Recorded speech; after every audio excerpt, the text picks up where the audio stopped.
Thank you. Good morning. Day number 24, cross-examination. You may proceed. May it please the court.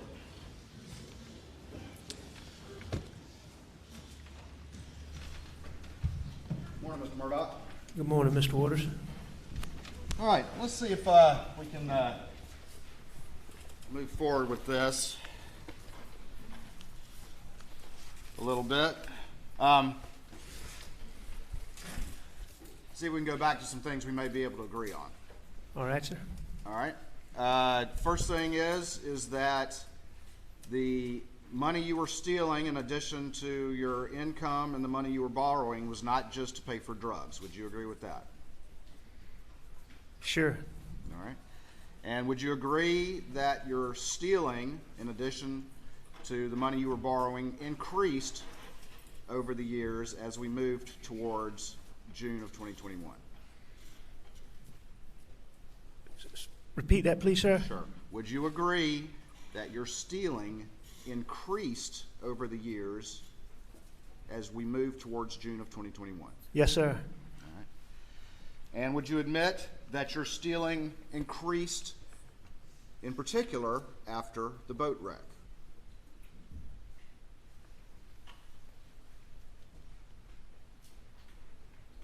No, sir. I don't agree with that. You don't agree with that? I think I continued to do it, but I don't.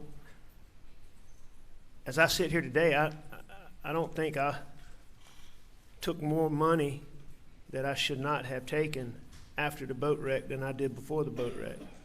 Okay. But again, those documents speak for themselves, Mr. Waters, and if that's the case, then that's the case. But as we sit here, I think that I probably wrongly took from clients and people that trusted me as much money before that boat wreck as after. All right. And I'm just trying to get through this so we don't get bogged down like we did yesterday. All right.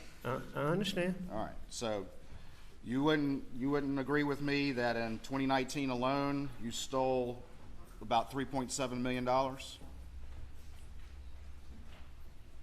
No, I think that's correct. All right. And would you agree with me though that figure in 2019 was generally higher than any other year that you've been stealing since 2011? In any year, sure, I'd agree with that. Okay. I thought you were talking about overall, the whole cycle. But All right. yeah, I would agree that in 2019, I stole more money than any other year. Would you agree with me that from 2015 on, your legitimate income, while still very strong, was diminishing as a general matter? Well, I think whatever my income is speaks for itself, but as a general rule, a plaintiff's lawyer doing what we do, income ebbs and flows. You have some really good years, you have some really lean years, and no, I think I had some good years. Maybe not the $4 and $5 million years, but I think I had some $2 and $3 million years in there, and my caseload was such that, I had one of the things I was working on that Monday was one of the biggest cases that I've ever been involved in. Talking about the Dominion case, right? Yes, sir. All right. And so, I think it was cyclical. So I don't, without looking at the record specifically, I don't necessarily agree with that. Okay, so you don't remember then? No, I do remember. I don't think I agree with that. But again, those records will speak for themselves. Okay. All right, so would you agree with me that in 2014, your reported income was over $1 million? The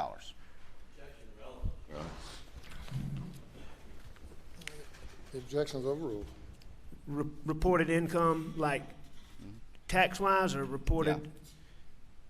Yeah. I assume you have a document that says that, and if you're reading that from a document, I don't dispute it. I mean, I'm happy to show it to you if you'd like to see I it. trust you, Mr. Waters. So, All right, I appreciate that. All right, 2015, would you agree that your reported income was over $2 million? again, I don't dispute that. All right. 2016, reported income $900,000.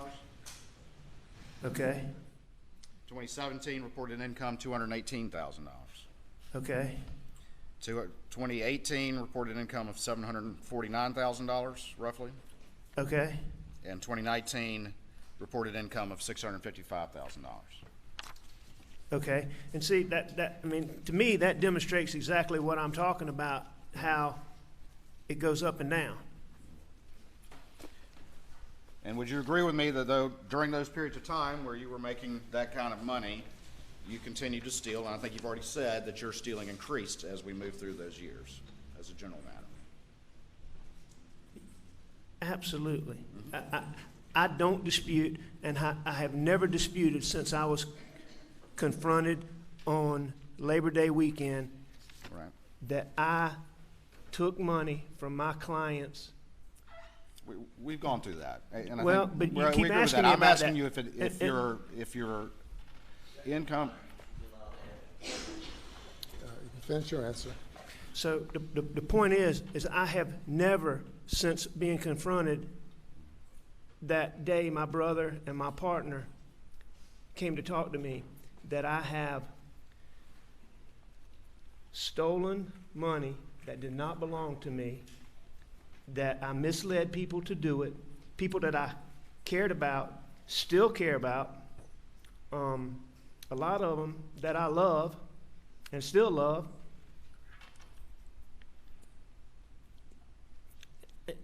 And I misled them to do it, and I was wrong. I have never disputed that from day one. We've been through that. All I'm trying to establish right now with you, Mr. Murdaugh, is as we move towards June of 2021, what your financial condition was like, okay? I agree, you've testified to that multiple times, all right? So, let me ask you this. During this time that your income was what we just went through, and you conceded that your stealing was increasing, were you also borrowing significant amount of money from Palmetto State Bank? Yes, I'd always borrowed significant amount of money from Palmetto State Bank, or for the last, more than the last decade. So, yes, sir, I agree with that. Yeah, but as we move to June of 2021, did you have $1 million line of credit with the bank that was pretty much maxed out? Yes or no? As we move to June of 2021. So in June of 21, Sure. yes, All right. And did you also have a $600,000 line of credit that was pretty much maxed out around that time? I did. All right. And did you also, over the years, repeatedly borrow six figures from your law partners? Well, I borrowed money from a law partner, Which one? Johnny Parker. Johnny Parker. Okay. And that was a fairly common occurrence over the years. It happened multiple times. Would you agree with that? I agree that it happened multiple times. All right.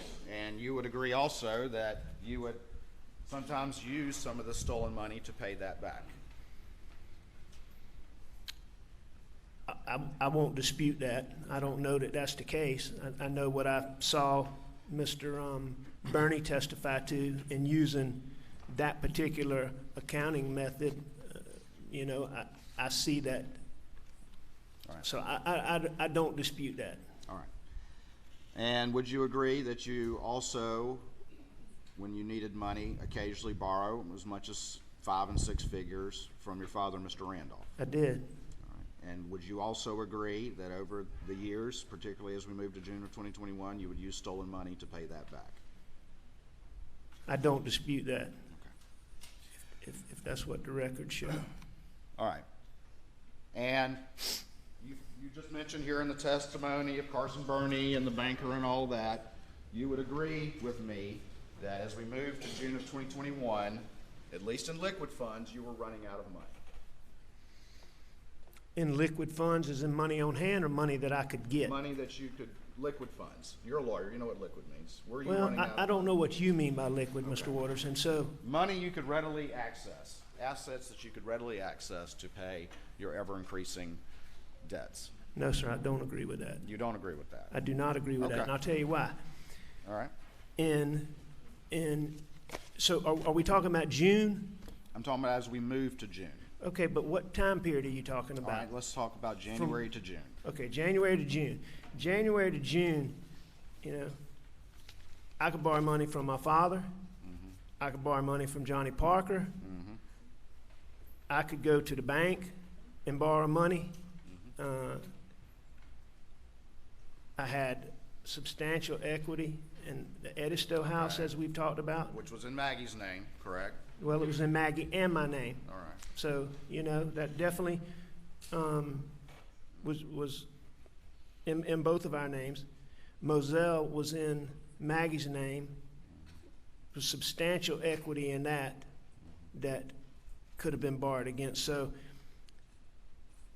under the terms as you defined liquid assets just now, money that I would have access to, I disagree with Okay. on that, for those reasons that I just said. Can we at least agree that generally the way the compensation structure for legitimate money that you earned in your law firm, the vast majority of your compensation does not come except in one lump sum in December? Can we agree to that? Right, we get a salary. We would receive a salary. I believe our salary was $125,000. Right. And then the income that was earned would be paid in the form of a bonus at the year end. All right. And then would you agree with me that that is why you stole the Ferris fees in March of 2021, because you were in desperate need of funds and you could not wait till December to access those funds? I think there's probably a lot of reasons why I stole those funds, but I certainly would believe or don't dispute that that's one of the reasons.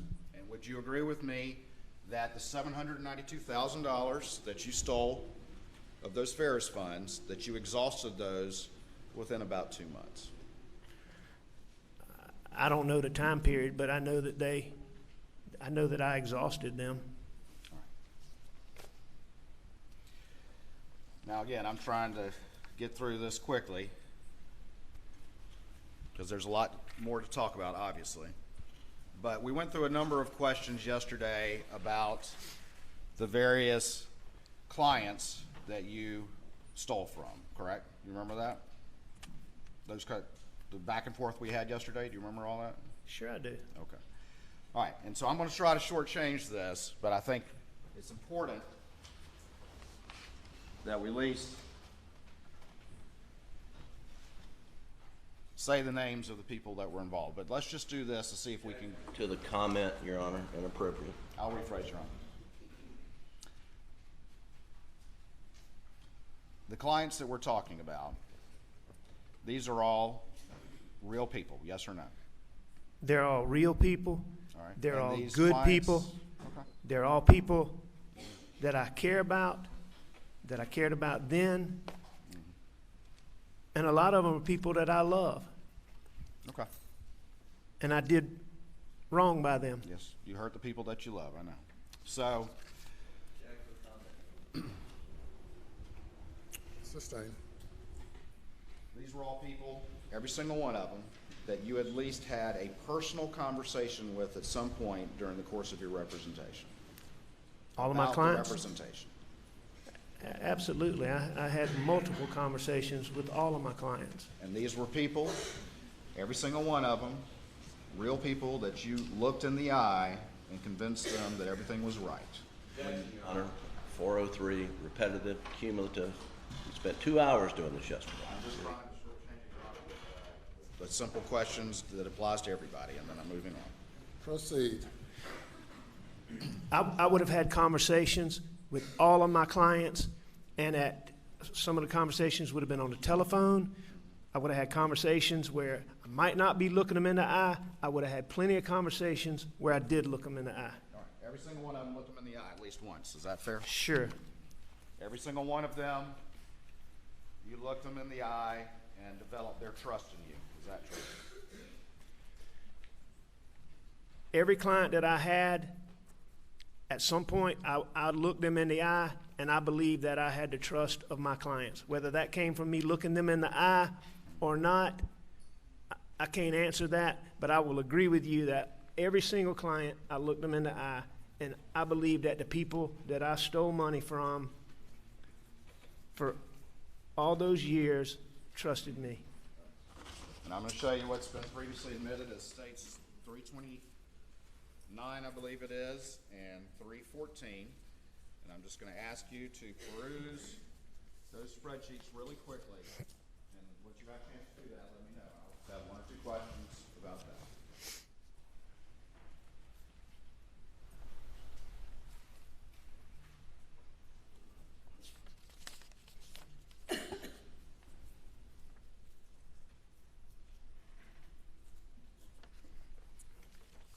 All right, so I'm sorry. What was your question? I just asked you to look at them. Have you had a chance to review those documents? I have. All right.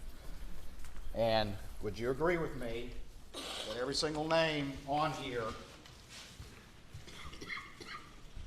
are either clients that trusted you that you stole from, or instances in which you stole from your law partners who trusted you as well? I agree with that. All right. So we don't need to go through each one of these, correct?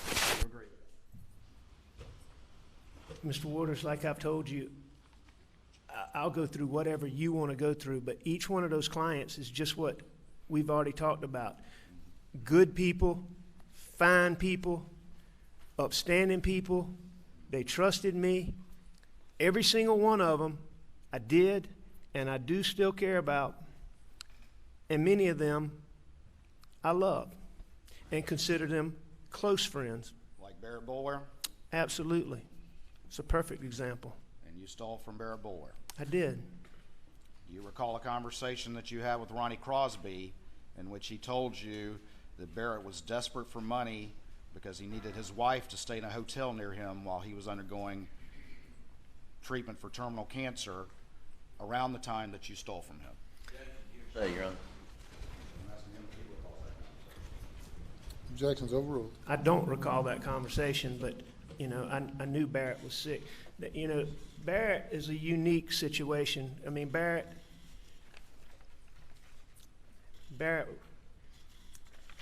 is and was dear to me as a friend. But, I mean, Barrett and I had a long, long history. You know, I guess really, and I lied probably more by omission, lies by omission in stealing that money. But that's a perfect example. You keep asking about me having these conversations and looking people in the eye. I mean, that's a perfect example. I mean, when I stole that money, he was nowhere around. It was more based on lies by omission. And Barrett and I had such a history, these real estate deals that you're asking me about. Barrett was one of my good friends, and we had been in these real estate deals together. Barrett was just an interesting person. He was a shrimper. He was born and raised in Allendale County. And he moved down to the coast. And Mr. Murdoch. as shrimping. Mr. Murdoch, I don't know that we need Barrett's entire life story. No, but it's important Let to me just understand ask this you based on this. the question you asked. I don't think his entire life story is responsive, Your Honor. And I'm not intending to give his life story. I'm just telling you a little background. Go so ahead. you'll Tell us understand about this. your friend that you stole from. That's fine. Go ahead. So Barrett started getting into real estate, and he was really good at it. And so I started getting involved with him in that. He could go out and find pieces of property that were really cheap, get them and sell them and make money. Well, we got in some of these deals, and we got in as Barrett and it was some other people. Well, when the recession hit, one of the reasons these land deals caused me trouble is because the people that I was in these deals with no longer could pay. Whereas I might have gone in and I was a 20% person, I'm now all of a sudden, either I have to default at the bank and affect credit, affect the ability to borrow, or I have to pay 100%.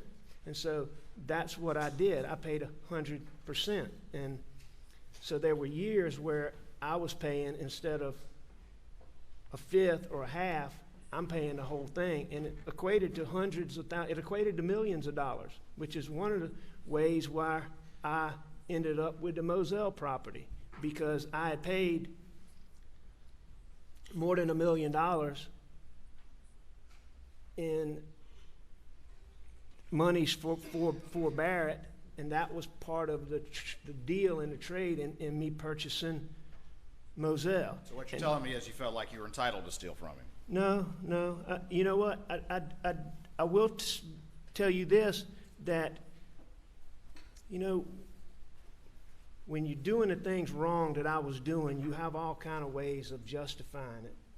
And I'm not saying that makes it right by any means, because it's not. It's wrong. I've said that 100 times. But when I was doing it, and I was as addicted as I was, and the things I was doing, there's all kind of things that you know, to be able to look yourself in the mirror, you lie to yourself. And I guess self-justification for these bad things, you know, I guess is what I was doing. But, you know, Barrett had owed me so much money that when I took his money, I just didn't tell him. So it was a lie by omission. All right. All these people on these two exhibits, these were real people that needed this money, is that correct? I'm sure they did. But it was more important to you that you stole their money on top of the 40% of legal fees that you were taking. Repetitive. I've never asked that question. I stole their money. It was more important to you than their needs, is that correct? Objection. Objections overruled. I don't remember sitting down and calculating, okay, is this more important? You know, one of the self-justifications that I talked about, Mr. Waters, is, and this is one of the things, again, I want to make it clear.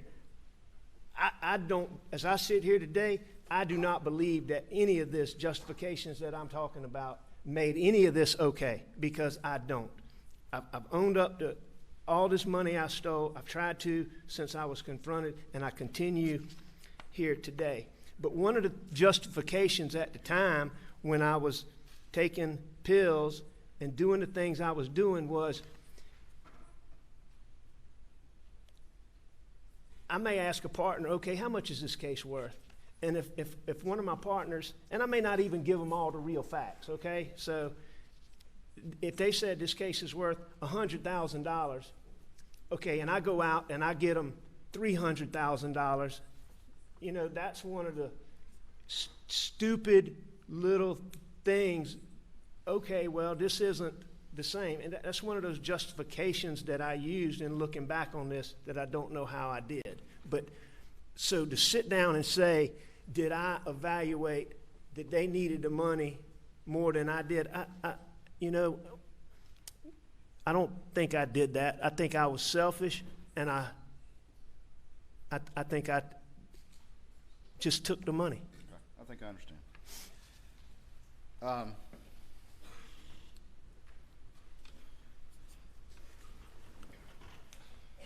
I'd asked you a series of questions yesterday about at least relating one conversation you had with one of these clients. And I'm just going to ask you this one. Do you remember looking Tony Satterfield in the eye and lying to him? I remember lying to Tony Satterfield, and I remember looking him in the eye on many occasions. And lying to him? Yeah. Okay. Lying to his family? I lied to his family. I don't know if I did it in person, but I know I had phone conversations with him where I lied to him. Okay. Let's talk a little bit about the pills, if we can. Okay? And you've already testified, as have other people, that you were still able to function as a lawyer over the years despite the pills that you were using. Is that correct? Yes, sir. And you were able, of course, during this period of time to engage in these relatively complicated thefts that increased over the years that we've just talked about, despite the pill usage. Is that correct? I was. I was. All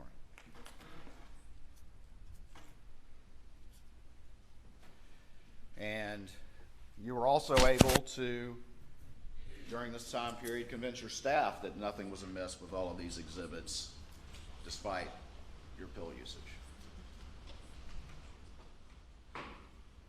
I mean, most of those didn't require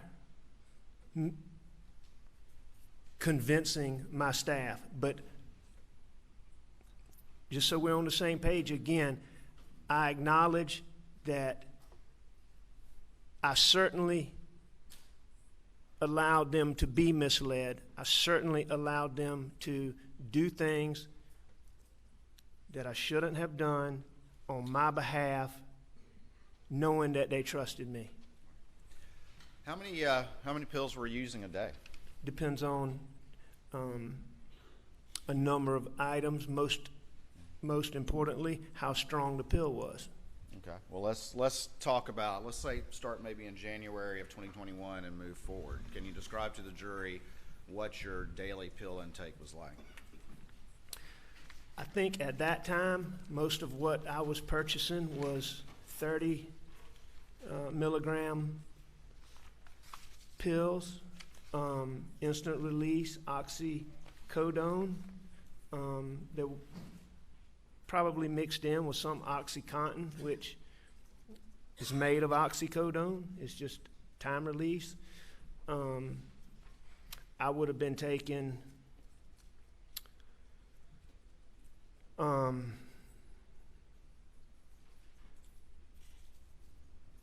anywhere from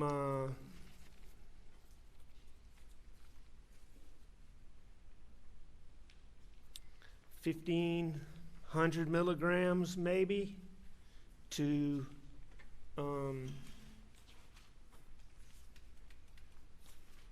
maybe 1,000 or maybe 1,000 milligrams or 1,200 milligrams on a day I didn't take as much or didn't have as much, up to, I mean, there are days, many days, a lot of days, most days were more than that, and many days would be, you know, more than 2,000 milligrams a day. And how many pills is that? It depends on the strength. Well, let's say it's the Of the 30s pill. that you just mentioned. If I took 30, if I had 30 milligram pills, you figure 100 pills would be 3,000 milligrams. 100? 100. So you're taking 60 a day or something like that? I mean, There were days where I took more than that. There were days I took less than that. and how would you take them during the course of the day? I mean, how many are you taking at one time? How frequent in this time period, let's say January to June? You know, there's a point in time, and I'm not sure when it was, I think it was well before that, where, and you have to understand this, this is something that I didn't, I mean, I can still remember the first time I ever took an Mr. OxyContin. Murdoch, can I ask you to answer my question, and I'll let you explain all you want. And my question was, how many were you taking a day during this time from January to June? Answer that first, please, and if you want to explain, I'm happy to let you do so. I'm not positive, and here's why. It's because over the years, like as I was saying, the first OxyContin, one OxyContin literally made me sick. And that was when I was transitioning from hydrocodone to oxycodone. And it made me sick because it's a really strong one. And so, you know, one OxyContin pill was like 10 hydrocodone pills. So, but anyway, as I took more and more, and over the years, it just, you know, you build up a tolerance to pain pills. And so what might give me this energy, one of the reasons I became so addicted is, you know, some people talk about pain pills and how they make them lethargic and, you know, where they can't do anything and they feel, opiates gave me energy. I mean, whatever I was doing, it made it more interesting. You know, it made me want to do it longer. You know, to go on a drive, it made driving, it just, at the beginning, it made everything better. But I took so much just to keep, it got to a point where I was taking so much just to not backslide or go into withdrawals or have all those symptoms. And so it got to the point where I was taking the amounts that I came to be taking in the time period you're talking about, January to June.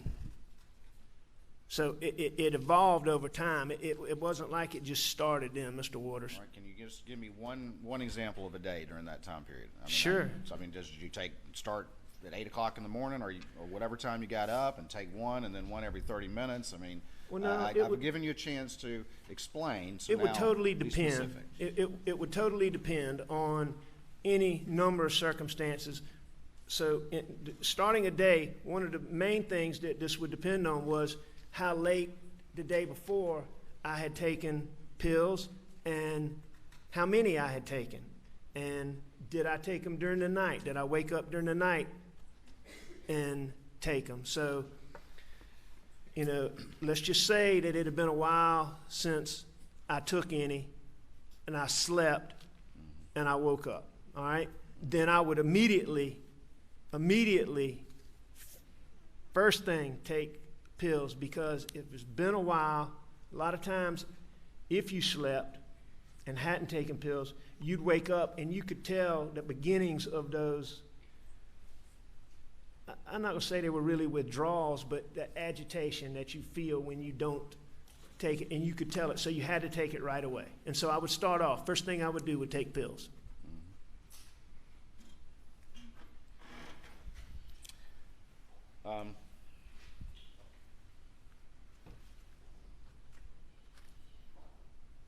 And that's how strong the withdrawals are for opiates, correct? That you feel that agitation until you can take another pill. Yes, I mean, but that's just, agitation's the tip of the iceberg when Let's it talk about that comes to withdrawals, opiate withdrawals. I think you said in your, what's been played for the jury and the telephone conversation with Special Agent Kelly that, and you talked about withdrawals, just how strong they are, how you're willing to do anything to make them stop, correct? I think what I said is almost anything. Almost anything. Well, describe that, please. I mean, you're sick. I mean, you're physically, you are physically sick.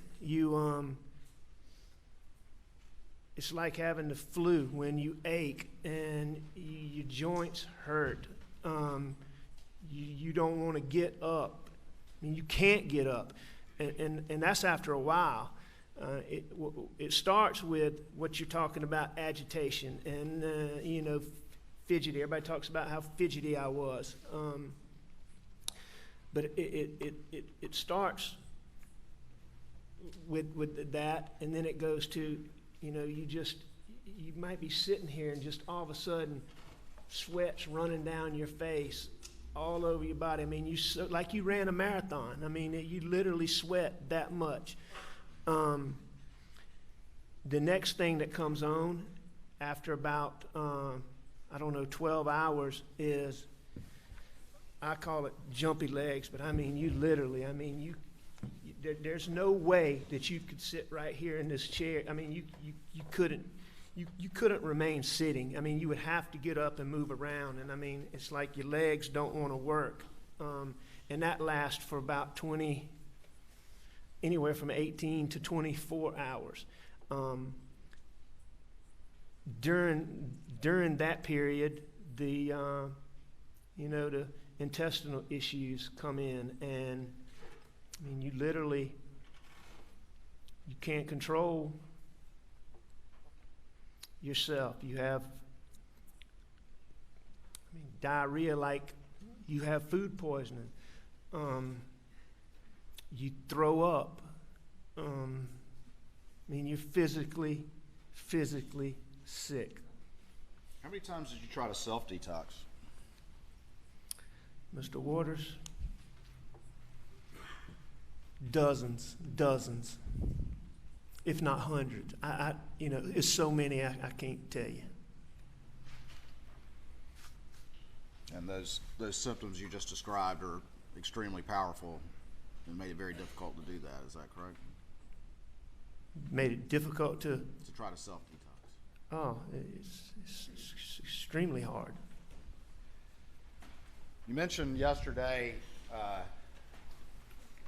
that you were paranoid. How long had that been going on? Well, no, I didn't say that I was paranoid. What I said was, as the addiction evolved, there would be situations where you would have these paranoid thoughts. And when did those first start? I can't tell you when they first started, but I mean, how long before June of 2021? a long Week, time. a month, a Oh, long no, time? no. It was, it was as my addiction got worse. I mean, it was a significant period of time, but, How long when- would when- you have these paranoid thoughts? usually a matter of seconds. I mean, it was something, again, my whole life, you wouldn't see me where I didn't have pills on me. And that's where I kept them. I kept them on me because I was scared to put them somewhere for fear somebody would find them. So I kept them on me. So if you saw me, I had pills on me. I had a pocket full of pills on June the 8th.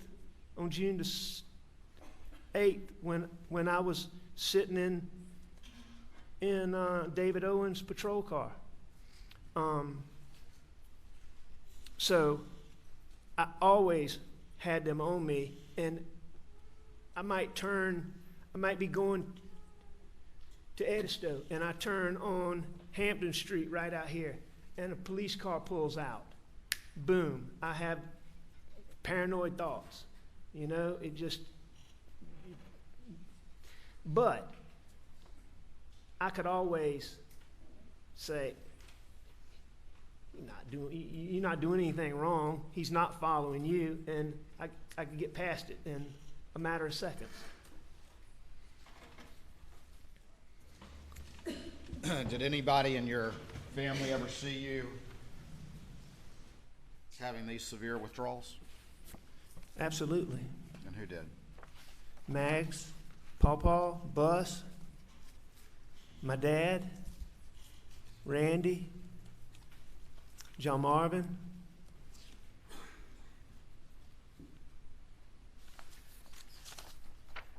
And just to be clear, Randy and John Marvin never saw me having withdrawals before September.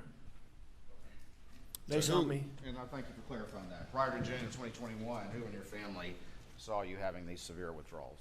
Bus, Paw, Maggie, my dad.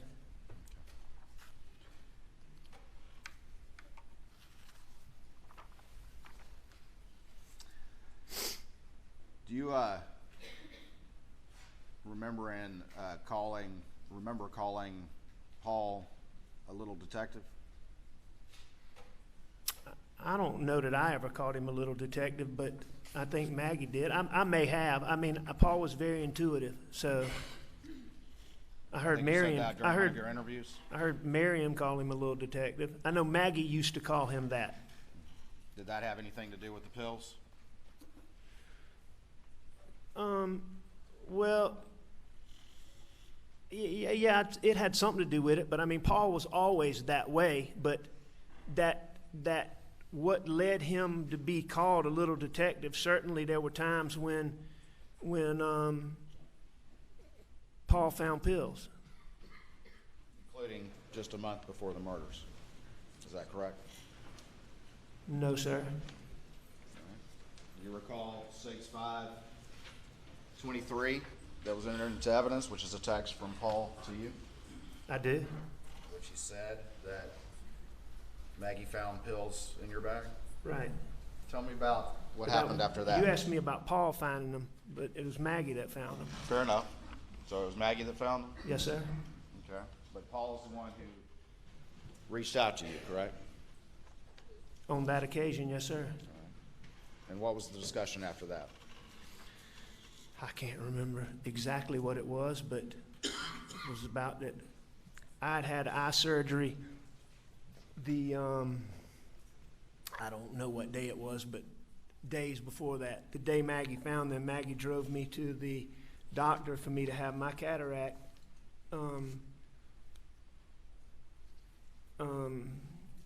removed, whatever they call that surgery. I can't remember, but I had a cataract taken out, outpatient. You go in for a couple hours and you come out.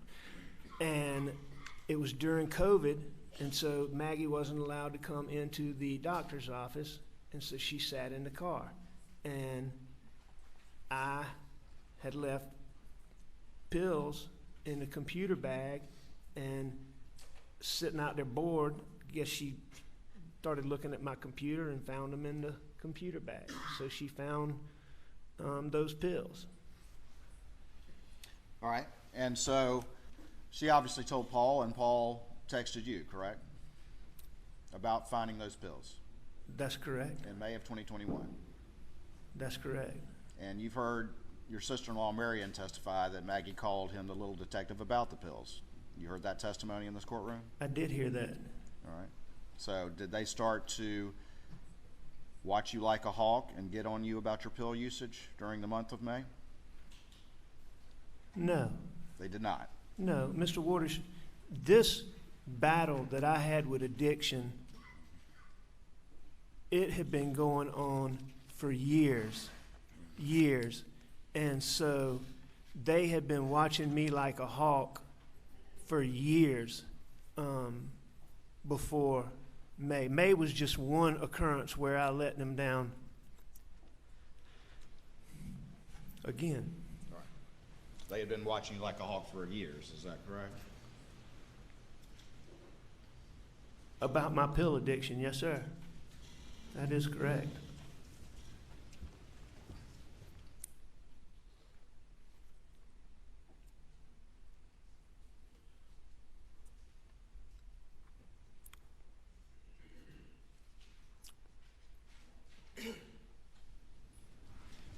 This time in May, that wasn't the only time that Paul found pills or Maggie found pills, is that correct? Now, there were a number of times where Mags found pills, Paul found pills, Bus found pills. I mean, it was an ongoing, it was just an ongoing battle for me. And after they found those pills in May, that being Maggie and Paul, were they trying to get you to self-detox? No, sir, not at that point in time. They just let it go? No, they didn't let it go. But at that point in time, Paul and I had already had a discussion based on, I can't remember exactly when it was, but there'd been a previous occasion a good while back where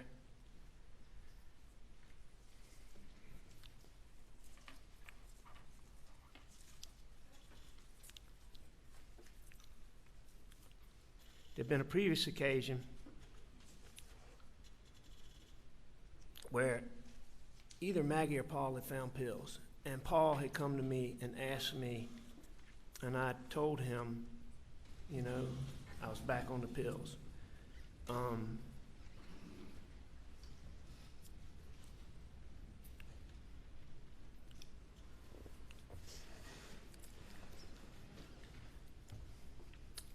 And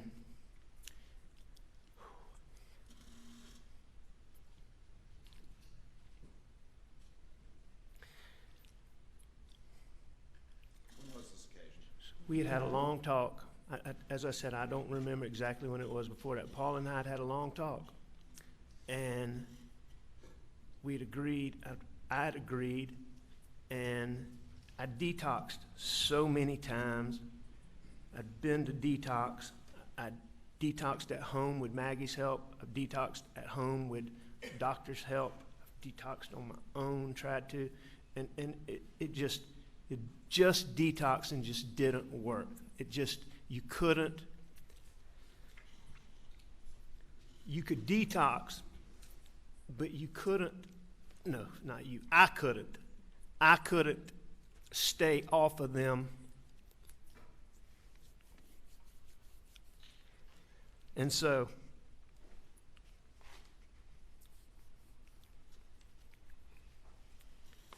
I promised Paul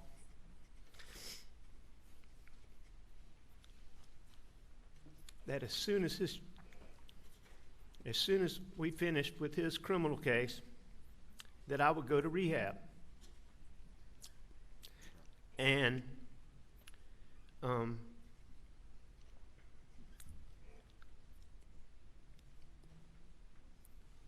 and on this particular occasion, Paul knew that his mom worried about me so much with pills that on this particular occasion,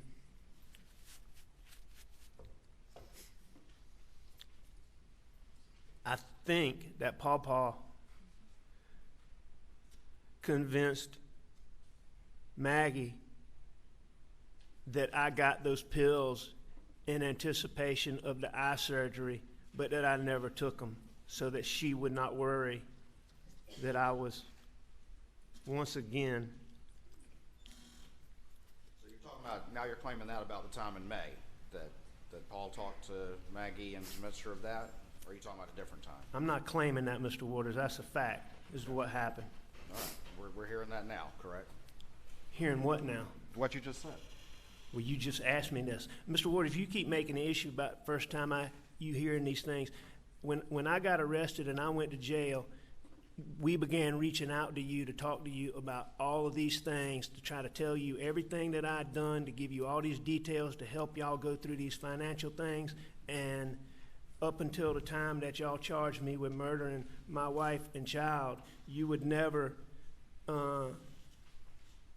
give Jim Griffin a response to our invitations to sit down and meet with you. So you're telling me I never responded to Jim Griffin? Is that what you're saying here today? I'm telling you. Are you saying that you ever before yesterday reached out to anyone through yourself or through your attorneys and reached out to anyone in law enforcement or the prosecution and told them the story about the kennels? Are you telling me that? What I'm telling you, answer my Mr. question Waters, first, please, sir.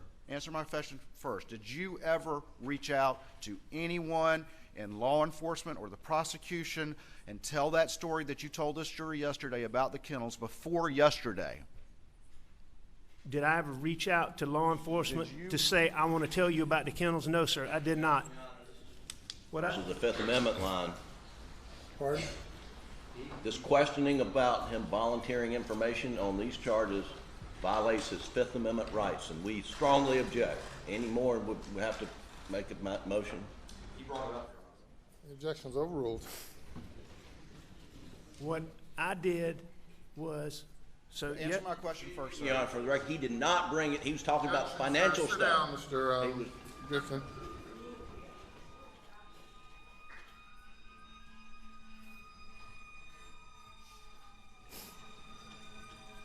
Yes or no question.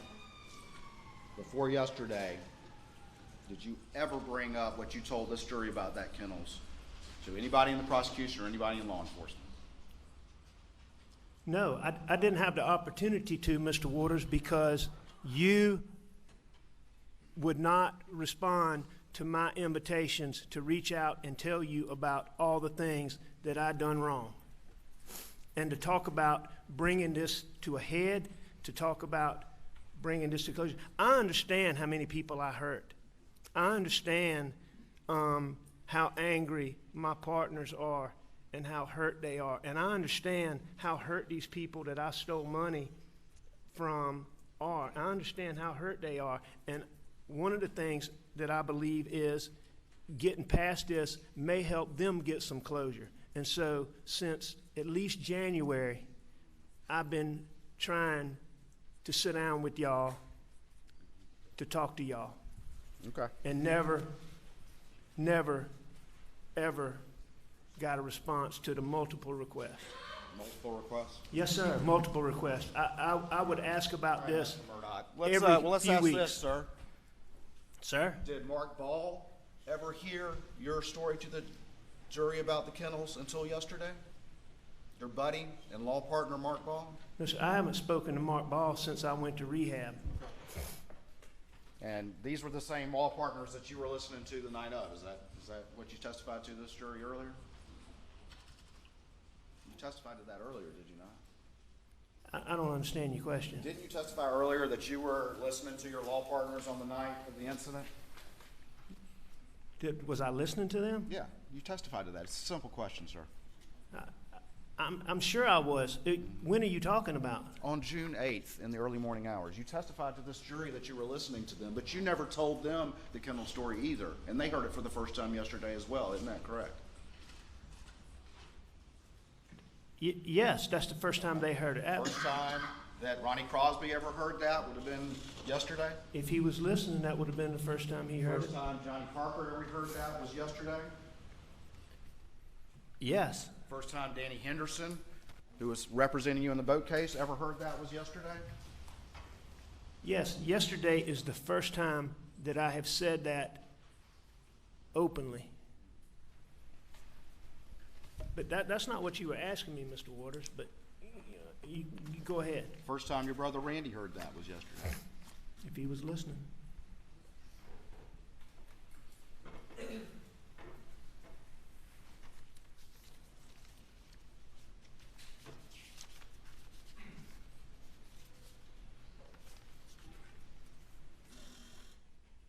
And Mr. Waters, just to be clear, I was begging for a meeting with y'all to try to bring this to a close, to talk to y'all about everything up until the time that y'all charged me with hurting Maggie and Paul. Now, after that point in time,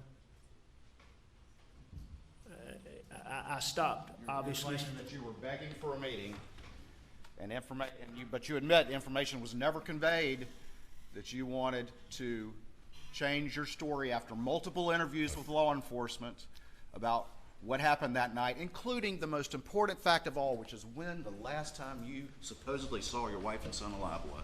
I don't know exactly what was conveyed or not because I wasn't part of it. All I know Fair is enough. what You don't I know was what- trying to do was to sit down.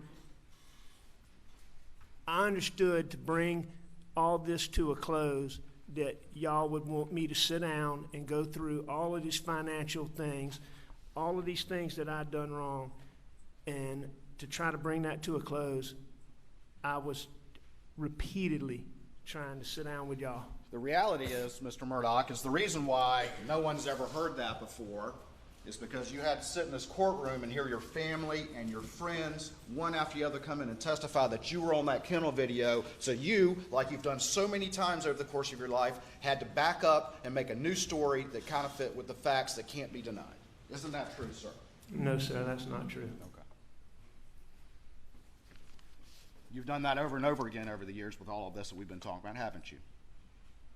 I've done what over and over again? The second that you're confronted with facts that you can't deny, you immediately come up with a new lie.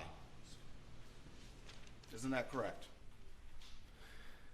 Mr. Waters, as we've established, I have lied many times, but I can't sit here and tell you that, what are you talking about, facts that I can't deny? That I would disagree with that proposition that you're putting out, that was what I did all the time. But in doing that, I admit again that I've lied to people that trusted me.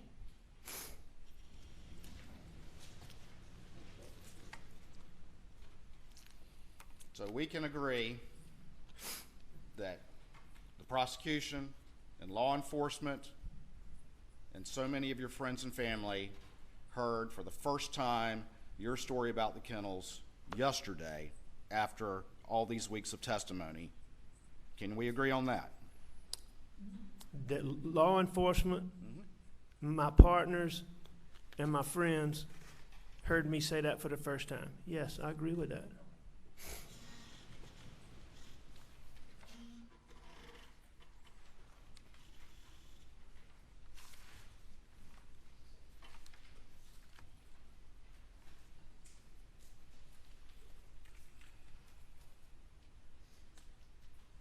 Would you agree with me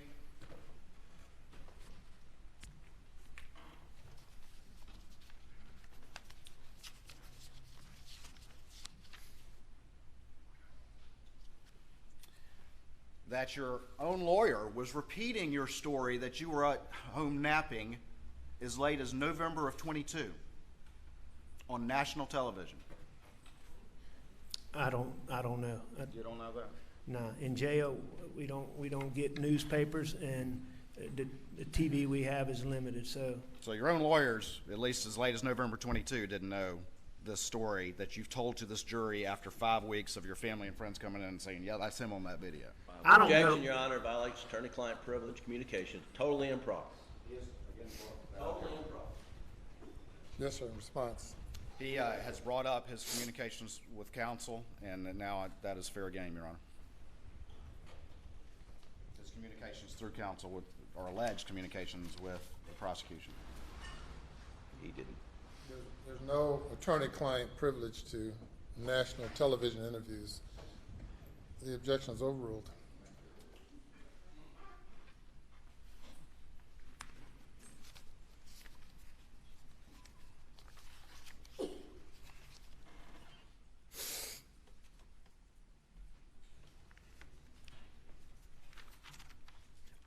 Are you waiting for me to answer, Mr. Waters, or did I answer? I think the point's made. All right, sir. You said you were unaware of that national television interview, is that what you said? You were Unaware of what national television interview? The one where your lawyer repeated that story as late as November of 2022. Your story that you were actually home asleep at the house. The during the only 8 o'clock hour. the only national TV ad that I'm aware of is not ad program is one that Mr. Griffin was involved in. Was a are you referring to like a Dateline something? I'm talking about HBO. Okay, HBO. All right, like, so, yeah, I am aware of that. And what I believe the case to be is that I believe that when that was in its works, that Mr. Griffin made those statements sometime substantially before November of 22, as early as around the very beginning of 2021. Well, let's talk. At least what I understand to be the case. All right, let's talk some more about your testimony from yesterday.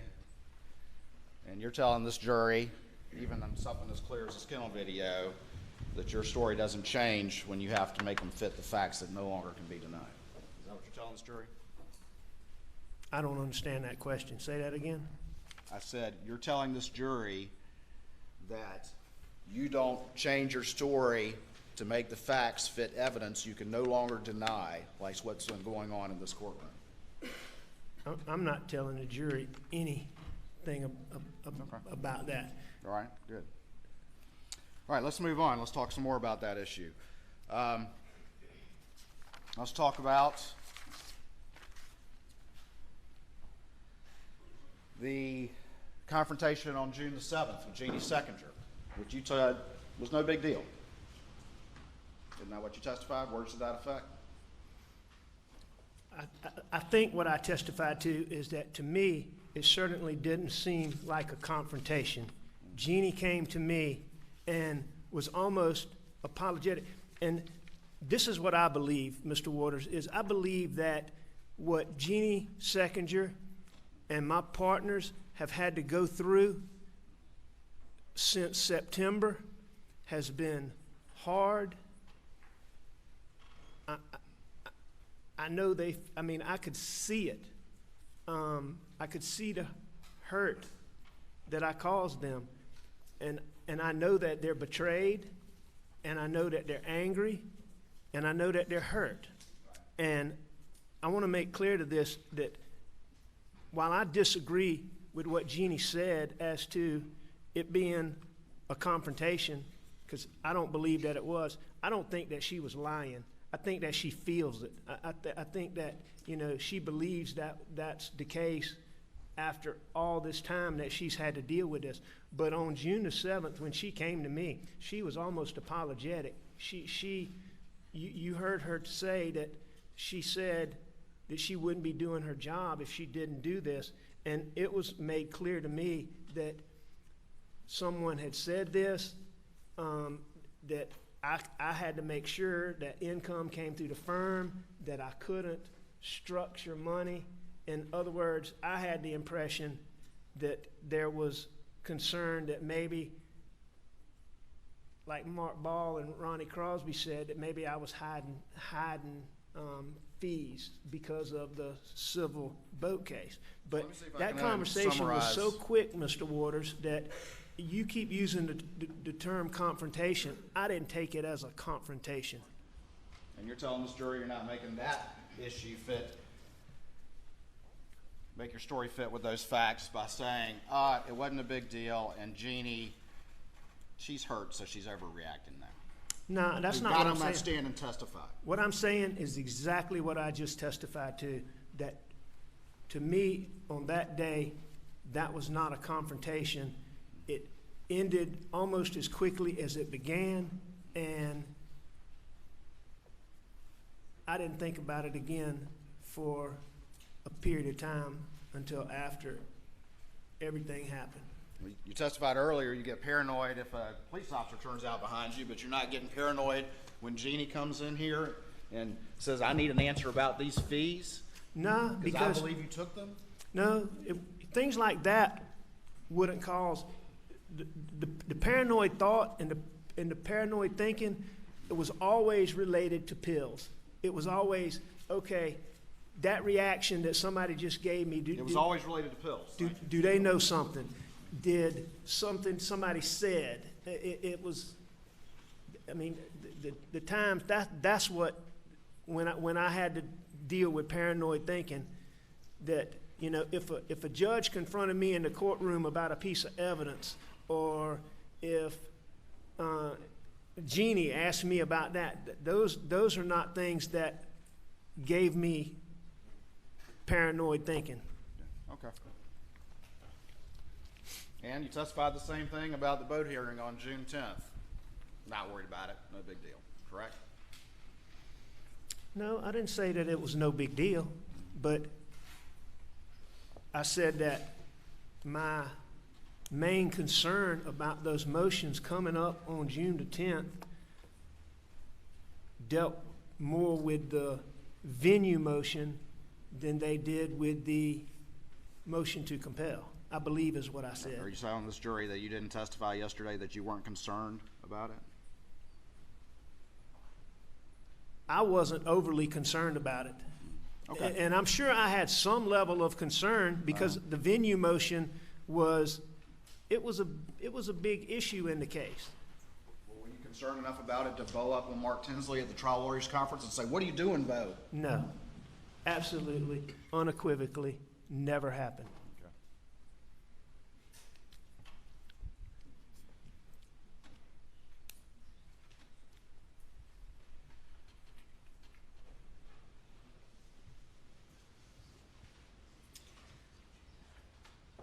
If the Ferris fee issue comes to light on June the 7th, you're not going to be able to borrow money from Johnny Parker anymore, are you? If the Ferris fee, hypothetically speaking, if the Ferris fee came to light on June the 7th, well, here, any point in time, if the Ferris fee came to light, Johnny Parker would not loan me money.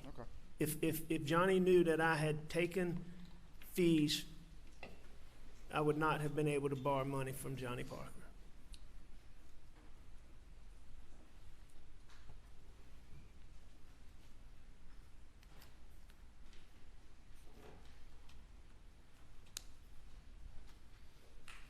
You testified earlier about going to the Gamecock baseball game on the weekend prior to Monday, June the 7th, 2021, correct? Correct. Hold on for me real quick. Sir?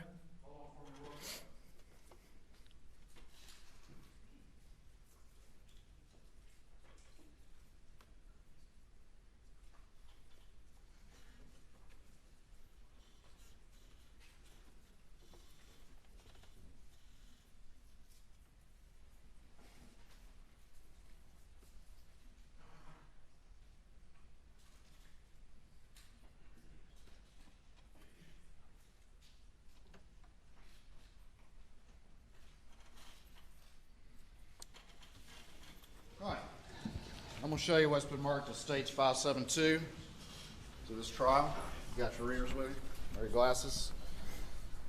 And have you, first I just want you to look through that document and then answer the question, do you generally know what that is?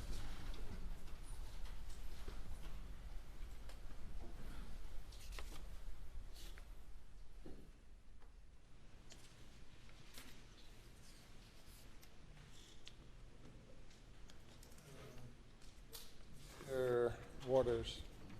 Someone wants something, so if you'll stand for a moment. Everybody stand for a moment.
We come to order.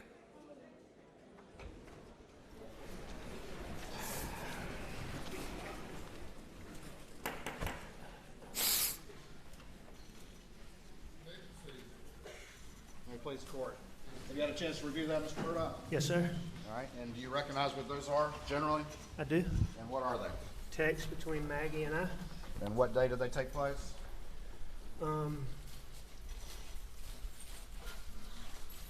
June the 6th. June the 6th, 2021. Is that correct? That's correct. Yes, sir. At this time, the state would offer states 572 into evidence. Objection. To admit without objection. All right. Tell the jury, where were you when these texts were taking place? I was in the hotel, And what city were you in? Columbia, South Carolina. All right. And where were they?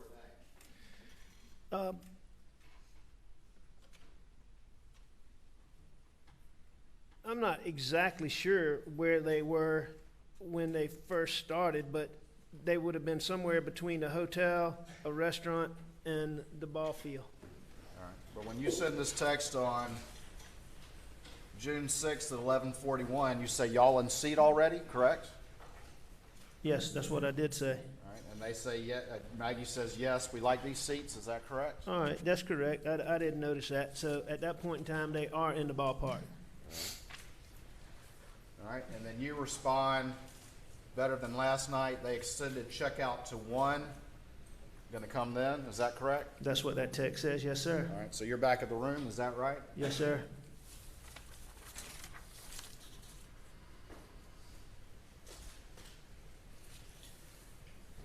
Later on, you text after she asked you to bring a charger and says, Muggy, you text, I'm dreading it. See you in a little bit. Is that correct? That's what I said. Yes, sir.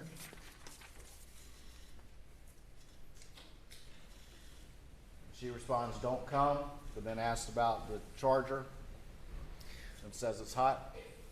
Is that correct? Mr. Waters, yes, I assume you were reading it exactly, so, yes, sir. All right.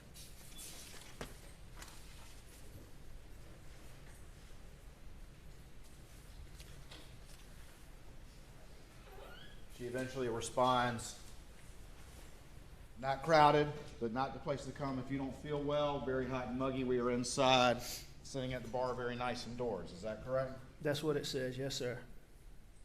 And then you respond, dialed you by accident. They are making me leave, so I'll see y'all in a few. Is that correct? That's correct.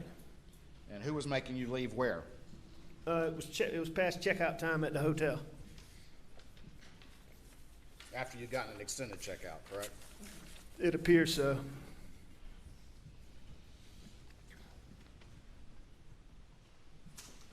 the reality is that you were in that hotel suffering from withdrawals when that's going on. Is that correct? I was beginning to, yes, sir. And the reality is that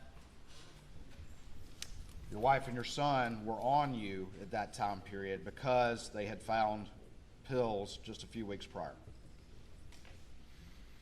No, sir, that's not correct.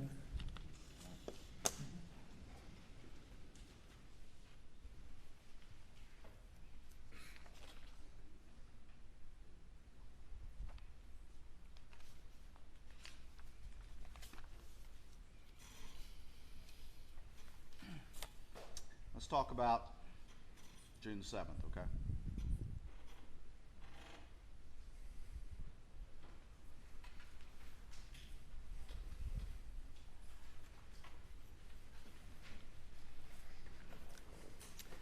You got up that morning, or what time do you think you got up and left that day? After having the benefit of looking at all these records, I don't know what time I got up. And looking at the records, obviously I've been up for a while, but it appears I left shortly after noon. Okay. And you went to work? I did, yes, sir. And what were you working on at work?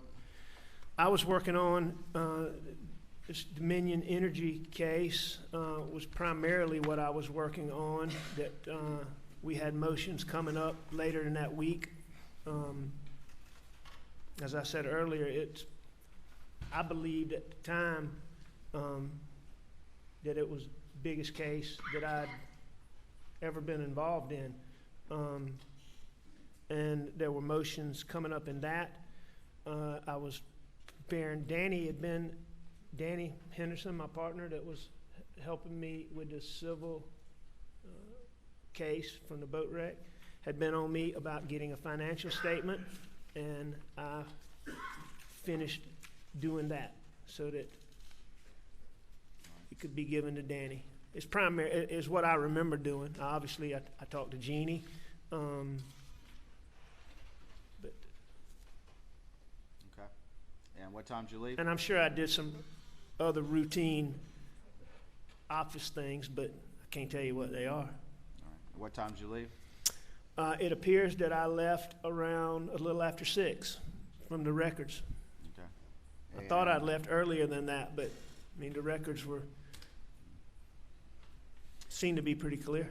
All right. And you were, in fact, I think you said in many of your interviews that you were working on the boat case that day as well, your financial declaration.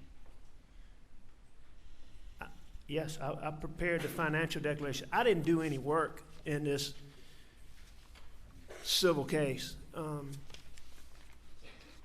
So my work in that is what I did. I prepared the financial statement, which took me a little bit of time to get the details on that. But I mean, that was the work I did in preparation for the motions coming up. And what time did you get home? In looking at the records, it looks like I got home a little before 7, 6:45, I think, 6:40 something. Then you and Paul rode the property? That's Did you? correct. And you told law enforcement you shot a .22? That's correct. You told law enforcement that you never saw any blackout? That I'd never seen a blackout? At that point in time when you and Paul were riding the property? No, I did not see a blackout.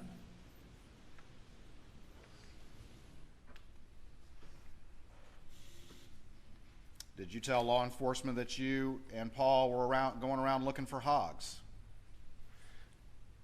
If I said that, Go ahead. and if I told them that, you know, you don't look for hogs in the daytime, all right? The hogs are deep in the swamp in the daytime. So I can tell you that Paul and I were not riding around looking for hogs. But what we were doing is we were going from food plot to food plot, and we were looking for hog signs, all right? What a hog will do is come out and root, and they tear up food plots, they tear up everything. And so That was one of the things we were doing. But we were not hog hunting. We were not looking for hogs. We did not have the 300 blackout with us. Okay. Paul didn't have the gun that blackout that he favored with him while y'all rode the property. The gun that's in here, Any rifle. there was no 300 blackout with me and Paul. All y'all had was a 22. And that was a 22 pistol, but we didn't have that with us at that time riding the property. Right. And you testified, you've seen the Snapchat video of you on the tree, is that right? I have seen that. And you don't dispute the time of that video, do you? I don't even know what time that was taken, but whatever the gentleman that. came and testified to, I don't dispute that. All right. And what time, well, let me ask you this. When did you go back to the house? Were you with Paul or were you by yourself? I was by myself when I went back to the house. I went back to the house basically when Maggie got there. When Maggie got there. All right. And where had Paul gone prior to that? Was he back at the house already or he came after you? Paul was at the shop when I went back to the house. All right. So you beat him to the house is what you're saying. Is that right? I beat him to the house? Yeah. You were at the house prior to him getting there. Yes. All right. And you say Maggie was there at the same time or there before you or there after you? That's what I'm not absolutely certain about. I believe that Maggie came through the kennel entrance, and going back and looking at these records and these times, I believe she came through the kennel entrance while Paul and I were at the shop. But either way, I got to the house very shortly after Maggie got there. Okay. And I believe that she came through, and I believe that I went right behind her. And when did you take the shower that you've been talking about to this jury? I believe when I first went in the house. I mean, I would have talked to Maggie for a second, but I'd seen her that morning, so I would. You left your clothes on the floor? I'm not sure. It makes sense to me given what Blanca's said, but I couldn't tell you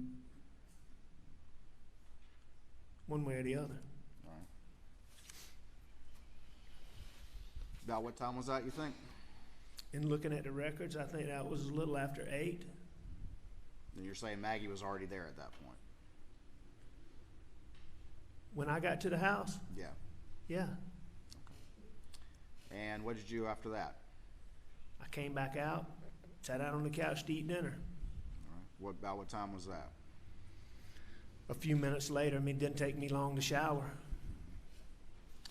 And you say Paul was already eating at that point? He was. You say he left first. What I said is he got up and he finished eating, and he left our immediate vicinity. Now, I don't believe he left at that point, given what I've looked at time records and all. I believe that he was around the house for a little bit longer. And just to be clear, again, But I didn't see him. all of this detail was people were hearing for the first time yesterday, like we talked about before, correct? Say that again? All of this detail that we're going through right now is not anything that you related before. We're all hearing this for the first time yesterday. Objection, Your Honor. Fifth Amendment privilege. Objection is overruled. So, yes, I did not tell law enforcement.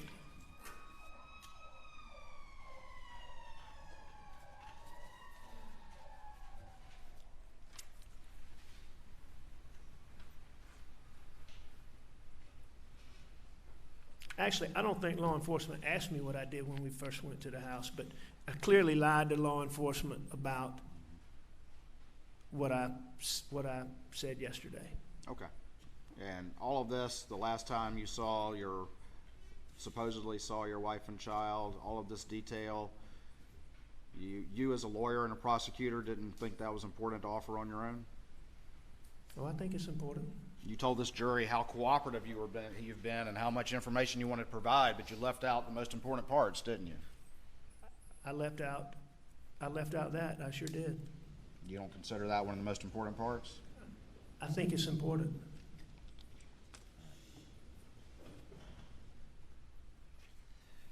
All right, tell me about what happens next. Tell me about how Maggie and Paul end up out down at the kennels. I'm still not absolutely certain exactly how they ended up at the kennel, but in looking at the time frames and looking at the GPS points, I think I pretty well know, because I wasn't sure if Maggie had walked to the kennels or ridden to the kennels, and I wasn't exactly sure how Paw got there, but I'm all but certain that Maggie and Paul went to the kennel together. All right. And what was the discussion? You said that they were going down there, but you didn't want to go. Is that right? Maggie, what I said is Maggie asked me to go to the kennels with her, and I wasn't going to go. I said, I'm not going to go. And how long after she left did you supposedly go down there? It was very quickly. And what did you tell this jury and all these new facts as to the reason you changed your mind? Why'd you change your mind? I just had a shower. When you go to the kennel, you always end up you're at the shop, the dogs are running around, you're always going to end up doing more work. All right?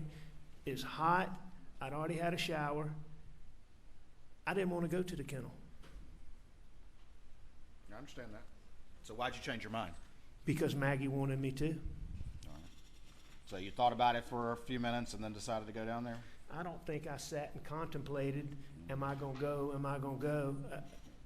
I think that, like many things Maggie wanted me to do, if I didn't do it at first, I ended up doing it. And you took the golf cart down to the kennels? That's correct. How long did that take to drive from the house down to the kennels in a golf cart? You know, in looking at the records from OnStar and all of that, it seems to take about a minute in the In a golf cart? Nope, in the Suburban. So I would think it's probably, in looking at those speeds, of 20, 24 miles an hour, I would think it takes double that. I think it takes a couple minutes. All right, so you'll concede at least a couple minutes to drive down there. Is I that think, right? yes, In a golf cart? that's correct. When the kennel video was going on, had you arrived before that? I believe that I had. Okay. How long do you think you had been there before that was going on? Not long, because when I got there, in looking at the kennel video, you can see Paw standing in the kennel. When I got there, Paw wasn't standing in the kennel. He wasn't in the kennel anymore? Well, he wasn't in the kennel like he is in the video. Right. He's probably, and I don't know exactly, but I know he wasn't in the kennel. He was like in the driveway. He was fooling with Cash. He was in the driveway, but like close to the kennel, but not in the kennel like he is in the video. So the video happened after that, according to you? Video happened after I got After there. you first saw Paul? You're saying he wasn't in the kennel. When did the video happen? I believe that to be the case. Okay. After you had arrived, is that correct? Yes, And, very shortly after I arrived, but after I arrived. all right. And did you tell Maggie at that time that you were going to go to Alameda? I did not. Did y'all discuss it at all, according to you, to these new facts you're testifying to? I don't believe so. Did you have any conversation with her? Oh, yeah. Had you had a conversation, did you have a conversation with Paul about the dogs, about Cash's tail prior to going down there? Prior to going down there?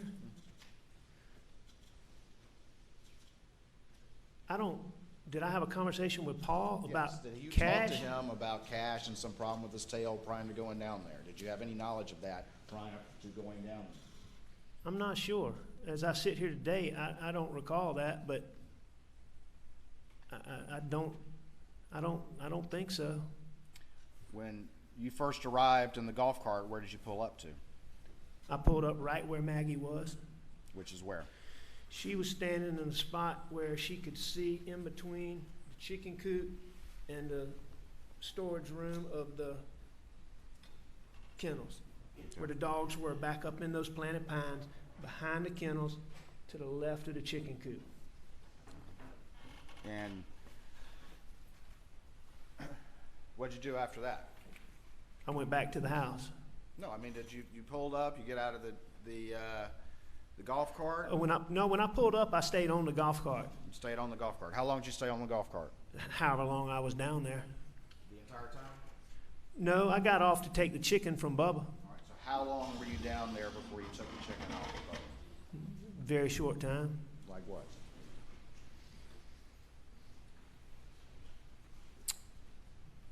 Couple minutes, And what were you doing during the couple of minutes before you got over there to deal with Bubba?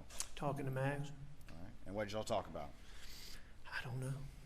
You don't remember? No, sir. I do know that Maggie was very concerned about Paw Paw, and You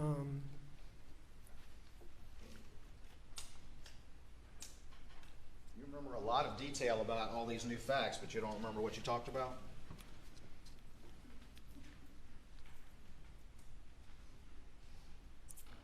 I don't remember the exact details of what we talked about. I believe that at that time we may have talked about Paw Paw, but I'm not certain. Were you withdrawing at this time? At this time, no, sir. You weren't withdrawing at all. No. I mean, I would only withdraw when I didn't have pills. And you're saying you had pills? Yes. Down there for a couple minutes, I think you've said now, before you get off the golf cart? About, yes, sir. All right. And where do you go at that point? I take the chicken from Bubba. All right. So you get up? Well, I mean, Bubba's come out there with this chicken. I mean, he's showing us, hey, I caught this chicken. And I take the chicken from Bubba. So Bubba came up to the golf cart? He came up by the golf cart. He came up to Maggie and I, which I was on the golf cart. She's by the golf cart. I mean, he's not coming to the golf cart, but he's coming to us. Is this during the kennel video or is this after the kennel video? Well, no, you hear Maggie say he's got a chicken. Okay. That's what she's talking about, is Bubba caught a chicken. All right. All right. So is the kennel video still going on before you go get the chicken? I mean, you've heard it, correct? You've heard it in this courtroom. I don't know exactly. I don't know exactly, but in close timing to Bubba coming out of those woods with the chicken, I got up and took the chicken from him. Okay. Let me ask you this. Were the dogs barking and carrying on or going out into the woods or acting like they sensed somebody was around that they didn't know? Were the dogs acting like there was somebody around that they didn't know? Yeah, like dogs do. No. No, they weren't. There was nobody There was no around that the dogs didn't know. Okay. Dogs didn't, to your indication, sense anything out of the ordinary. They were just chasing after the guinea. There was nobody else around All right. Good. for them to sense. You've heard the kennel video. Would you agree with me that it lasts for about 50 seconds? I agree with that. So it would have ended around 8:45 and 45 seconds. Would you agree with that? I do agree with that. Did you have the chicken out of Bubba's mouth at the end of the kennel video, or did it take longer than that? You know, I can't remember exactly when in the video he came up with the chicken, but I would have had the chicken out of his mouth within 10, 15 seconds of Maggie saying he's got a chicken. All right. And so then what did you do? I put the chicken up. All right. How long did that take? Did you get out of the golf cart to do that? I did. All right. And you had to go walk to where it was? Well, yeah, I mean, a few feet, but I did that, yes. All right. So how long did that take? I mean, Seconds. we're at 8:46 now. How long did that take? Seconds. Just seconds? All right. And what did you do after that? Got back on the golf cart. And what did you do after that? I left. You left. Now, Just did I jumped leave? on the golf cart and left. Well, that's what I was getting ready to say. Did I get on the golf cart and leave that second? Probably not. But did I get on the golf cart and leave very quickly after that? I did. Okay, yeah, I think you testified yesterday. I got out of there. I did. Why'd you get out of there so quick, Mr. Murdaugh? Because it was chaotic, it was hot, and I was getting ready to do exactly what I didn't want to do. You were getting ready to do what you didn't want to do. That's correct. Yeah. I was getting ready to sweat. I was getting ready to work. I went back to the air conditioner.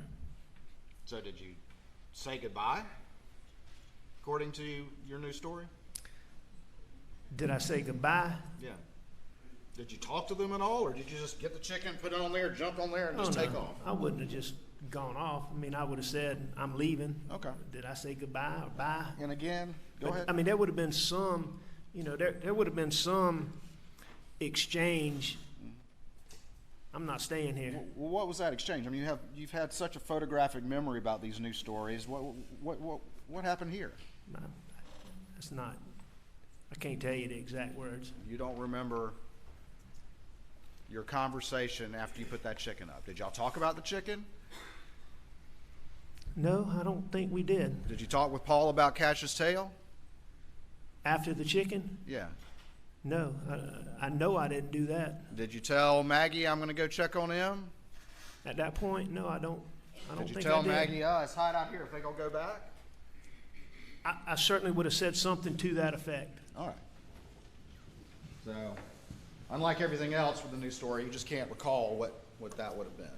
Well, I mean, you're making that categorization. I think there's other things about that I can't remember. But if the question is, can I remember exactly what words I used when I gave Maggie some salutation when I'm leaving, I can't tell you what those were. All right. But it would have been something to the effect of, I'm leaving. All right. Okay. But you would concede that there was at least some conversation, that you wouldn't have just put the chicken on there and ran back to the golf cart and taken off. Correct? Without talking to Maggie, I would have never done that. All right. All right. So let's, you want to say a minute? Does that sound about right? A minute for what? To have just whatever interaction it took for you to then, according to your new story, drive back to. No, sir.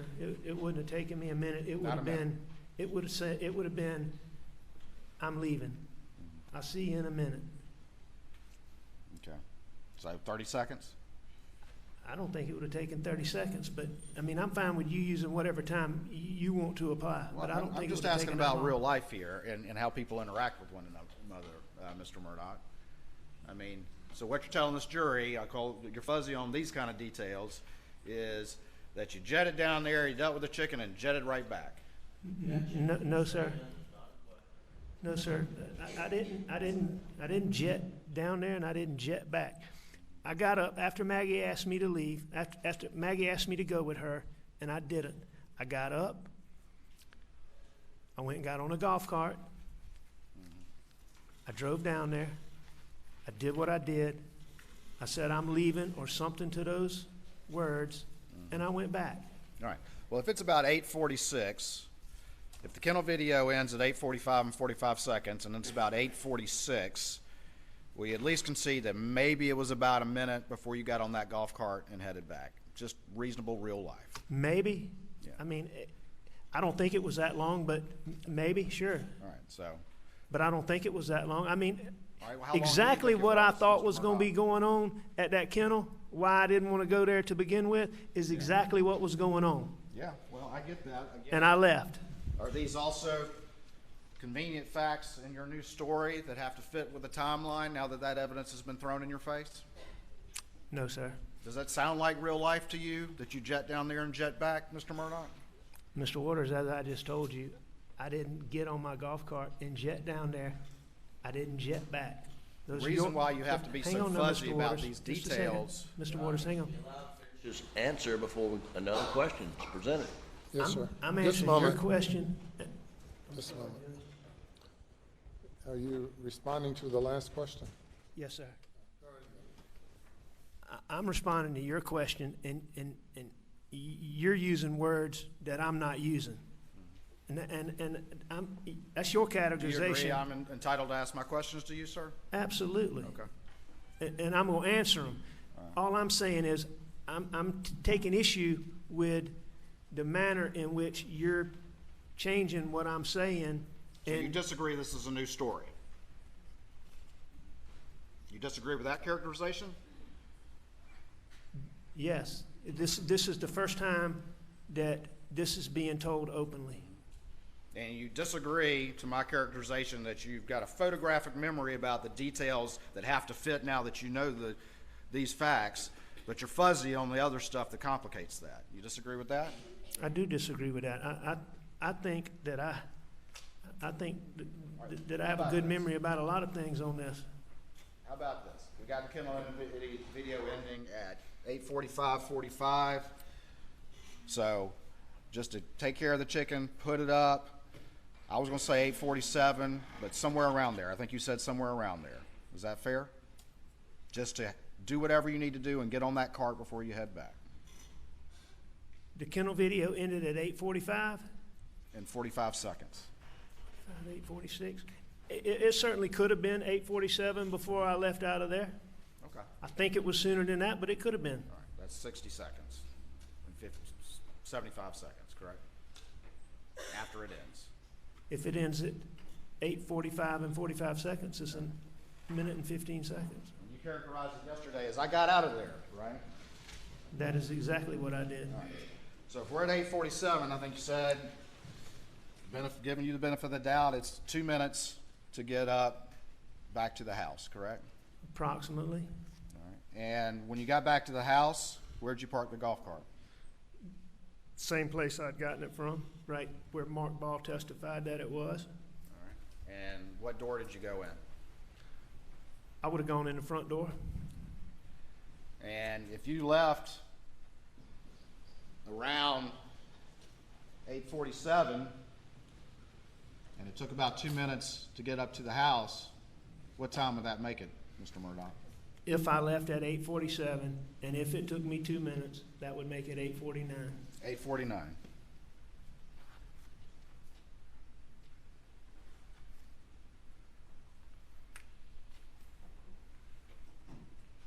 And you testified you went inside and the TV's on, right? I did go inside, and the TV was on. Okay. And you laid down, is that right? I did. All right. Before you said you'd been napping for an hour or so, or napping that entire time, but now you laid down on the couch, That's correct. all right, and maybe dozed for a second, Maybe. according to your new story. How long did you doze? If I dozed, extremely short time. Extremely short time? Because you would agree with me that at 9:02, you're up and moving, according to the data.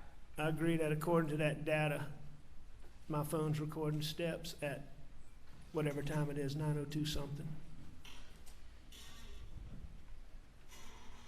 How long did it take you, if you were at the house at 8:49, how long before you went and laid on the couch? I would have gone straight to the couch, probably. I may have gone by the sink, or I may have gotten a spit cup, but it would have been basically straight to the couch. Straight to the couch. Yes, sir. And you're telling this jury that that's what happened, and you were back at the house at 8:49, and you lay down on the couch and dozed for a second, and then you were up with more steps in a shorter time period than you had done all day.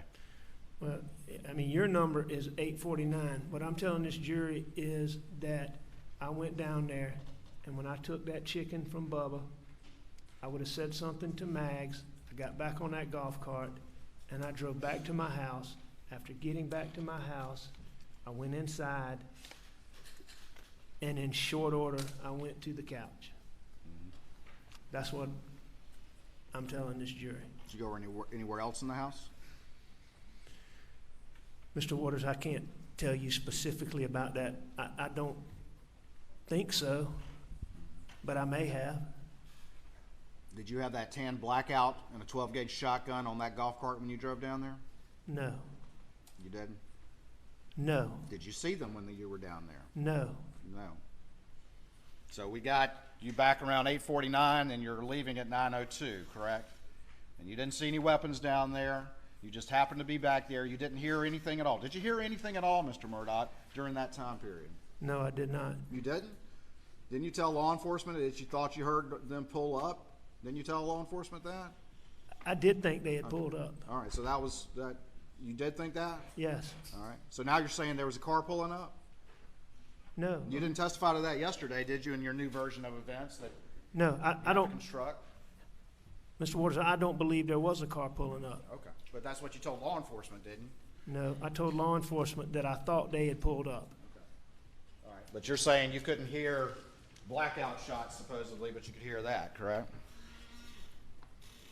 I didn't say I couldn't hear blackout shots, but I'm saying that I thought when I got up from taking a nap, if I took a nap, but when I got up from laying down, as I was getting ready to go to my mom's, there was a point in time where I thought Maggie and Paul had come back. You also told them that you thought you heard a wildcat, but maybe it was a person or something like that as well? No, that's not what I said. What did you say then? I said when I went outside that there's a house cat that's gone wild, and he hangs around. He goes from hanging around the shop, goes from hanging around the house, different times. You might, and there'll be times you don't see him. And he had been around the house. And when I went outside, I believe that cat was over there. Okay. And you made a point of mentioning I that never- to law enforcement. I never thought it was a person. All right. But you made a point of mentioning that to law enforcement, correct? In the course of discussing it, I did tell them that. But you never told them all this new story that you've constructed in light of this trial, is that correct? I did not tell them that I went to the kennel. I lied about that. And at the same time, you also looked at this jury and tried to tell them that you had been cooperative in this investigation. Other than lying to them about going to the kennel, I was cooperative in every aspect of this investigation. Very cooperative, except for maybe the most important fact of all, that you were at the murder scene with the victims just minutes before they died. Right? I did not tell them that I went to the kennel.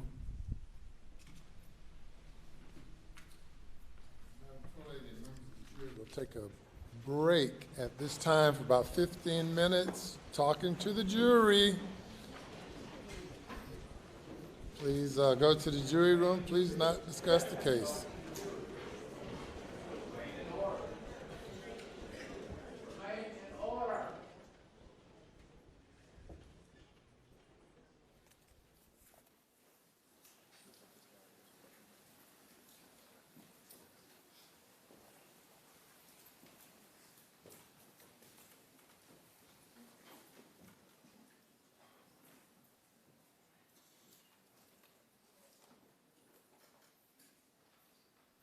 Step down. Please do not discuss your testimony with anyone during the break.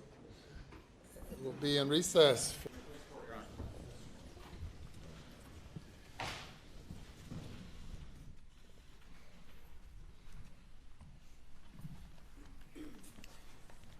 When you picked up that chicken, was there any blood on it? I don't believe so. Did you wash your hands or all? At that point in time, I don't believe that I did. And when you say you were there, you said Maggie was nearby you. Is that correct? Right by me. Was she messing with the hose at all? At that time, no, she was not. Did she mess with it the entire time that you were there, according to your new facts today? While I was there, she did not touch. She was not fooling with a hose at all.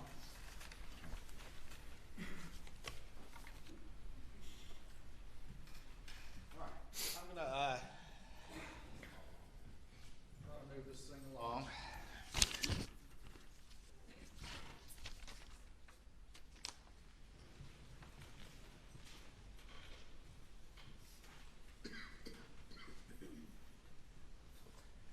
gonna put up on the screen states 519, which is the condensed timeline. If I could have computer input, please.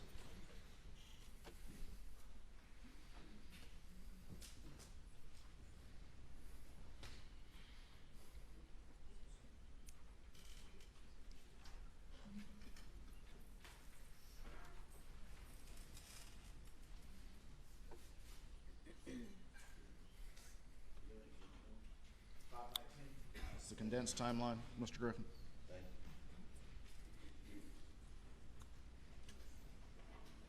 Coming out all right. You see that up there, Mr. Murdoch?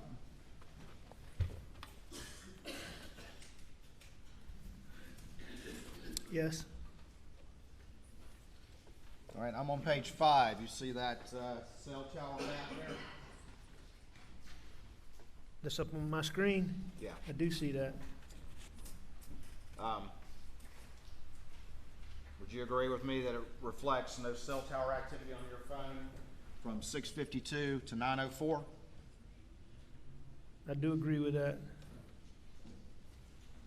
Let me ask you this, Mr. Murdoch. Did you take your phone with you down to the kennels, according to the new facts that you're testified to yesterday and today? I must not have. You must not have. If this is accurate, no, sir. Is that typical for you? Sure it is, It's absolutely. Okay. Tell me why that's typical. If and when I'm going, now, it would be unusual if I was going out for any extended period of time, or if I was going, even on the property, if I was going somewhere for an extended period of time, I would usually have my phone. But for me to go knowing that I'm going to the kennel and coming right back, that's not unusual at all. I mean, you've heard the testimony about the service out there. The service is terrible. You have to be in a particular spot. All right. And you have to find a spot. So the answer is you don't know whether or not you took it down there And I believe that I probably didn't based on this data. based on this, but unlike your photographic memory about other things, you don't remember whether or not you had your phone on you. Mr. Waters, I've never claimed to have a photographic memory, but I do not specifically remember if I had my phone that night. I do not dispute it based on this data, and that's not unusual for me. Just like you don't remember, according to your new story, the last conversation you had with Maggie. No, I remember having my last conversation with Maggie. Looking at this screen, you have the map up there. We're on page 6, and it shows you arriving back at Moselle at 6:42. You don't dispute that now, is that correct? No, that's what this data appears to show. And looking at the data, moving on to page 7, you have Paul arriving about 7:04. Is that correct? You don't have any reason to dispute that? Well, that's what it says. He arrives at 4147 Moselle Road, which is the address of the shop. The house is 4157. I believe that Paul actually got there a little bit before that, but I think that's approximately accurate. Okay. I think Paul got there a little bit closer to 7 o'clock. You would agree, though, that's the earliest data point that reflects his presence in Moselle? If that's what the records show. You don't dispute that? I don't dispute that if that's the earliest data point. But again, I believe he got there a little bit earlier. And I tried to look at these records to see if if that could be refuted. And I believe he got there a little closer to 7 or a little bit before 7. Yeah, that's a good point. You looked at these records a lot before you had your testimony yesterday and today, didn't you, Mr. Murdoch?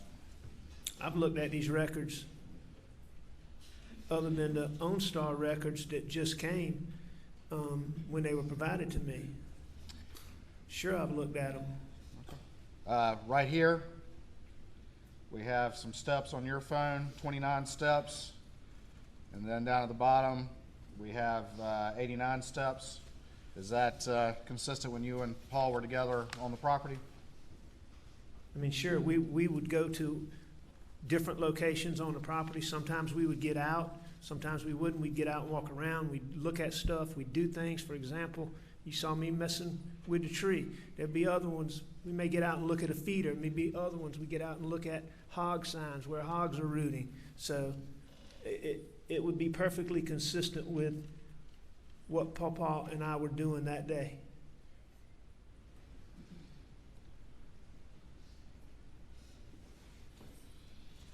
And 8:05 to 8:09, would you agree that that's the last steps recorded on your phone before 9:02 when you become a very busy bee? If that's what these records show, I see I took steps. These records show I took steps between 8:05 and 8:09. All right. So would you concede then that you're at the house around 8:09? I would have thought so, yes. Okay. And you said Paul was already back at that point?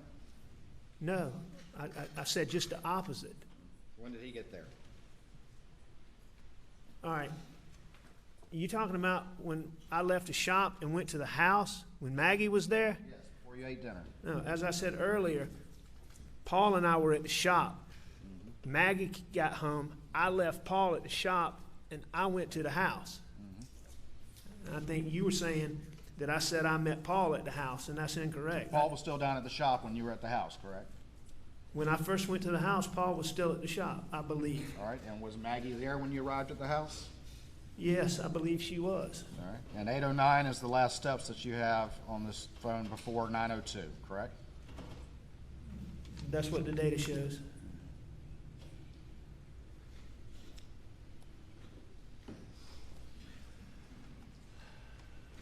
Looking now at page 15.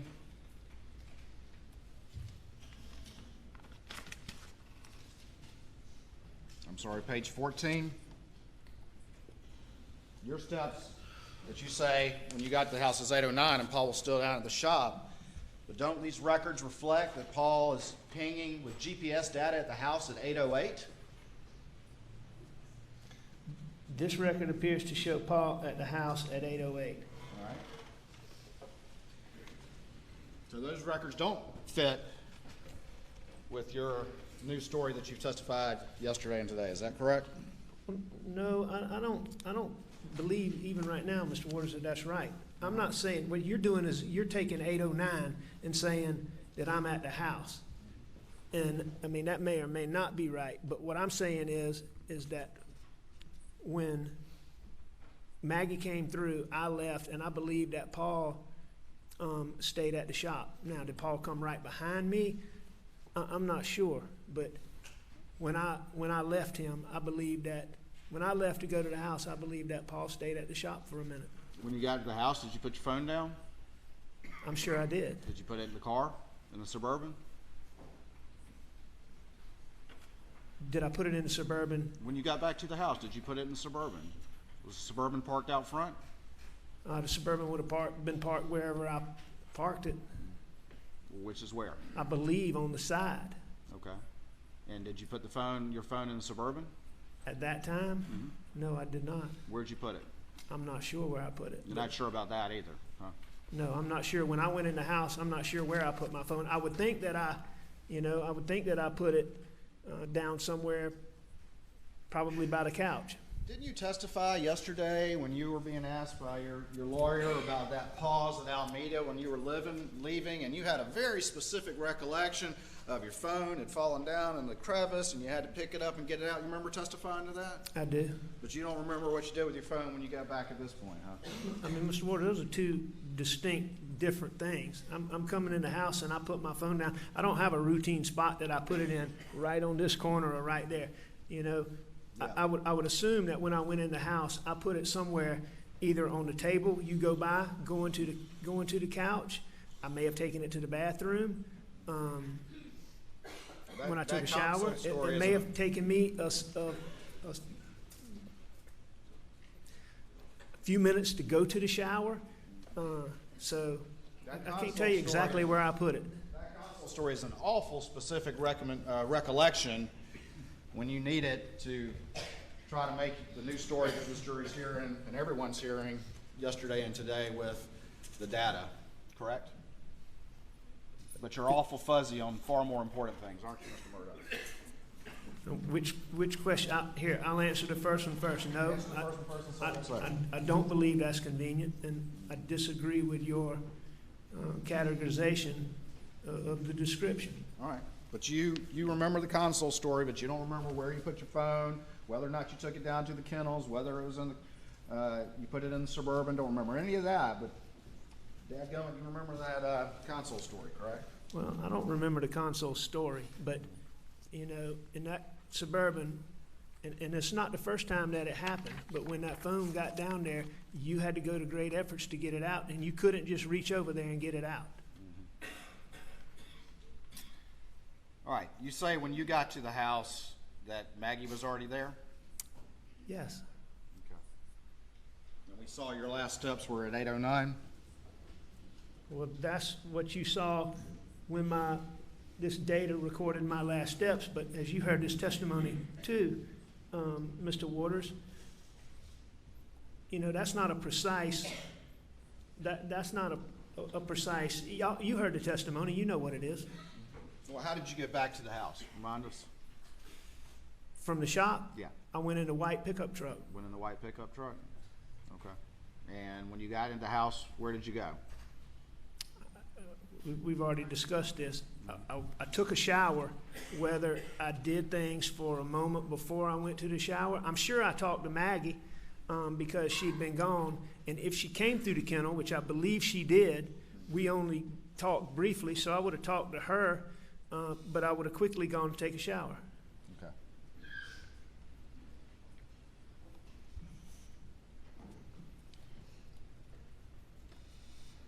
Going over to page 16, you would agree with me that the data reflects Maggie start logging steps and her phone disconnecting from the Mercedes around 8:17, correct? I agree. At 8:17, her phone ends connection to her Mercedes. And starts logging steps. I don't see that, but I don't dispute it. Well, you see the purple line talking about it disconnecting from the Mercedes. I and do then if see. you go I down see. to- I see where you're talking about. So yeah, I Yeah. see at 8:17, her phone starts logging steps. I agree with that. Okay. So would you concede that that appears to be when she arrived?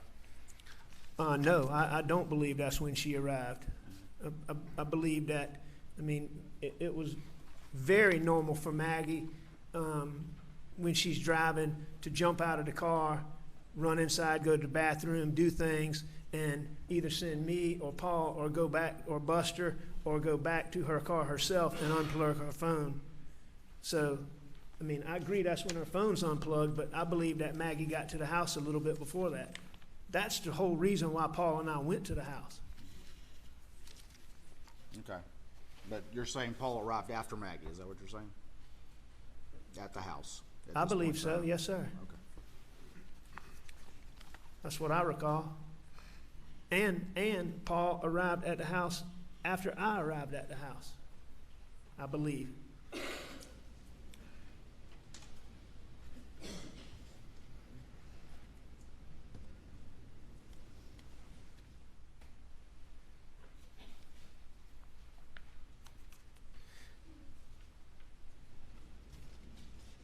And if Paul got to the house around about that same time, he wasn't inside with Maggie and I when At I went to 8:08? get to the shower. So you say if Paul got, he wasn't inside with Maggie and you? Is that what you said? Mr. Murdoch, is that what you said? Sir, You said if Paul got the house prior to that, he wasn't inside with you and Maggie? Is that what you said? I'm saying he was not inside when I went to get in the shower. Okay. But again, looking back at this data point, 8:08, we see a little blue dot right there in the middle of the house, don't we? Yeah, that's what these records show. Okay.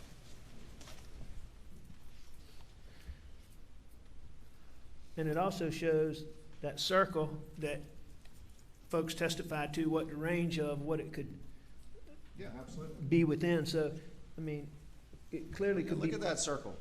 Look at what's right in the middle of that circle. Almost like somebody drew a circle around the house, don't you agree? Yeah, I do, but also in that circle is where you would park a truck if you pulled up. All right. So, you know, and I'm not saying that he wasn't in the house at some point in time there, but when I went to get in the shower, he wasn't in the house. And he very easily could have been there and been parked in the yard. All right.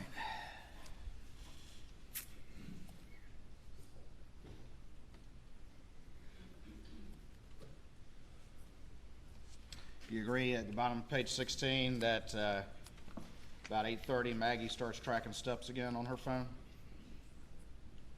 Yes, sir, that's what the data shows. All right.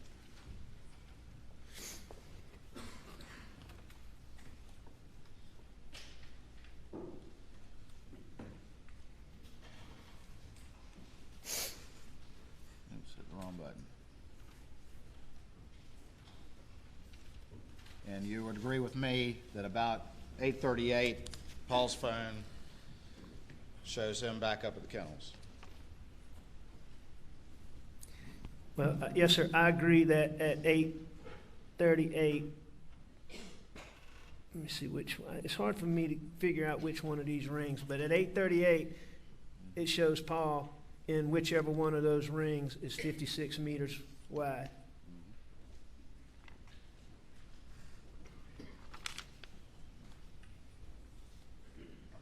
And I have no reason to believe he wasn't at the kennel. And then 8:44:55, we've already gone through this, but that's the kennel video, right? Yes, sir, that's correct. And you would agree with me that it lasts about 50 seconds, correct? Yes, sir, I agree with that.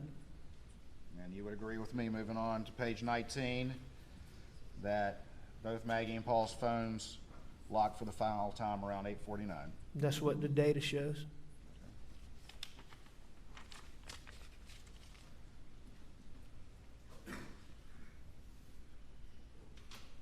After that, you agree that Maggie's phone around 8:53 shows some steps being taken? That's what the data shows, yes, sir. Data doesn't show who's carrying it, but that's what it shows. Is that correct? That is correct. All right. And then you would agree with me that from 9:02 to 9:06, your phone finally comes to life and starts showing a lot of steps. I do agree with that. What were you doing? I was getting ready to go to my mom's house. Getting ready to go? I thought you took a shower already. You were just laying down on the couch. What all you need to do to get ready to go to your mom's house? I mean, there wasn't anything to get ready in that aspect, but Wasn't anything to get ready, I was was it? getting ready to go. I was preparing to leave. Doing what? I don't know if I got up, went to the bathroom. I don't know. I can't tell you exactly what I was doing. And that's far more steps in a shorter time period than any time prior, as you've seen from the testimony in this case. So what were you so busy doing? That's Going to the bathroom? no, I don't think that I Did you get on a went treadmill? to the bathroom. No, I didn't get on a treadmill. Jog in place? No, I didn't jog in Jumping place. jacks? No, sir, I did not do jumping jacks. What were you doing, Mr. Murdaugh, for those 4 minutes? Preparing to leave for my mom's house. What? What does that mean? I mean, you're in the front room on that couch where you say you laid down. The Suburban's just right outside. What all are you doing? I don't know if I got up and went to my room, went to the gun room, went back in the. Doing what? You've been so clear in your new story about everything. What were you doing during these 4 minutes? I disagree with your assertion about every detail. I don't recall. I know that I was getting up and I was leaving. I was going to check on my mom.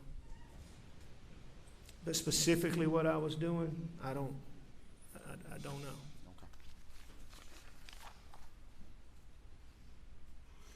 I know what I wasn't doing, Mr. Waters, and what I wasn't doing is doing anything, as I believe you've implied, that I was cleaning off or washing off guns or putting guns in a raincoat, and I can promise you that I wasn't doing any of that. Okay. Also, during this 4 minutes where you've got 283 steps, not only are you moving around a lot, but you're making a ton of phone calls. Because that, in that same time period, you see this red line right here? Where over that 4-minute period, all those steps were taken? That's also when you're calling, making all these phone calls, isn't it, Mr. Murdaugh? Well, I made the So were phone you running the calls. place and making phone calls? Is that what you're? Be allowed to answer before Mr. Waters steps on him again with another question. Please. Thank you. All right. You were making all these phone calls while you were taking all these steps. Would you concede that? Where you don't remember what you were doing? Well, I was making phone calls, and that's shown here. At 9:05, I called my dad.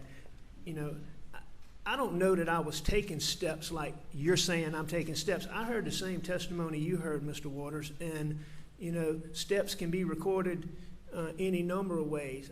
I don't have a specific recollection of walking around. I don't know if I was hitting my phone like the guy showed or doing whatever that makes steps, but, you know. So you were hitting your phone like that while you were making all these phone calls? Hang on, no, sir. What I'm saying, Mr. Waters, I don't know that. I'm just giving you an example. You're saying that I'm running around taking these steps, and while I'm doing that, I'm making telephone calls. What I will agree with is that this data shows that there was 283 steps recorded on my phone. And sometime during that period, I made certain phone calls. Okay. All right, so not only for whatever it is recording steps, but you're also making a ton of phone calls, including missed calls to Maggie, who is 1,100 feet away, supposedly. You're using the term a ton of phone calls. Yeah. What I agree is that I made the phone calls that are listed on these call data records, which, you know, are very normal phone calls for me. Do you know why so many phone calls were missing from the log around this relevant time period when law enforcement downloaded your phone on June 10th? From my phone? Yeah. No, I don't. Did you delete them, Mr. Murdaugh? Not intentionally. Just around the time of June 7th, all these calls are missing, but you had nothing to do with that between June 7th and June 10th. No, sir, I did not. And I did not delete phone calls from my phone. Mr. Waters, one of the most important things in this whole thing for me has been getting this data that I believe would exist. Phone calls and phone records would be part of that. I've been in enough civil cases and used phone records enough times to know that you delete a phone call from your phone, it doesn't disappear. So I can tell you, this jury, and everybody who's listening that I did not intentionally delete phone calls from my phone. Yeah, because you started talking about you're a former prosecutor, correct? And former lawyer doing civil cases. We went through that yesterday. And boy, you're busy bee on that phone, and right out of the gate at 9:02, right? Objection's overruled. Am I a busy bee? Yeah. I am using my telephone at, I think I call at 9:05, I start and call my dad, and I agree that I made other phone calls. And one of the first things you start talking about with law enforcement is these calls that you made to Maggie. Correct? You recall that from your first statement to law enforcement? One of the first things that I said to law enforcement? Yeah, that's one of the things you talk about. I'm talking about with your interview with Special Agent Dave Owen. I don't remember that being the first thing we talked about, but First things. if Mr. Owens asked me about it, then No, you brought Sure. it up, didn't you? I did. You don't recall? No, I don't recall. Would you dispute me if I said you brought it up? That I brought up, what, brought up Your what? phone, Mr. Murdaugh, your phone. Phone calls to Maggie? Yes. That I brought up phone calls to Maggie to David Owens. I'm asking you, is that one of the things that you talked about in your first interview with Dave Owen? That you pulled out your phone and started looking at it, that you brought that up? Do you recall that? Well, but that's not what you asked, Mr. Owens. You asked me, was that the first thing that I talked to him about? And that was the discrepancy. I certainly don't dispute that Mr. Owens and I talked about phone calls. But that's not what you said, so just to be clear. Well, the real reason, Mr. Murdaugh, is that you as a lawyer and prosecutor are up at 9:02, finally having your phone in your hand, moving around and making all these phone calls to manufacture an alibi. Is that not true? That's absolutely incorrect. So that's just another circumstance and coincidence in this particular case. Right around the time that you lied to law enforcement about maybe one of the most important facts in the case. Comment before the question. It is an absolute fact that I am not manufacturing an alibi, as you say. How do you remember so much detail about everything else, but you don't remember what you were specifically doing to generate 283 steps while you're making all these phone calls in the same 4-minute period? I remember unequivocally, without any doubt, with as clear a mind as I could have at any time, that I never manufactured any alibi in any way, shape, or form, because I did not and would not hurt my wife and my child. So why So can't I you know remember for a what fact you were doing? that I never, ever, ever created an alibi. Why don't you remember what you were doing when you were so busy for this 4-minute critical period? I do Other remember than what I was doing. Other than I was getting ready to go. Well, that's because that's what I was doing.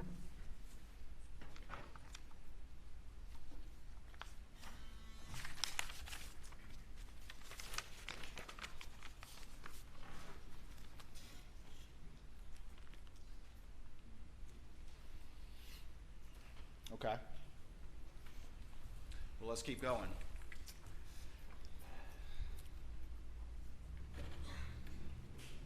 You made those calls to Maggie in that 4-minute period. You had just seen them a few minutes ago when you say you went down there and came right back. Why didn't you just take that quick little left 1,100 yards away and stop by? See why they didn't answer the call. You're obviously wanting to get in touch with them. Why didn't you go down to the kennels that were so close by? There was no reason to. I mean, Making multiple missed calls to Maggie, and she's so close. And there's a driveway right there. Why do you not just go down there and say, hey guys, I'm heading over there? it wasn't important to do that. Me making those phone calls is simply me letting, I believe I called Maggie and I believe I called Paul, but that's simply me just letting them know that I'm leaving for a minute, I'll be back. The fact that they don't answer is not unusual at all. Now, it is odd, it is unusual that they never call me back. But at that moment, the fact that there's a missed call, when I know they're on the property, I mean, that doesn't even register at all.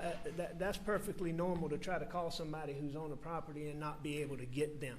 And as far as not going down there, there was no sense of urgency. Maggie was with Paul.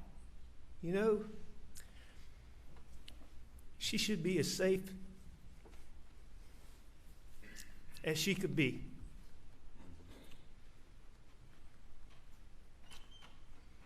Yeah, she should.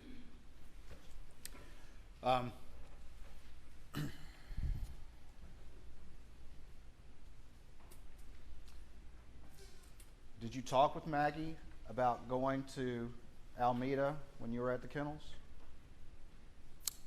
No, I don't believe I did. Did you talk with Maggie about going to Alameda during supper? I know that we had talked about it. I don't believe we talked about it at supper, but we may have. I know that I had talked about that I was going to go over there. And then I decided that I wasn't going to go over there. So what was your conversation at supper? Tell me specifically, if you could, please. I About going to Alameda. I can't tell you that we specifically talked about it. The only thing that I can tell you we specifically talked about at supper was Paw Paw. All right. And what was the conversation?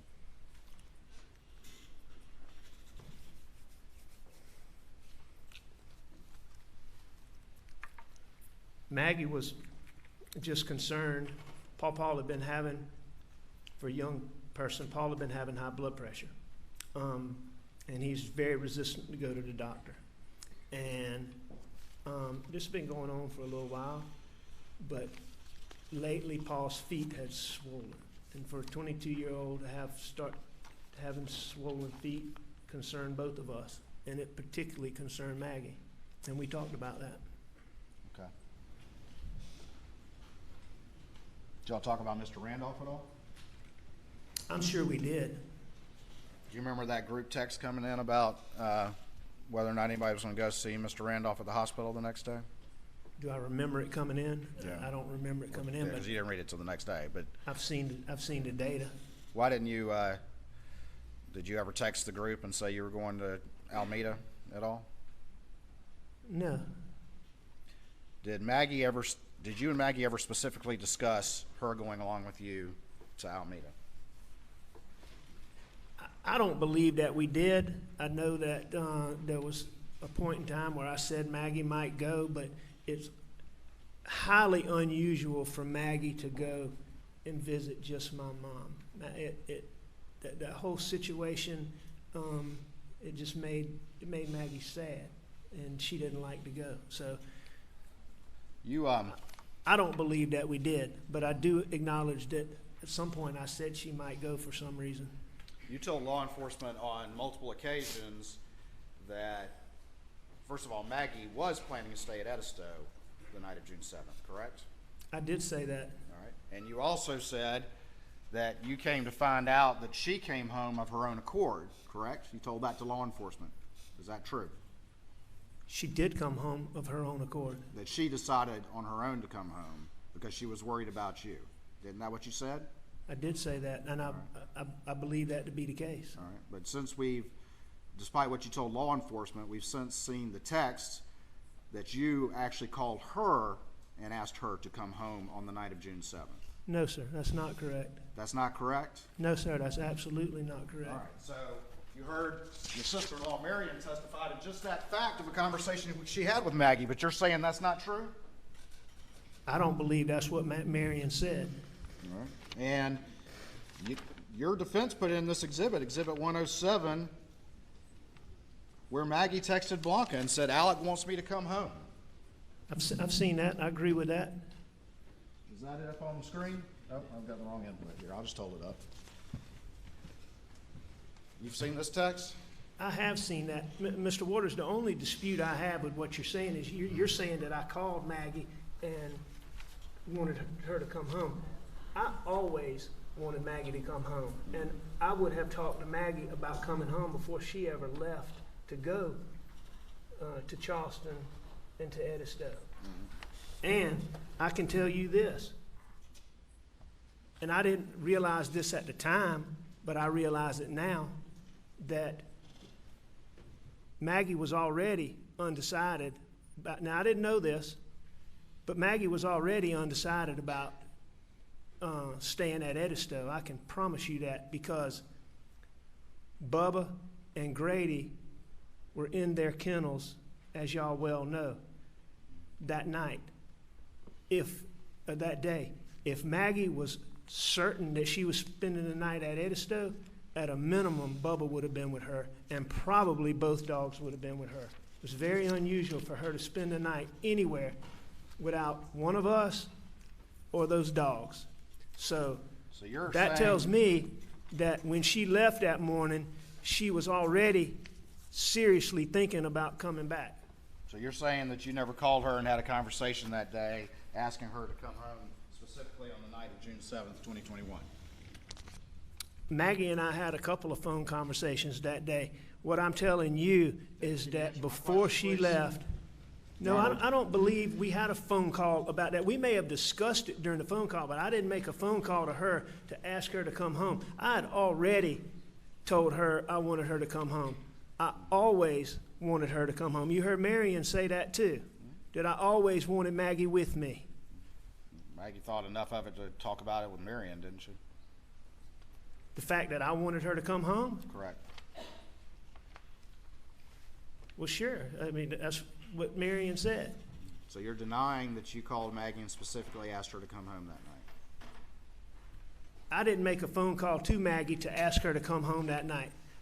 I asked Maggie to come home long before she ever left. And I probably asked her again each time I talked to her, but I didn't make the phone call specifically for that, as you're saying.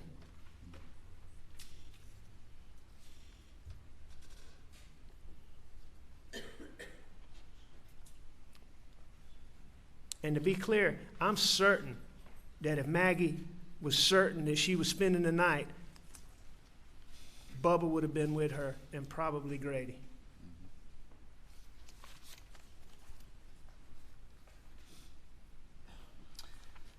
All right.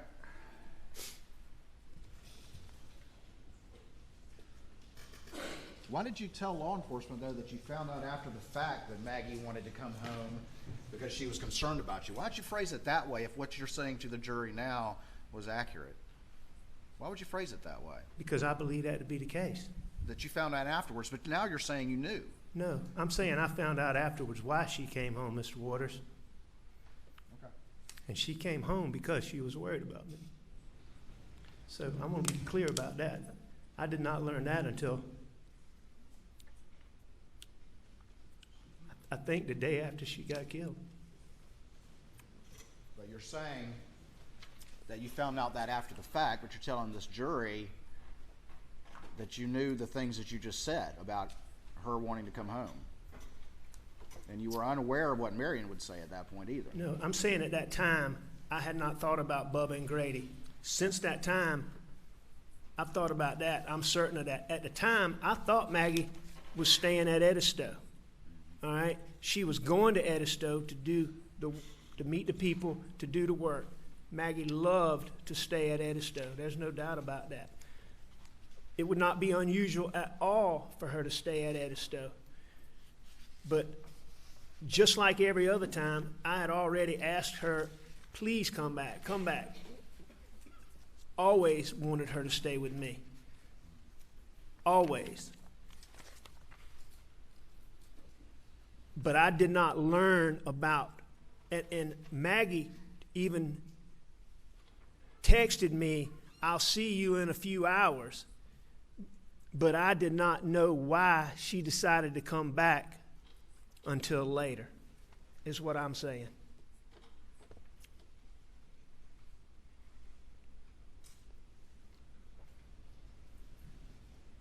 And I learned it from Blanca. Blanca actually showed me the text that she sent her talking about being worried about me.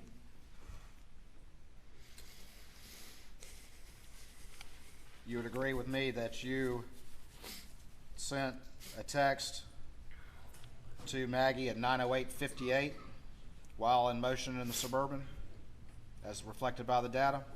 I do.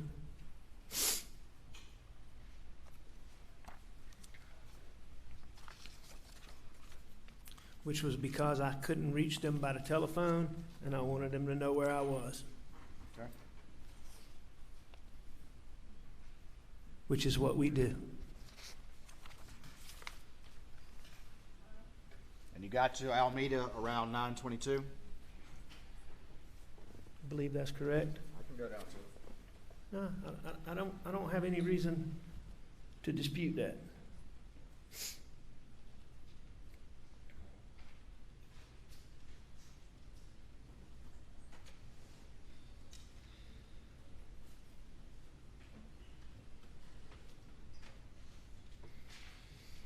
Made some more phone calls along the way? I did make more phone calls along the way while I was riding. Called Chris Wilson? I did call Chris Wilson.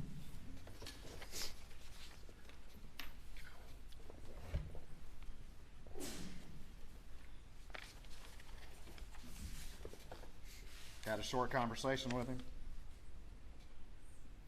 Is that right? I did have a conversation for however long the records show. About 131 seconds. That sound about right? If that's what the records show, 2 minutes. Called your brother, John Marvin, for about 106 seconds, including connection time. Does that sound about right? That does sound about right.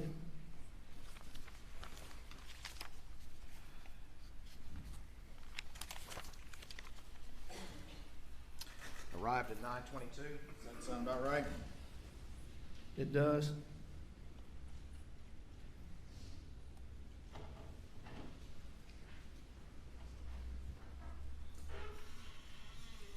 And then at 9:24, you call, that's the landline at Alameda, is that correct?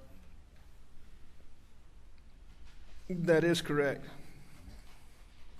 And then you went inside, is that right? Yeah, that's Called to right. Miss Shelley. That's right. I called the house phone to get Shelley to let me in. And when you were asked by law enforcement how long you were at your mother's house, you said 45 minutes to an hour. Isn't that correct? I think I said a couple of different things, but I think at one time I did say that. But, you know, routinely through these things, I kept saying, you know, when you get this data, you'll see exactly. When you look at my phone, you'll see exactly. When you do, you know, so, you know, me giving the times was always given with the thought that, okay, that there's OnStar out there, there's whatever. But when you had a conversation with Miss Shelley after the fact, you actually asked her to say that you were there longer than 20 minutes. You know, I heard Shelley's testimony. I believe Shelley to be a good person. I wasn't trying to influence Shelley on any particular length of time because at the beginning of this, I believed that data would show what data would show. And for me to tell her to say something when my OnStar is going to show something different just doesn't make any sense. So, you know, I can't answer that. What my recollection is that I told Shelley that law enforcement would be talking to her. We may have discussed how long I was there. At that point in time, if I thought I was there 45 minutes, I may have said I was here 45 minutes, but, you know, I can't tell you. All right. And that's the same thing that Blanca testified to, that you talked to her about the clothes that you were wearing. It made her uncomfortable, correct? Ask that question again. It's similar to your conversation with Blanca that she testified about when you talked to her about the clothes that you were supposedly wearing. And it made her feel uncomfortable. Do you remember that testimony, sir? What's similar to that? Well, that you're talking to both of these individuals about their testimony in a manner that's inconsistent with what they know. No, I don't think your assertion is accurate. You have to understand this. On August the 11th, when I went to meet with David Owens, and in that, David Owens asked me about, he showed me that Snapchat and asked me about clothes that I had on. And shortly after that, the next time I was with Blanca, I asked Blanca about those clothes because David Owens had asked me about them and was made an issue about it. And so I checked with Blanca to see what I specifically asked Blanca, and it was an issue to me. So I got Blanca and I said, I need you to sit down and talk with me about this. This is important. Do you remember my clothes when you came to Moselle that day? And she remembered exactly what she testified to. She remembered that my pants were there. She wasn't sure if the shirt was there. At that time, I think she actually thought the shirt was there, but she was clear that she wasn't sure about that. No, she wasn't unsure, but she didn't remember, but assumed that it was. So that was the conversation and why I was asking Blanca. Boy, again, you're very specific about your memories of that conversation. Is that correct, Mr. Murdaugh? You dang right I'm consistent about that, because a very short time before that, David Owens is asking me questions and telling me I'm a suspect in the murder of my wife and my child and asking me about my clothes, you dang right it was important. It was important, right? And you dang right I remember why I went to her and for what reason. Because the only thing you're concerned about is yourself. You're not concerned about giving accurate information to law enforcement, correct?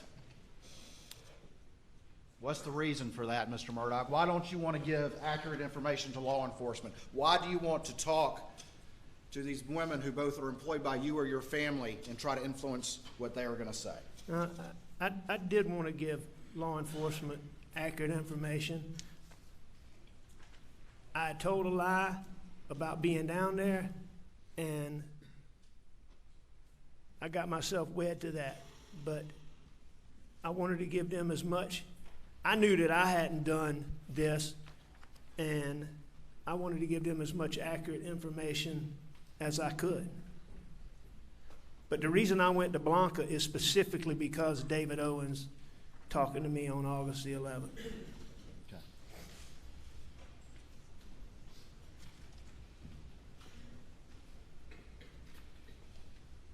You can see that you're underway about 9:42, heading back.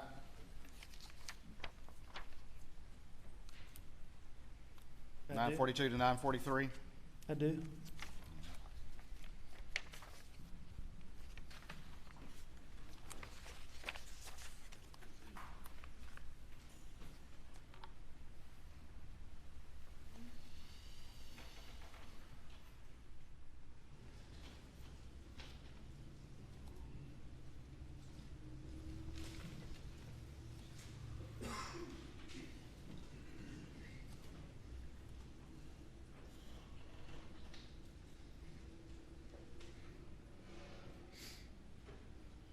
Turned on Moselle about 10:01.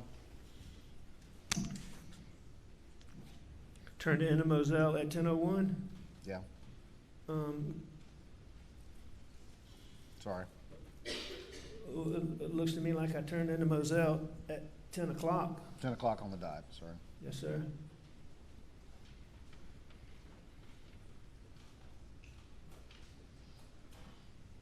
At the house at 10:05.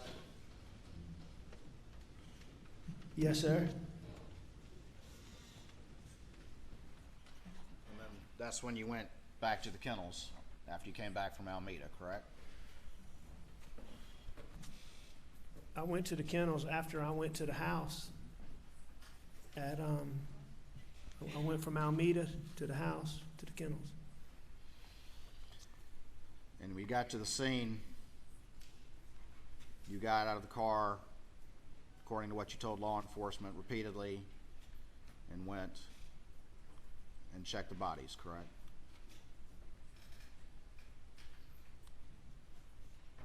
Before you called 911, is that correct? No, sir, that's not correct. You're saying you didn't say that to law enforcement? I don't know what I said to law enforcement, Mr. Waters, but I can tell you this. When I pulled up and I saw Maggie and Paul, I jumped out of that car. I know that I went back to my car and I called 911 as quickly as I could. That point in time, when I got on the phone, then is when I went to them and did the things that I did. So, But you were what you're saying is not accurate. You're saying that you didn't say very specifically to law enforcement that you went to them prior to calling 911. When? After you got out of the car, you told law enforcement repeatedly that you went over and checked the bodies before you called 911. No, I don't. If I did say that, I don't believe that's accurate. Did I check Maggie and Paul before I called 911? Correct. No, sir. That's not accurate. At least that's not what I remember. That's not what you remember saying, or that's not what you say now happened? No, that's not what I believe happened. Okay, but you don't deny that's what you said. Did I check Maggie and Paul before I called 911? Correct. don't believe that's what I said.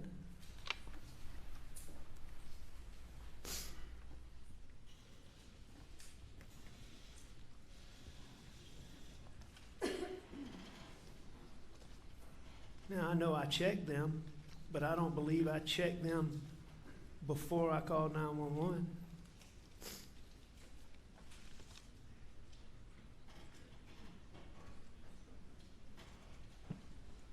Because I can pretty well remember vividly when I checked Paw, I was already on the phone with 911.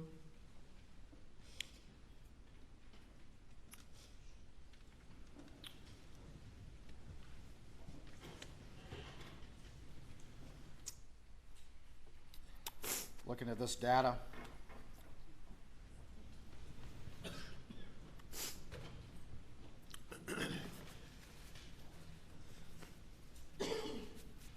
to show the vehicle parking at 10:05 and 55 seconds, Yes, sir. and 10:05:57.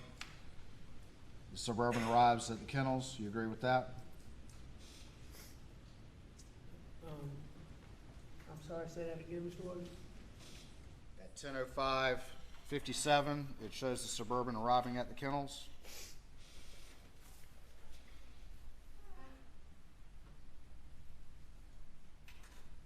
Okay. Okay. The 911 call was at 10:06:14, Okay. just about 20 seconds later. You agree with that? I think that sounds right. Yes, sir. I mean, that makes sense. But that goes back to what I'm saying is I pulled up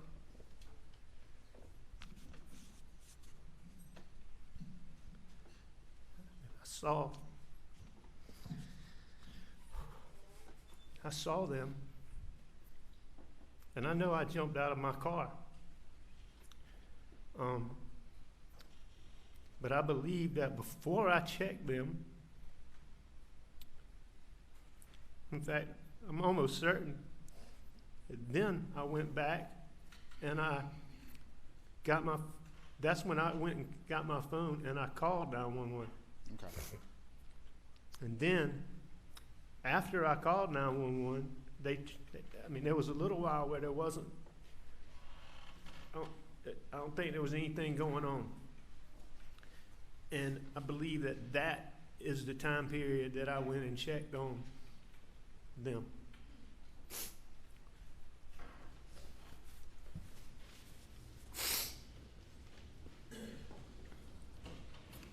I don't want to belabor this point, but what you're saying here today, now that we have this data, that's not exactly how you expressed it to law enforcement in your prior statements. Is that correct? No, sir, I disagree with that. Okay.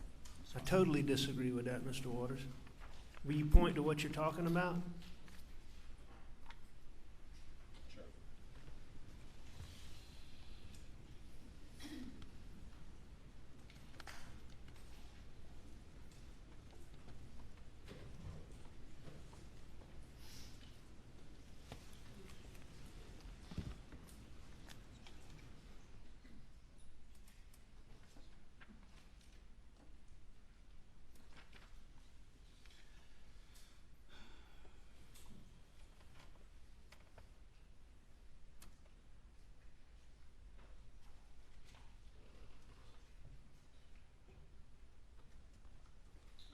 Where's the first?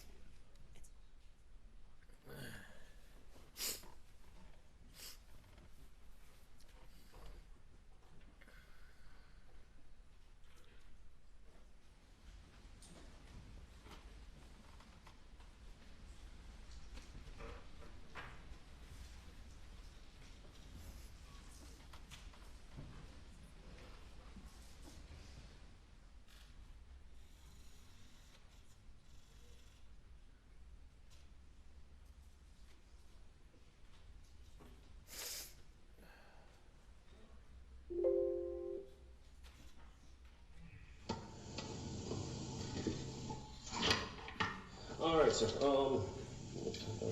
I do know. I left the house without my watch. 12:57.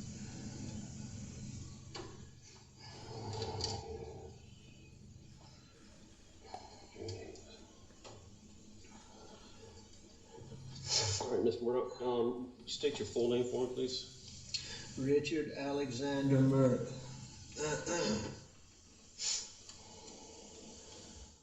And spell your last name so we get it correct. Murdaugh. All right. And you go by Alec? Yes, sir. And date of birth, Mr. Murdoch? May 27th, 1968, And a good phone number for you. 803-942-1227.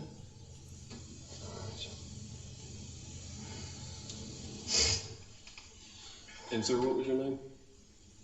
Yeah, Danny Henderson. Okay.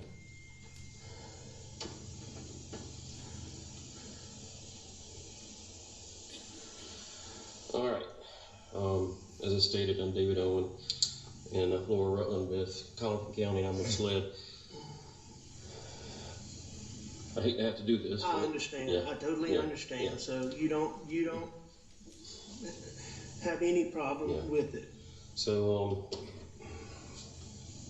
just start at the top, take your time.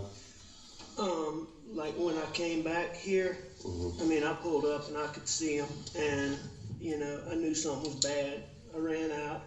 I knew it was really bad. And my boy over there, I could see it was.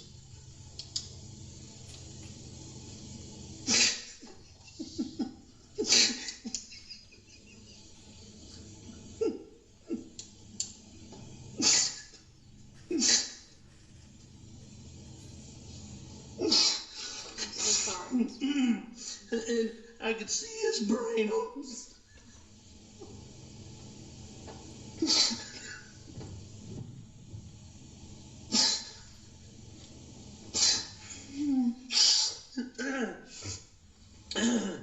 And I ran over to Maggie, and actually, I think I tried to turn Paul over first. You know, I tried to turn him over, and I don't know, I figured it out. His cell phone popped out of his pocket. I started to try to do something with it, thinking maybe, but then I put it back down really quickly. Then I went to my wife, and I mean, I could see.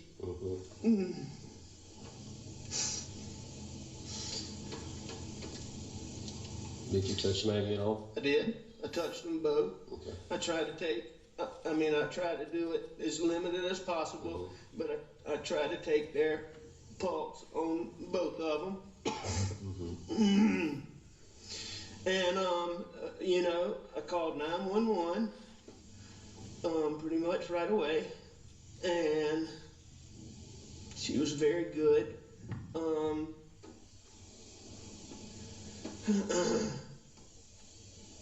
I talked to her. I told her I was going to get off the phone to call some family members. I did that.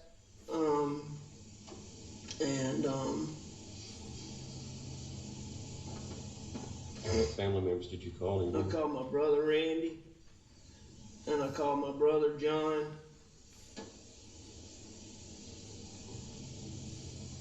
And I tried to call a little boy, a real good friend that's right around the corner from here, but I didn't get him. That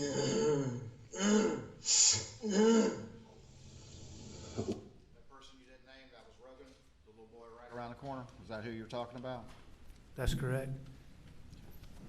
But going back to your question, I mean, that's the way I remember it, what I said right there. And you know, your question about did I do these things before I called 911, that's not what I said then, and that's not what I remember now. Okay. So you're saying now that you went out, you checked, you came back, got your phone and that's when you called 911? I'm not saying that now, Mr. Woods. I am saying that now, but to me, that's what I said then. I mean, I told her, I called 911 right away. There was no time to do the things that I'm talking about doing in the time between getting there and calling 911. When you talked about calling Rogan, and you said that he lived right around the corner, correct? That's correct. But Rogan wasn't staying there at the time. That's the whole reason that Cash was at your kennel, right? You knew that. Well, Rogan was staying in Beaufort a lot, but he was home a lot too. I didn't know where Rogan was on a daily basis. About keeping his dog Cash at the kennels when he was staying with his girlfriend and working down in Beaufort? Yes, he had asked me that. But I mean, that had been some time before. I didn't know. You're making a big deal about this, Mr. Waters, but that particular night, I didn't have a clue where Rogan was staying or not staying. I was trying to find somebody to come out there with me. I'd called Randy, I'd called John, and Rogan was the next best alternative. Okay. And Rogan is so close. I mean, Rogan, of all these kids that you've heard, Rogan, Gibson, I mean, Roro is like a Rogan. You prefer when I call him Rogan, is truly like a son to Maggie and I. And he was such a good friend to Buster, and he was such a good friend to Paul. And you've been through everything I have. You'll see that 2 weeks or 3 weeks prior to this, I ran out of gas when Bus and Paw weren't home. And Rogan's the person that I called to bring me gas. Okay. Nobody's disputing any that Rogan would have helped you. Let me keep playing this. Around Paul when you walked up. Blood. Anything else? I mean, there were some body things, yes, sir. I mean, like any other evidence. I know you said the phone fell out of the pocket, but did you see anything else that didn't belong or shouldn't belong or that wasn't part of Paul? No, sir, not the, no, sir. How about Maggie? No, sir. You didn't see anything around them? What made you come out here tonight? I went to, my mom's a late stage Alzheimer's patient. My dad's in the hospital. My mom gets anxious when she does. I went to check on them and Maggie. Maggie's a dog lover. And she fools with the dogs. And I knew she'd gone to the kennel. I was at the house.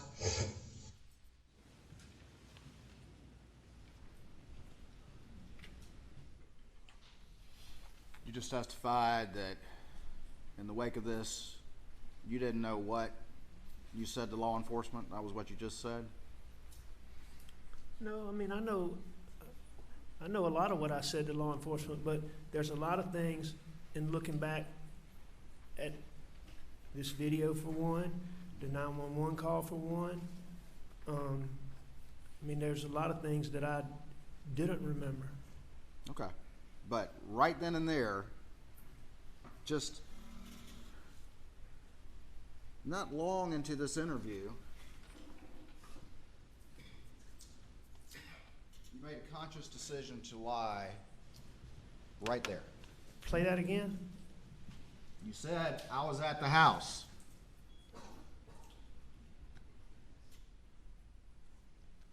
And I knew she'd gone to the kennel. I was at the house. I left the house. Play. You want me to back it up some more? Well, Yeah, we can keep listening to it. Anything around them?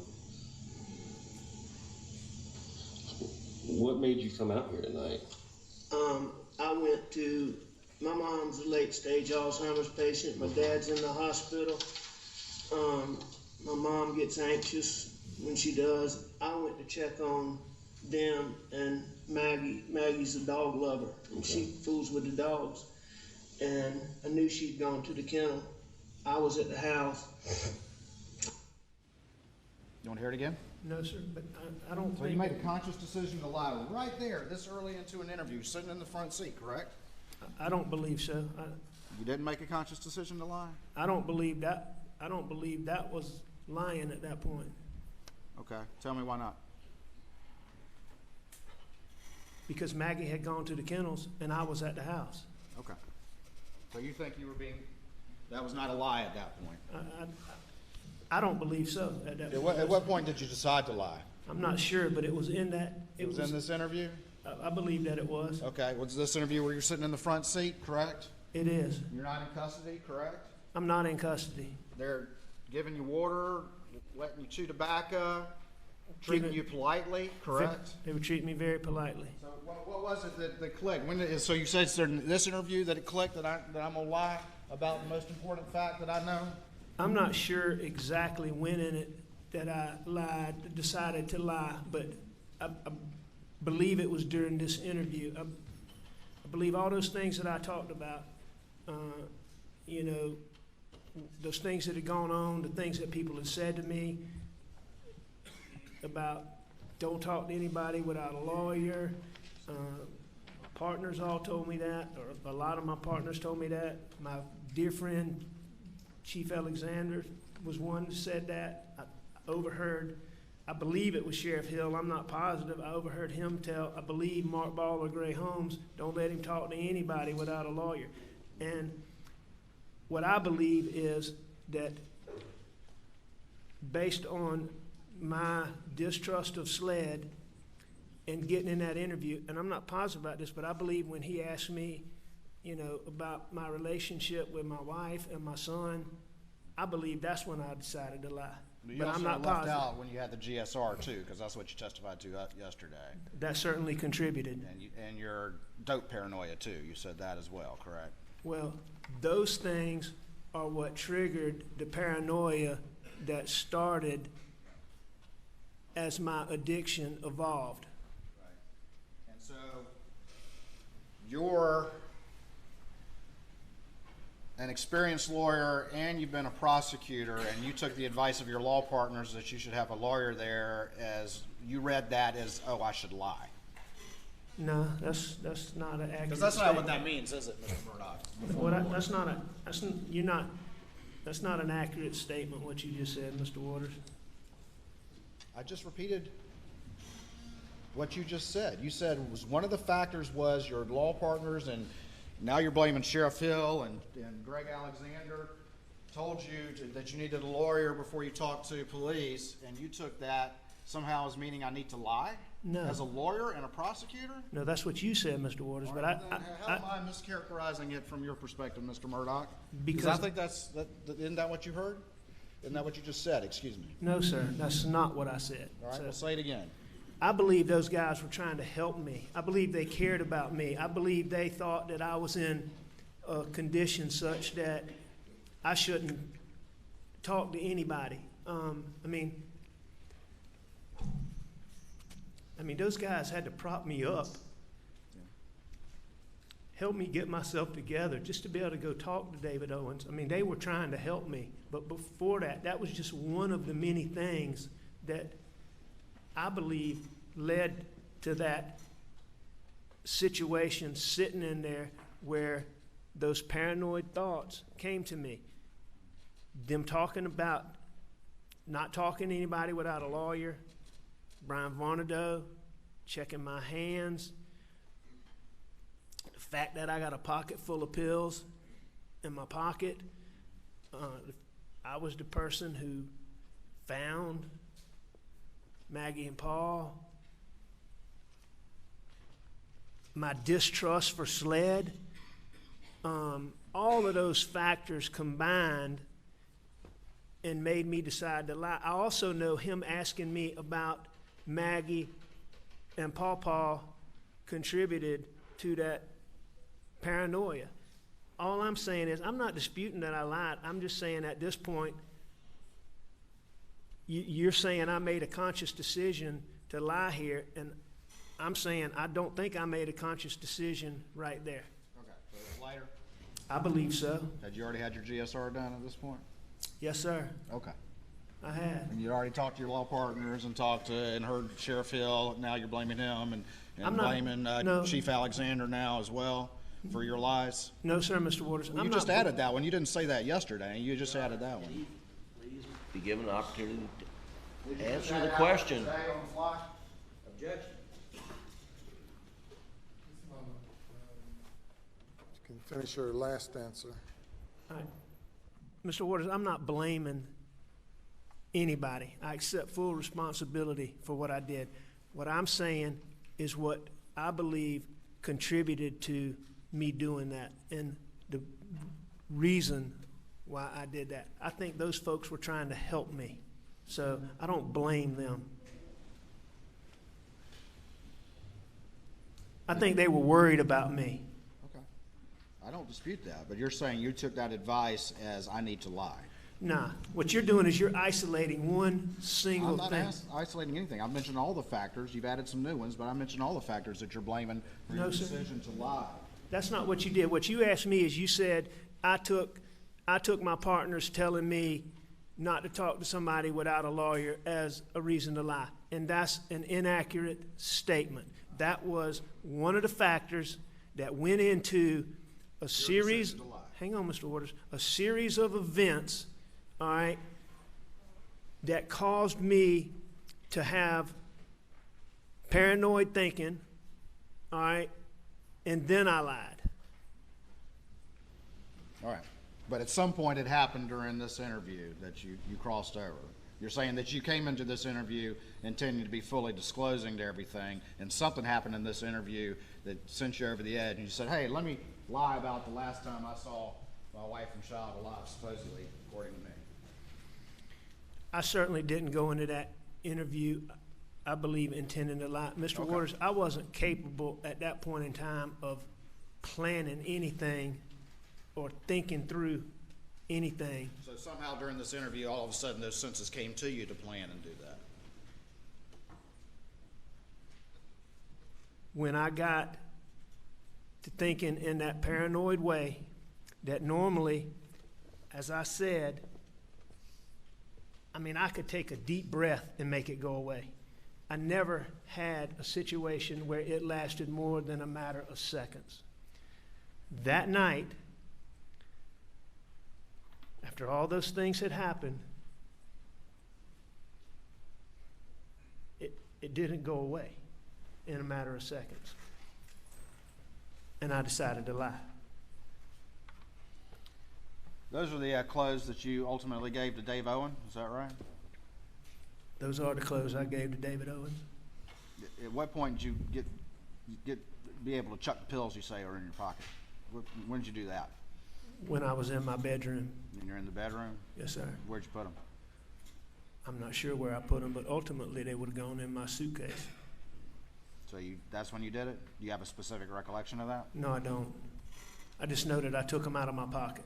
If we watch this whole video, you think you could, if we watch the whole thing, you think you can say, okay, that's the moment where my senses came to me and I decided I was going to tell this major lie?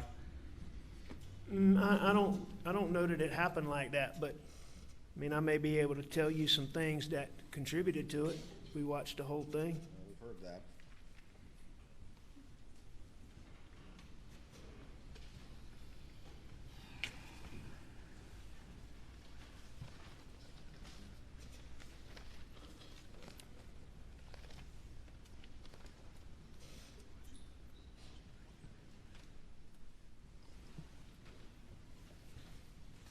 I just want to be clear, though. At least on this one, at some point during this interview, when you were able to plan your lie about this event, and you made that decision. But it wasn't what we just played. It wasn't yet. It was some point after that. I don't think that's a lie right there. Is the reason why I don't think that it's occurred before this, because what I'm saying there, I believe to be truthful. And I know this. I know for a fact that when David Owens asked me about my relationship with my wife and my child, I know that played a role in that. And I believe that and I may be wrong, but I believe that this was before that. You ever heard the expression, not telling the whole truth is the same as telling the lie? Sure I have.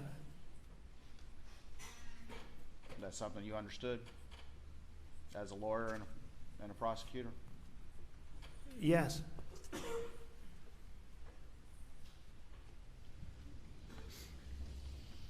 All right.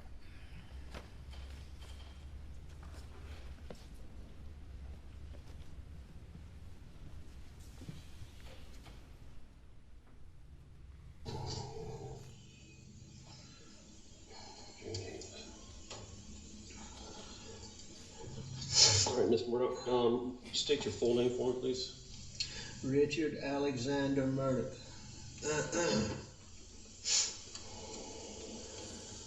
And spell your last name so I get it correct. Murdaugh. All right. And you go by Alec? Yes, sir. And date of birth, Mr. Murdough? May 27th, 1968, And a good phone number for you. 803-942-1227.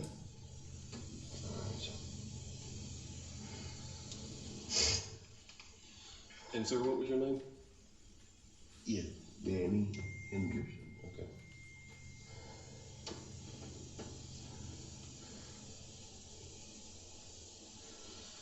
All right. As I stated, I'm David Owen in Lower Rutland with Colleton County. I'm with SLED.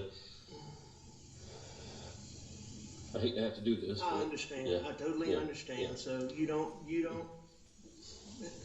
have any problem Yeah. with it. So,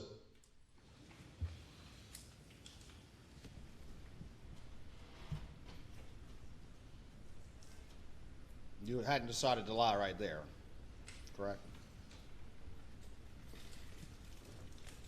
I don't believe so.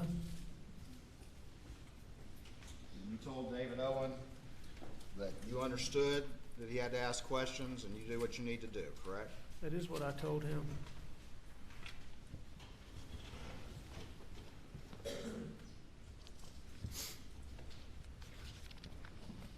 Your Honor, this might be a good time for a break. 1 o'clock. Ladies and gentlemen, addressing the jury, we'll break till 2:15. We'll go to the jury room. Please do not discuss the case.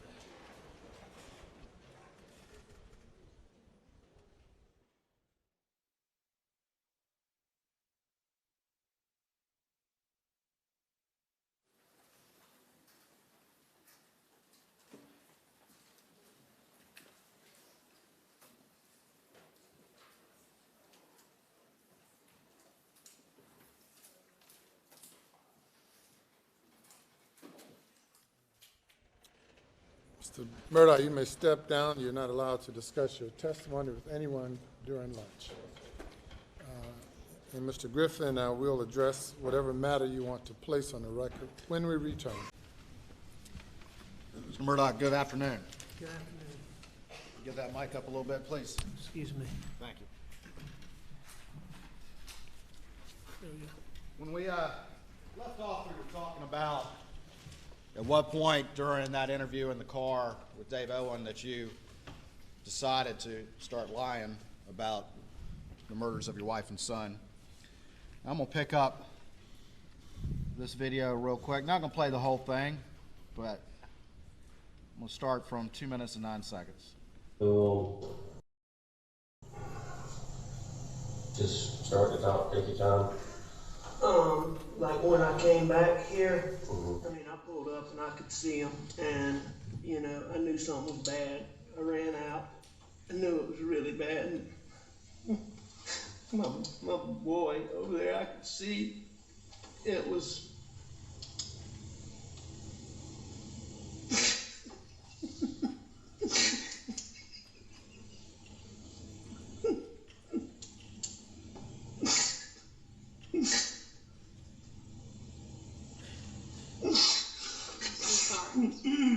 And I could see his brain on.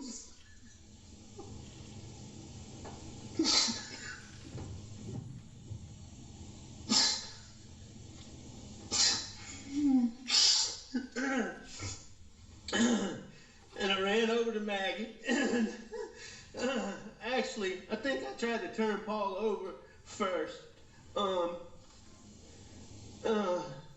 You know, I tried to turn him over, and I don't know, I figured it out.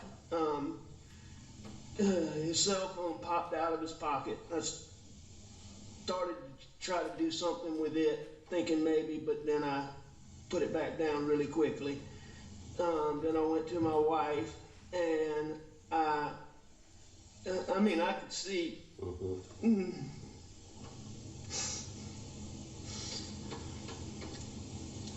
Did you touch Maggie at all? I did. I touched them both. Okay. I tried to take, I tried to do it as limited as possible, but I tried to take their pulse on both of them.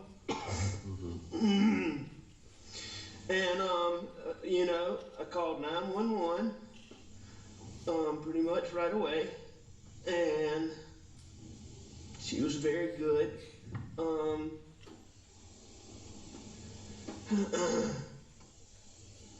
I talked to her. I told her I was going to get off the phone to call some family members. I did that.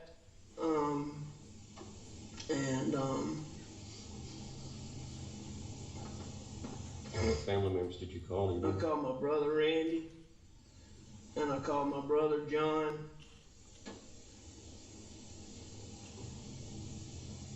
And I tried to call a little boy, real good friend that's right around the corner from here, but I didn't get him.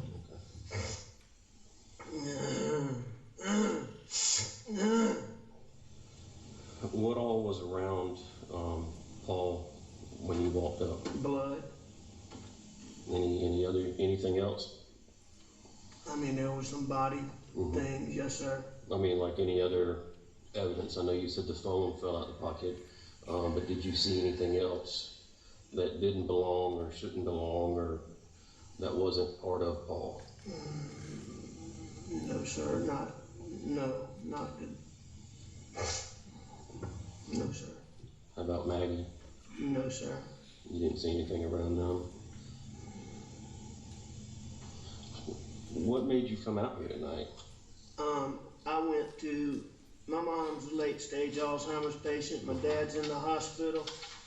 My mom gets anxious when she does. I went to check on them and Maggie. Maggie's a dog lover. And she fools with the dogs. And I knew she'd gone to the kennel. I was at the house. Just to be clear, you say you hadn't made the conscious decision to start lying about your wife and son's murder right there, correct? I don't believe so. Okay, well, let's continue on. Mr. Waters, I can't tell you exactly when that decision occurred. Okay. You can't describe to the jury the moment you decided to lie about your wife and son's murder. I can't tell you exactly when that moment occurred. I left the house and went. But you did say earlier that when David Owen asked you about your relationships, that was a trigger point, correct? Well, that was certainly one of the things that contributed or made me paranoid. Okay. Now, you know, there were already things that had gone on that occurred, as I said, that put me in that mindset. Yeah. But exactly when I decided to lie about that, I can't tell you. So the things again, you talked about your dope paranoia, the fact they'd taken GSR, and you talked about the advice of your law partners and Sheriff Hill and Greg Alexander, and then you talked about your distrust of SLED somehow from the circumstances and demeanor of this interview right here, correct? No, my distrust from SLED didn't arise from this interview. My distrust for SLED arose from a couple of things, and it's really several things. It arose from the way they had been involved in, SLED had been involved in the investigation into Paul's criminal charges, and they had been involved in, there was an issue that had gone on with some rumors about Buster and Paul, they had been involved in that, where,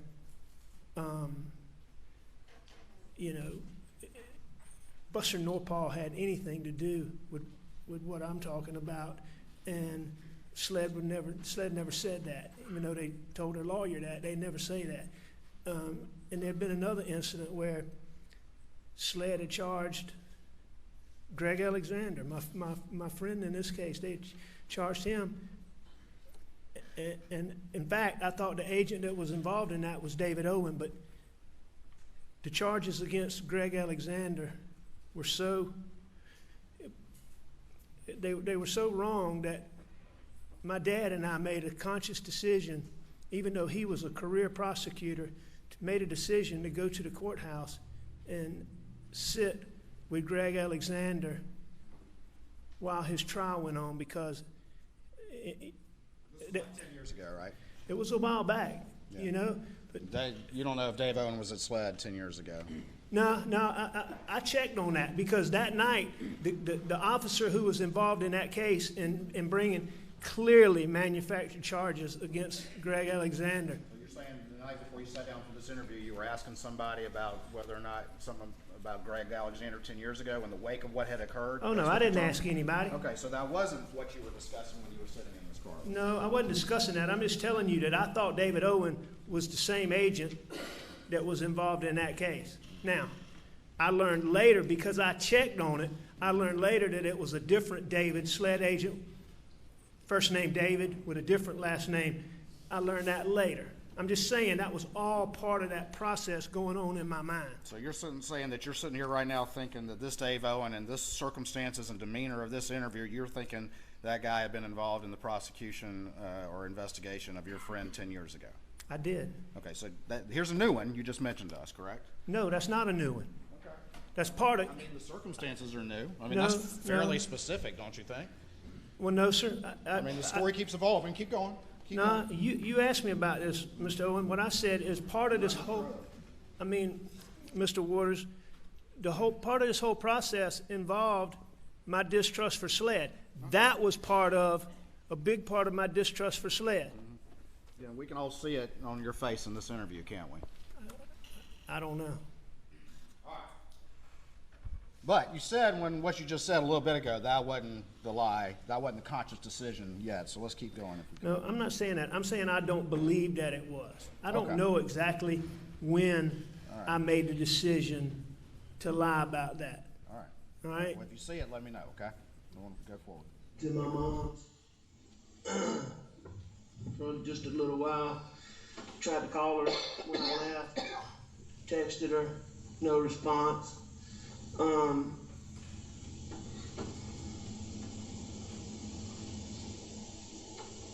When I got back to the house was obviously nobody was in there, so I figured they're still up here fooling around. Paul was gonna be getting set up to plant. Our sunflower seeds got sprayed and died, and he was refiguring to plant the sunflower seeds. So I came back up here and I drove up and saw and called.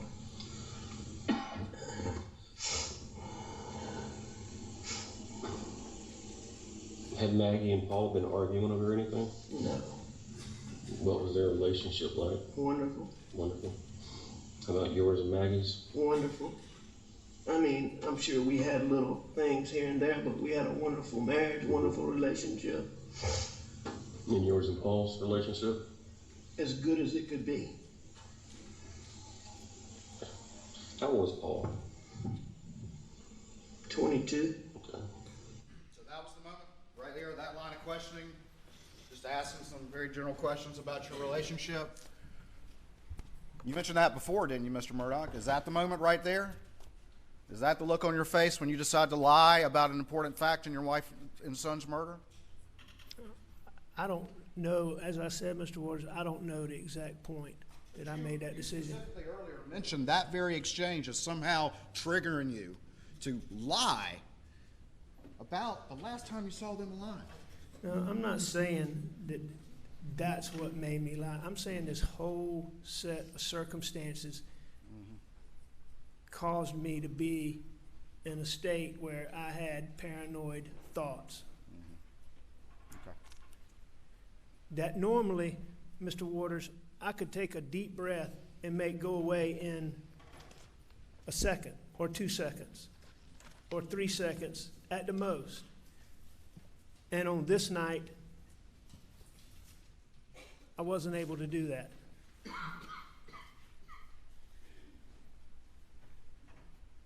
But all of those things that I mentioned, I believe contributed to that. Okay. Any more you want to add now, since you keep adding them? I'd be glad to answer any question you have. Well, I mean, I'm asking you. I mean, the factors have gone from yesterday to today, and now even after lunch, we got some new ones. So anything else you want to add right now as to factors? Mr. Waters, I don't believe that I've added any new factors. I believe that's what I said yesterday.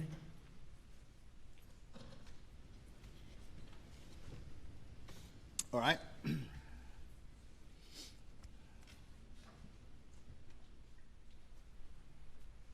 I've explained some of those factors because of your questions, but I don't believe I've added any factors. Okay. All right, let me move this forward just a little bit. Okay, so most of this was stuff from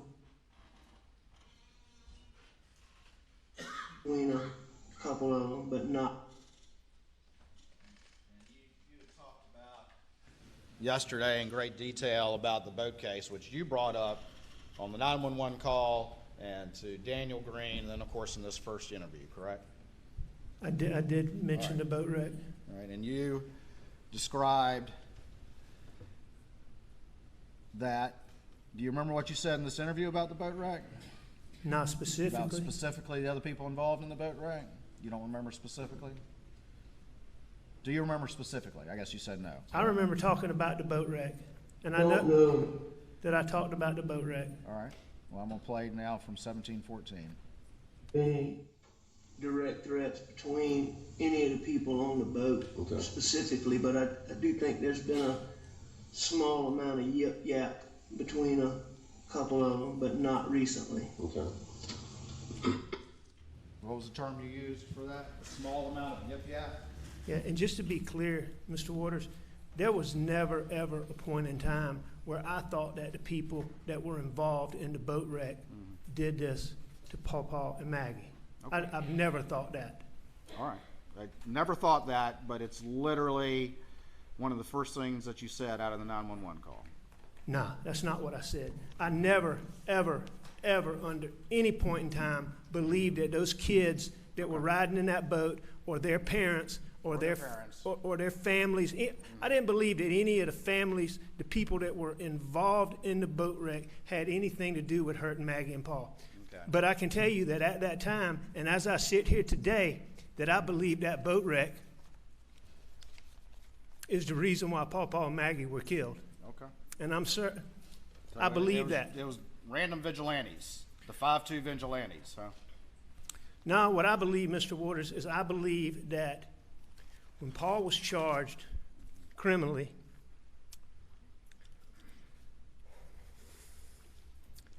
there were so many leaks, half-truths, half-reports, half-statements, partial information, misrepresentations of Paul that ended up in the media all the time. And when I tell you the social media response that came from that was vile, the things that were said about what they would do to Paul, they were so over the top that nobody would believe anybody would get on social media and do that. But I believe then, and I believe today, that the wrong person saw and read that. Okay. Because I can tell you for a fact that the person or people who did what I saw on June the 7th They hated Paul Murduagh, and they had anger in their heart. And that is the only reason that somebody could be mad at Paul like that and hate him like that. Gotcha. All right, so we've got now.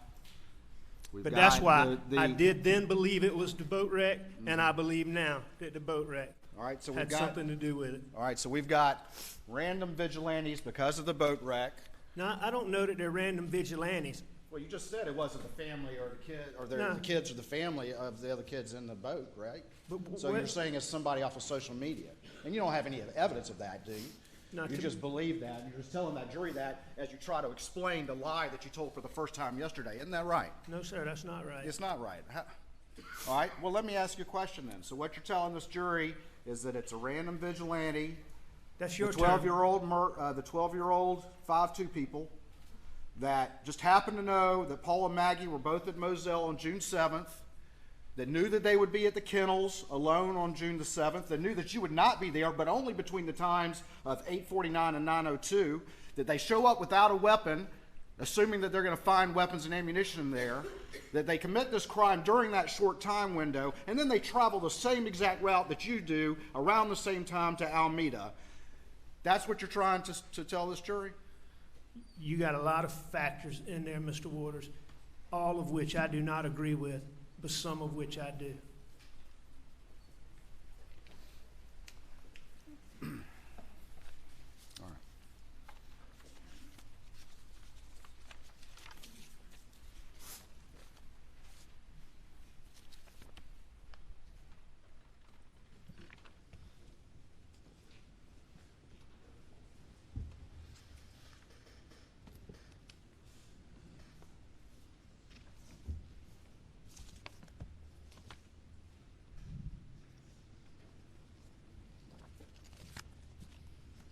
You testified earlier that after this happened, well, let me back up just real quick. When you were driving to and from Alameda, why were you in such a hurry? Why are you rolling 70, 80 miles an hour down that dark, beat-up road? I wasn't in such a hurry. You weren't? No, sir. All right.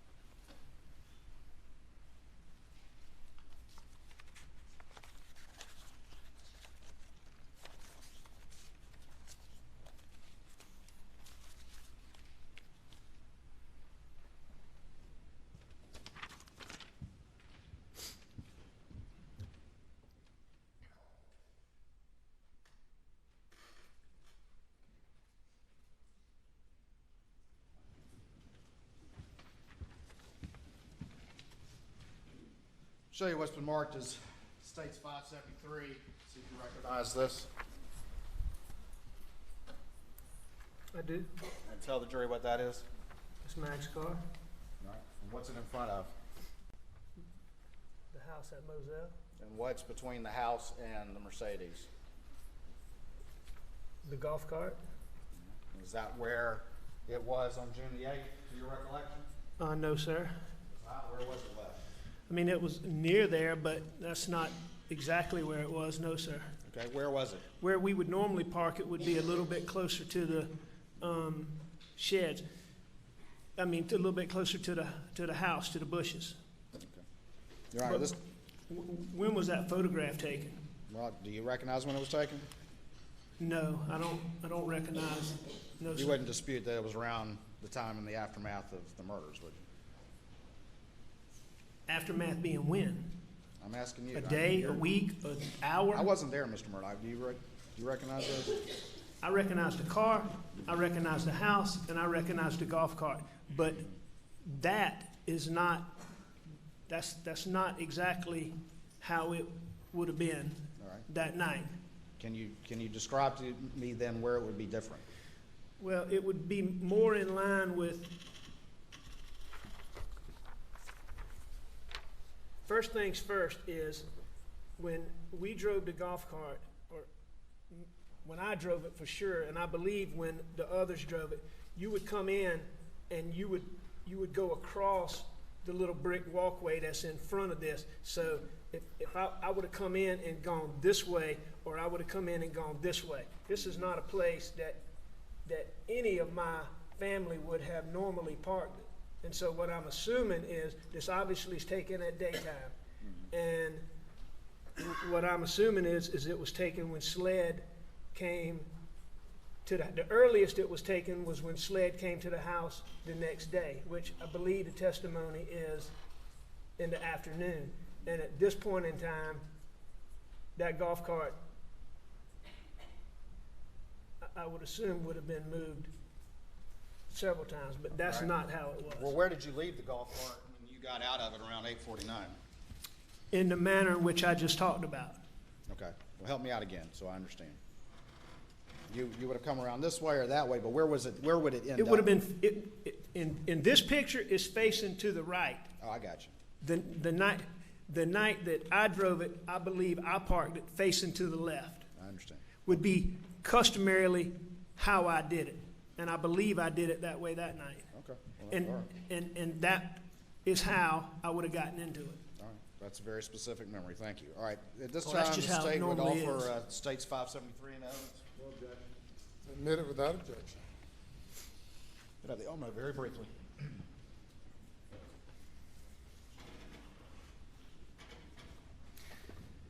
And see, Mr. Waters, you can see in the picture now that you bring this up on the screen, if you look to the right, you can see the actual steps. And just to the left of that would be where the little brick patio starts. So where I would normally park it, you would roll across those bricks and the end of the golf cart would be just past those.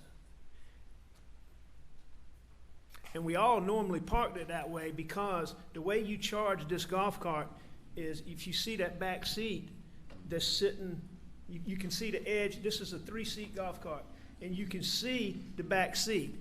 And a lot of golf carts have the charger that sits on the floor or something. This golf cart has a charger that's plugged in and a part of the golf cart. So you flip that seat up, and it plugs in. And the outlets are right up there by the door. Okay. Anything else you want to say about that? I'm going to answer any questions you have, Mr. Waters. Well, I appreciate all that information in great detail. Sustained. All right.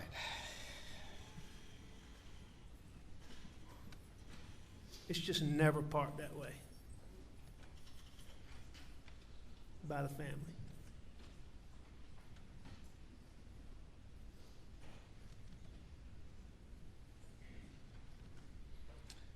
Have the computer back, please. That's up.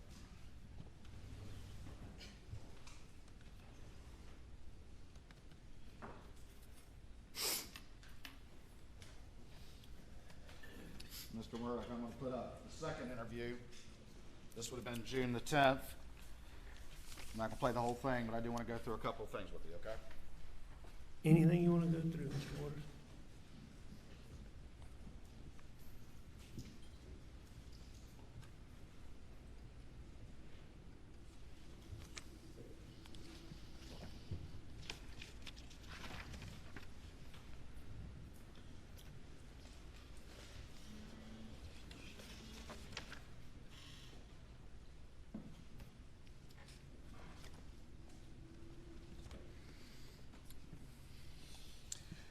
I apologize, got ahead of myself. I want to do one last thing on the first one.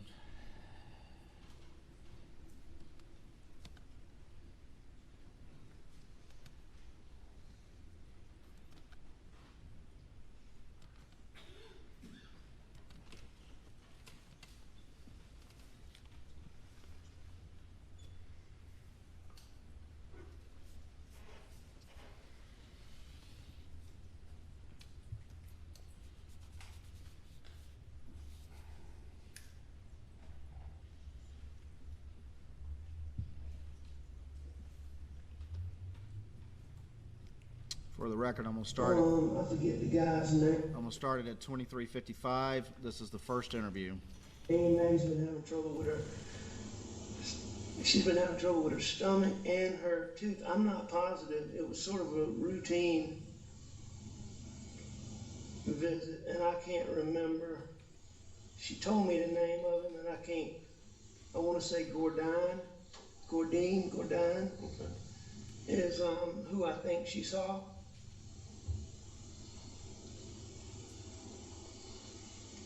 So was she back home around supper time? Or 6 o'clock, 7 o'clock? I don't think she got back quite that early. I think she got back a little bit later than that. Okay.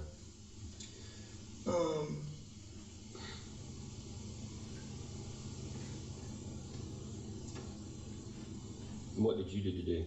Were you at the office or? No, I was home. I came home. Paul and I messed around. I was up at the house. I laid down, took a nap on the couch, probably, I don't know, 25, 30 minutes. I got up, I called Maggie, didn't get an answer, and I left to go to my mom's. She had said she might ride with me, but she normally doesn't when I go over there. And I think I texted her. There, when you repeated the lie that you decided? Was that the moment that I Was that the decided moment you that? decided to lie to mean old Dave Owen? I don't know. As I told you, Mr. Waters, the exact moment that I decided to lie, but at that point in time, But you I did lie obviously- there, correct? I did.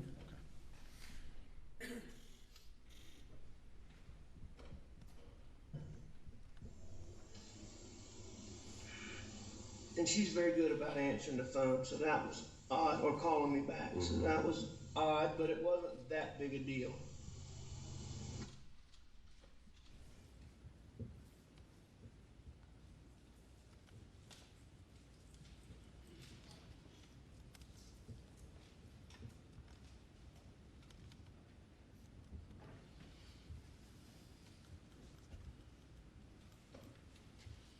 All right, I'm going to go to the second interview.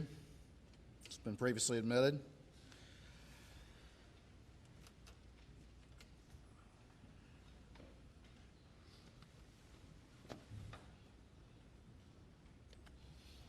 Let me ask you this before we start. You stated earlier during your direct testimony that after these crimes happened, you were around family, family was around you, your law partners were around you pretty much every minute after that, correct? Every waking minute. Didn't you say that yesterday? Yes, they were for a long time. All right. And this second interview was 3 days later, is that right? That's correct. And in no time with any of your close friends and law partners and family do you confess the truth, do you? No, I did not. Do you say, hey man, I think I messed up. What should I do about this? No, I didn't. You're not telling that lie to anyone, are you? Until yesterday. Excuse me? You're not telling that lie to anyone until yesterday, are you? Not telling what lies?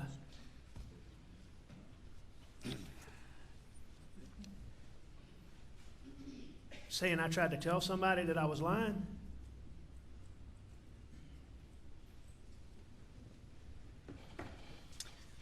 All right.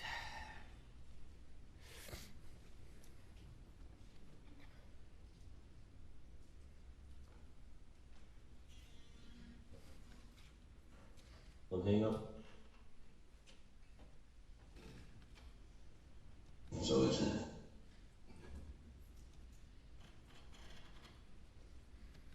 and All right, I'm going to move this to approximately 24:56.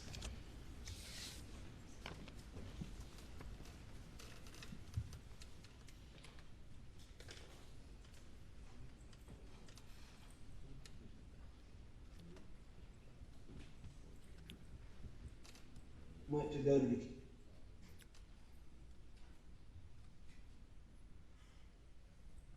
red thing, getting Correction, I'm at 12:28. him he doesn't like to go to doctors. Making him go get his blood pressure checked. His feet had swollen up recently. Wow. So, you know, it was a big, huge deal. Okay. You know, we hung around the house for a little while. I know that Maggie went to the kennels. I don't know exactly where Paul went, but he left the house too. Okay. How did Maggie get down to the kennels? I don't know exactly, but on normal occasions she would drive a buggy, drive a four-wheeler, or very common for her to walk. Okay. How about Paul? Paul wasn't much of a walker, but he would use all of the others. Okay. But I mean, it could be anyway, Okay. you know? I don't know exactly. I wish I could help you with that. So they left and went down to the kennels. Well, Maggie went to go to the kennels. Okay. Paul left. And I'm assuming, you know, Paul left Okay. because of, you know, Gotcha. what happened. I mean, I'm assuming Paul Yeah. went to the kennels. Okay. And what did you do once Maggie and Paul left? I stayed in the house. Okay. And I was watching TV, looking at my phone, and I actually fell asleep on the couch. Okay. And what time did you? You know, I don't know wake up? exactly what time I woke up, but when y'all get my phone, you know, I think one of the first things I did when I got up was call Maggie because I was going to my mom's. And I know I texted her because I checked my phone. And what time did we say the text was, Jim? It's like 9:06. I didn't see it. Yeah, I got it written down for you. I showed you the other night, yes, didn't I? yes, sir. I got this. So, you know, I texted her, so I called her just before that. And, I mean, she didn't answer at that point.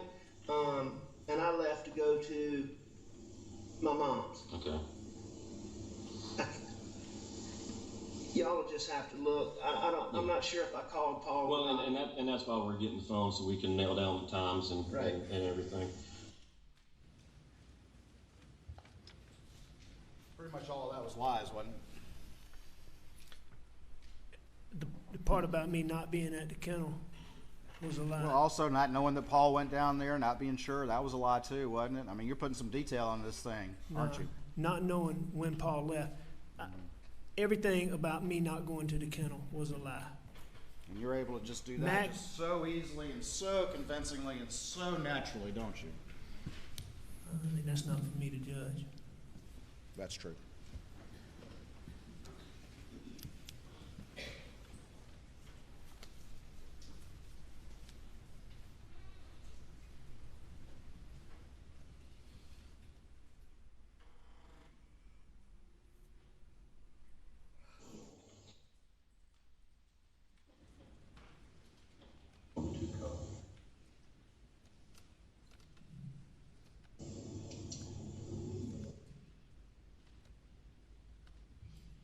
It's an odd story.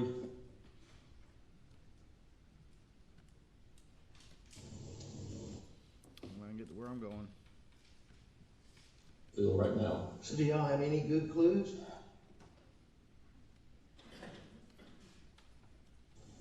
So we're trying to put a rush on that to get an answer quick, and hoping that's going to tell us something. By evidence, I mean, is it things you think are going to be helpful? Well, I mean, like the shot shells out there, the casings, the DNA swabs that we took from the door handle to see if anybody touched the door handles, any other places that we think somebody may have touched while they were out there. You know, we're trying to collect DNA from that and analyze that. Which at the conclusion of this, what I'm going to also ask is that we get a buccal swab, a DNA swab from you. No problem. Your DNA is going to be there, but we need to eliminate it once it's developed. So, you know. We don't need so, that unknown yeah. when it actually is a family member or It's you. no problem. I mean, we have talked to close to 100 people trying to track people down, and we're still tracking people down.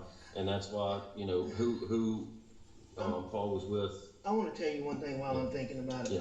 Paul was really an incredibly intuitive little dude. And I mean, he was like a little detective, and He was like a little detective, is that what you said? That is what I said. And he was very intuitive, like I said. And that was what Marion described as Maggie's term for how he was and keeping tabs on your pill usage. Wasn't that correct? That was what Maggie said about him. For some reason, you decided to bring that up in this interview, didn't you? That was a trait of Paul's personality. I think anybody who knew him would tell you how intuitive he was.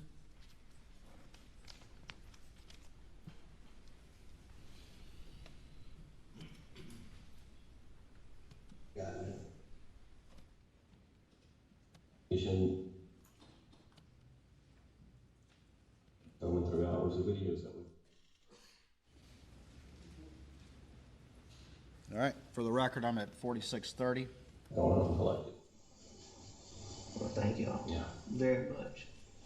So, Mr. Alex, You don't have to call me miss, you just call I'm me sorry. Alex. Thank you for that Alex, courtesy. when you and Paul got back to the house, Miss Maggie's there, and y'all eat supper, which has been prepared, and you said you laid down and took a little nap, and when you got up, Maggie and Paul was gone, or did they leave when you laid down? I believe that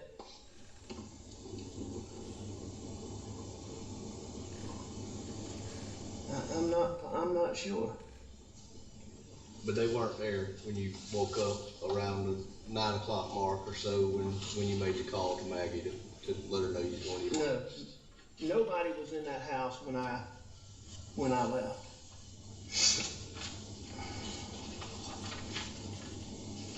So, and just trying to narrow down, the last time that you saw Paul and Maggie's when y'all were eating supper? Yes, sir. Nothing? Your answer was yes, sir. Is that correct? That's correct.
About to go to the August 2021 interview, but between that June 10th interview and the August interview, you were not working very much, is that correct? If at all? No, I definitely wasn't working very much. I think I was working a little bit, but no, not very much at all. Did you go to Johnny Parker to borrow $250,000 in order to cover the Ferris fees? I did. You did? I did. Did you tell him what that was for? No, I did not tell him what that was for.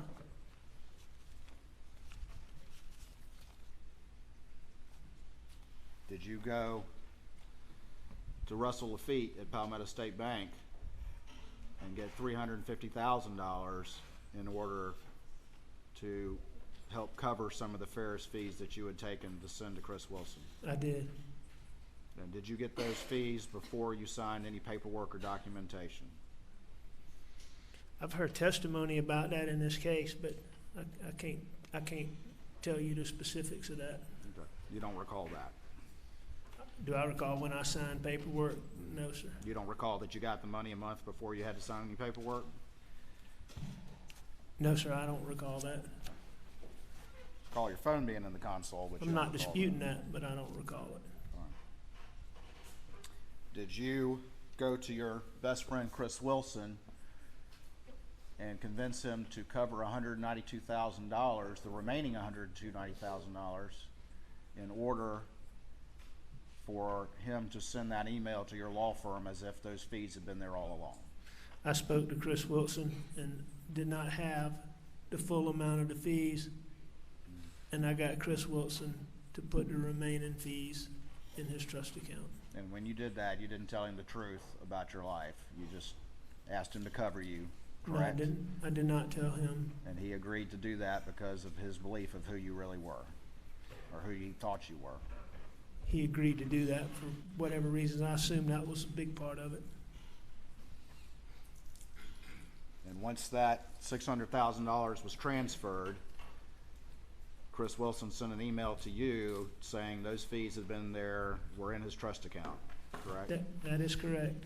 And then you forwarded that email to Lee Cope and Jeannie Seconder, correct?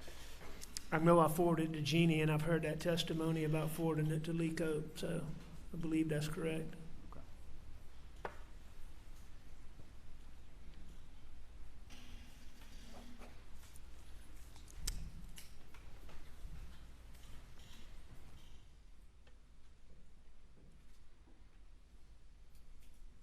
Why'd you not get it all from PSB? Because at that time, there were limitations on how much I could borrow because Mags was passed. And so I was limited. Okay. I couldn't get a loan against Moselle and had to get a loan against Palmetto State. Against Edisto.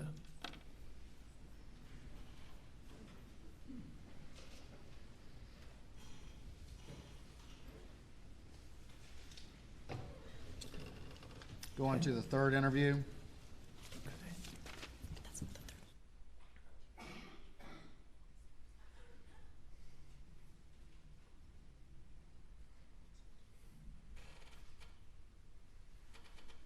All right, I'm going to go to 1745.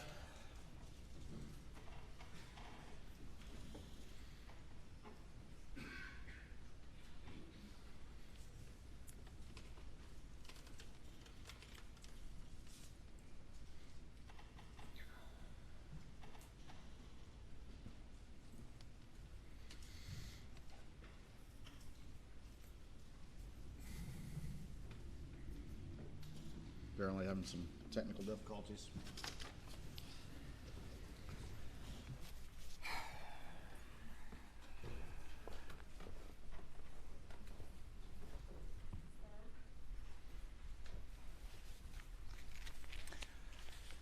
Jury's seen this, so, again, you repeated the same lies over and over again, I did.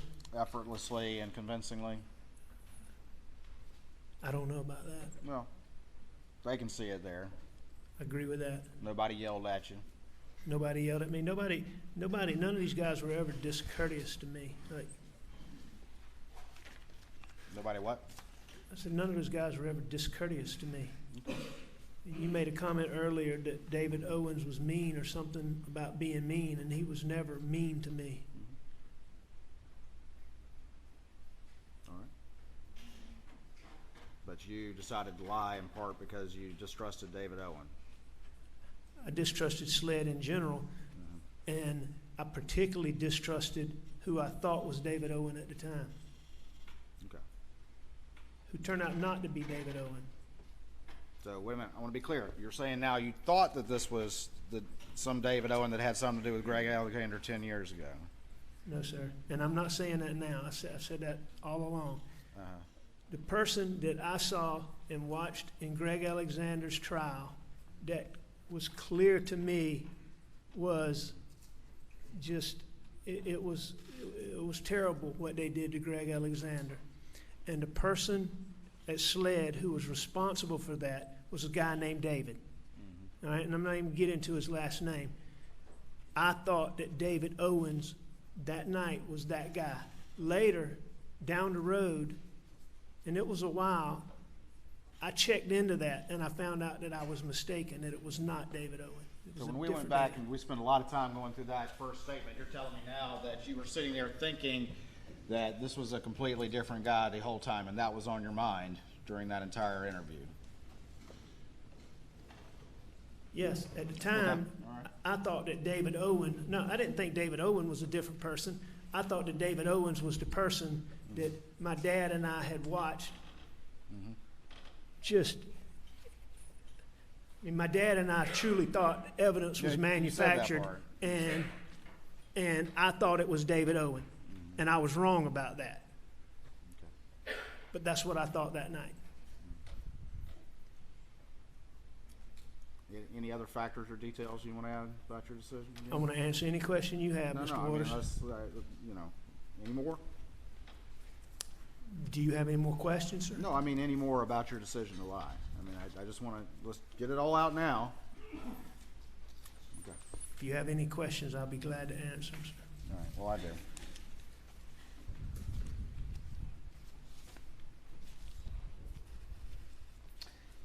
Tell me about the replacement blackout.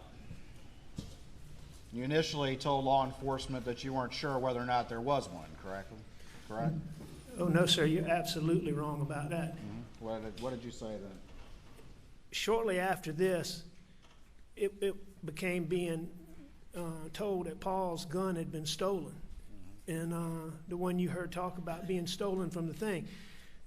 And I'm not sure how I learned this, but I learned that somebody, I believe SLED had gone to John Bedingfield, who made those guns, and could only find paperwork for 2 blackouts, one of which they were saying was stolen in 17. And that's what they were telling me. And I was certain and told them that I was certain that there was a third one. But initially, in June 8th and June 10th, or June 10th, you were saying that you thought that y'all had replaced it, and then you kind of wavered and then eventually said you did replace it, correct? I don't believe that's correct. No, You sir. don't believe that's correct? No, I don't believe that's Did you correct. say to law enforcement that you thought that the third gun, the replacement blackout, had gone missing in Christmas of 2020? It did go missing in Christmas of 2020. So you're telling them that one also had been missing 6 months prior, correct? Answer my question first, and then you can explain. Did you all tell law enforcement that that gun had been missing since Christmas time? I told law enforcement that when we looked for it at Christmas time, we could not find it. Okay. And that was accurate. We looked for it when we were trying to shoot hogs, when we had a group of people out there, and we could not find it. Okay. But you now know that it was there as late as turkey season. I know, sir. I know that Will Love and Paw had it right before turkey season, like Will Love testified to. So it was around, actually. It was around there at some point in time there, yes, sir. Right. So you're saying it got stolen a second time, or you just don't know? No, I'm not. The 12-year-old stole it a second time? I never said a 12-year-old stole any gun, Mr. Sorry, the Waters. 5'2" people stole it a second time? I don't know that it was stolen. I just know that when we looked for it at Christmas time, we couldn't find it. And I know this. I know that I hadn't seen that gun in a long time. I've heard the testimony that people who were at my house using guns and hunting with us all the time, Rogan, Buster, they didn't, I can't remember about Buster, but there were several people who didn't even know that gun had been replaced. So that tells me that that gun did not stay where our regular guns were. And I know that I didn't see it there. And that tells me that they didn't see it there. Of course you didn't see it there, because it's got to be missing, correct, Mr. Murdaugh? Ask that Yeah, question one more again. circumstance for your latest story to work is that it's got to be missing as well. It was when you told law enforcement it was missing at Christmas time. Now we've had testimony at this trial, and now you're still claiming that you never saw it. It must have been kept somewhere else. Where else would it have been kept? It could have been kept anywhere, Mr. Waters, the way Paul did guns, the way guns were handled around there. I was terrible about that. You're terrible about that.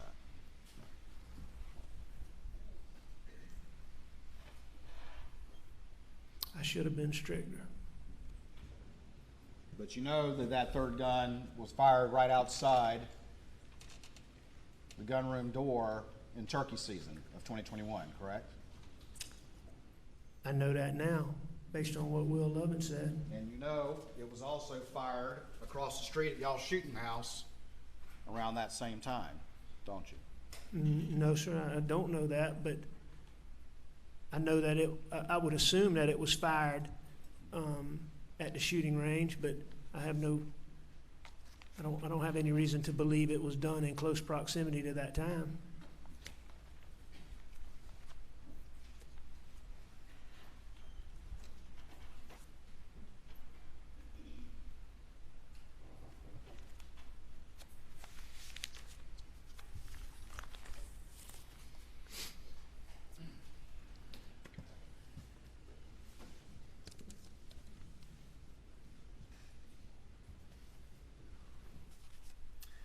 A few months go by, a couple months go by, and you get confronted about your thefts from the law firm, correct? September of 21. And unlike June the 7th, when Jeannie confronted you, this time they had unassailable evidence, correct? Yeah, that's correct. I mean, they had, No wiggling out of this one, correct? I didn't try to wiggle out of this one. Well, you've been wiggling before, though, right? You wiggled when you stole your brother's money twice, correct? Well, I admit almost all of these things, Mr. Waters, but that's one of the things that I take dispute with, Which one? that I stole that money that you're referring to. You're going to dispute that? Let's hear about that then. Tell me why you dispute cashing that check twice. I don't dispute cashing that check twice.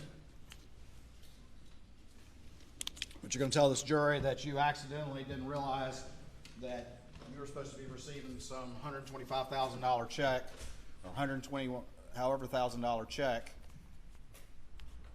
2 times. What How I'm many telling you, $120,000 checks do you receive?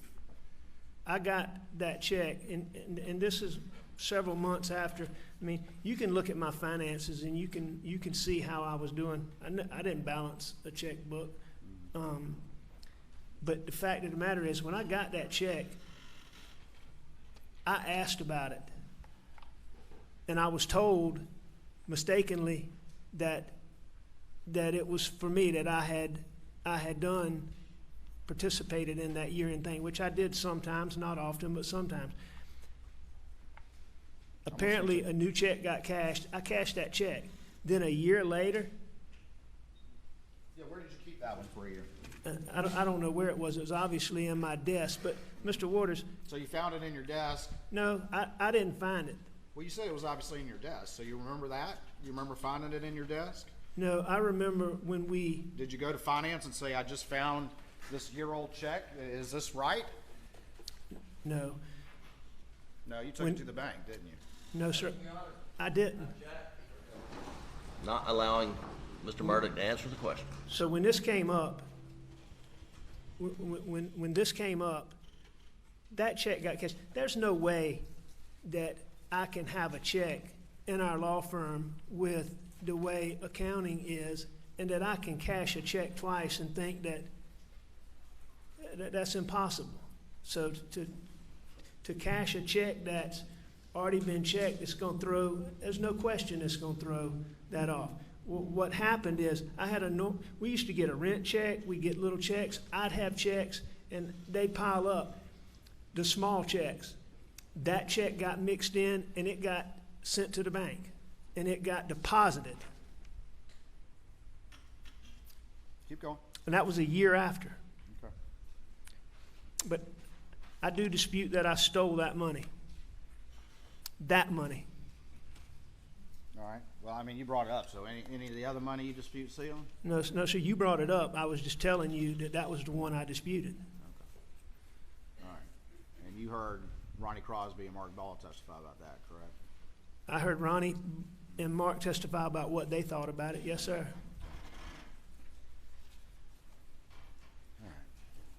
All right.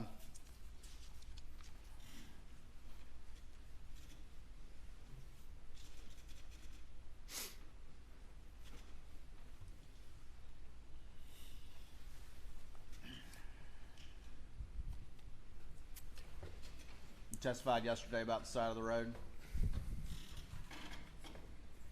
Yeah, yes, sir. and then you heard the testimony during the state's direct case about what you said on the 911 call? You heard that, didn't you? I did hear that. You heard the 911 call where you said you'd been attacked by an unknown assailant and described him? I did. And you saw the video from the ambulance where you said you'd been attacked by an unknown assailant and described him? I did. And you heard the testimony from Ryan Kelly where you again went into detail and described this attack from an unknown assailant? I did. And you heard the testimony about your interview on September 6th with law enforcement, in which you went into great detail and again described this unknown assailant? I did. And you heard the testimony, and in fact the image was put in, about how you sat down with a sled sketch artist and spent a period of time with her going forward and creating an image of the supposed assailant. I did sit down with I was in the hospital and they came in, sat down with me, asked me a bunch of questions. I answered their questions, and Yes, you did. You it sat came there. it came up with a composite. Yes, sir. Sat there and answered their questions just as effortlessly and convincingly as you've been trying to do for the past 2 days. Isn't that correct? No, sir, that's not true. In that hospital, I mean, I couldn't sit still. I was standing up. I was walking around. I was using the bathroom with the lady sitting right there. I was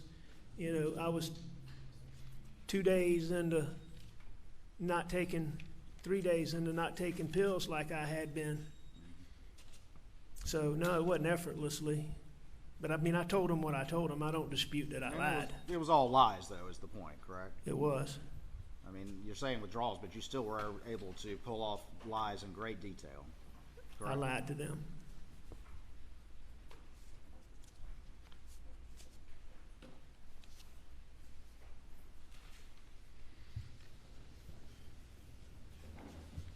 And the lie that you told of an unknown assailant was to try to make people think that the, quote, bad guys were back again to finish the job. Isn't that true? No, sir, that's not true. That's not the effect that you intended that story to have? Did it have that effect on people that you knew? Isn't that the exact effect that it had? I don't think there's many people that believe that. No, sir. I know the people that were, the people that were closest to me didn't believe that. So, no, When sir. accountability is at your door, Mr. Murdaugh, bad things happen. Isn't that true? When accountability is After at my your doorstep, life- Go ahead. bad things happen. What do you mean by bad things? June 7th happened. September 4th happened. I don't believe that June the 7th happened because accountability issues were at my doorstep. Now, I do believe in September that I tried to get a man to help me kill myself because issues were at my doorstep. Every time, or I'm sorry, for the first time in your life of privilege and prominence and wealth, when you were facing accountability, each time suddenly you became a victim and everyone ran to your aid. Isn't that true?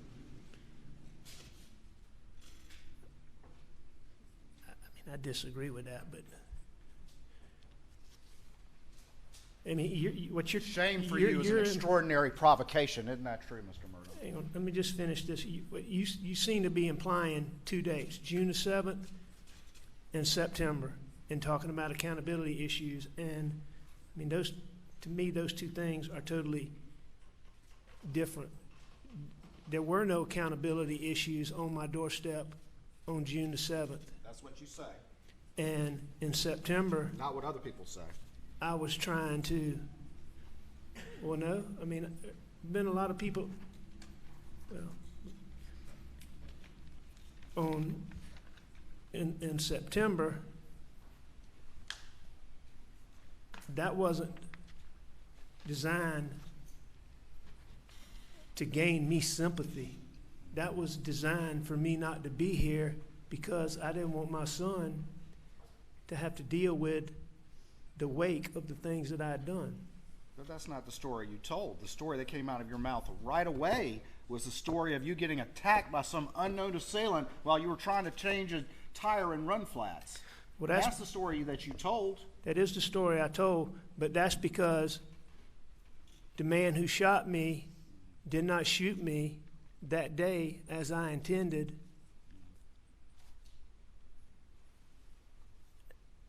And I had to have a story as to how I got shot, so I lied. So you lied. And you're saying that people in your family and your friends didn't instantly believe that whoever these 12-year-old marauders were back to finish the job. You keep using And the it term happened just 2 12-year-old hours marauders. after you had been confronted by Chris Wilson. I think probably some people may have thought that when it first happened, but I think like Randy, Ronnie, Mark, those guys, I think they knew very quickly that this was not, I think they knew this was something that I'd done.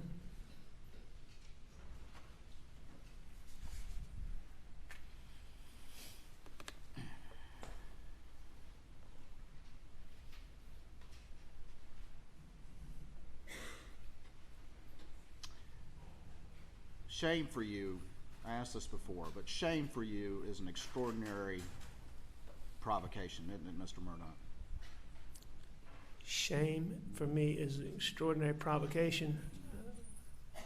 I don't like to be shamed. The prospect of humiliating the legacy is an extraordinary provocation to you, isn't it, Mr. Murdaugh? What do you mean by an extraordinary provocation? It affects you deeply. It's your biggest concern, is it not? No, that's not my biggest concern.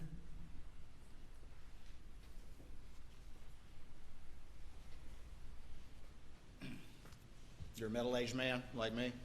I'm 54 years old. I'm not sure. You look like you're in better shape than me, so I don't know. I was actually a couple of years behind you in law school, but we never knew each other, did we? I never knew you, no, sir. Had a very successful career up until this point? You know, Simple question. and the answer to that is no, Mr. Waters. I was an addict for more than 20 years. All right, so making millions of dollars over a decade is not having a successful career? Is that what you're going to tell the jury? No, that's not a successful career. When you Okay, well, let me put it no, like this. hang on. Let me just. All right, go put ahead. this- you know, it may have been what you perceive as a successful career, but, you know, I was the one who was fighting that. You don't have a very high self-esteem when you're an addict. So I don't deem myself a success. Right. Would you agree that at least outwardly you were perceived as successful?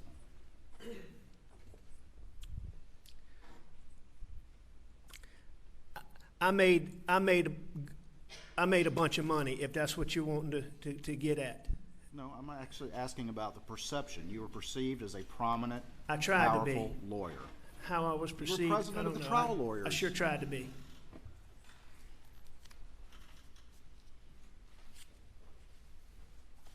You lived a life of possessing authority. Possessing authority? Yeah, we saw the badges. You just admitted of your prominence in the legal community. I don't think that I lived a life of possessing authority. I never saw myself as that way. You don't think you lived a life of privilege? I think I was very privileged.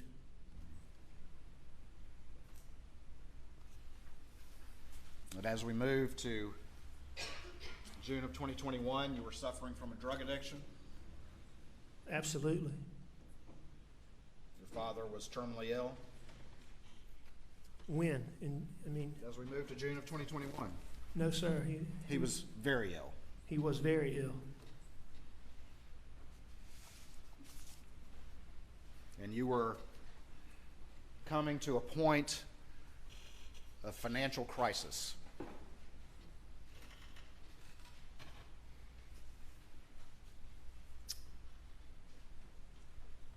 I was having financial issues like I'd had many times in the past. Mr. Murdaugh, are you a family annihilator? A family annihilator? You mean like, did I shoot my wife and my son? Yes. No. Would never hurt Maggie Murdaugh. I would never hurt Paul Murdaugh under any circumstances.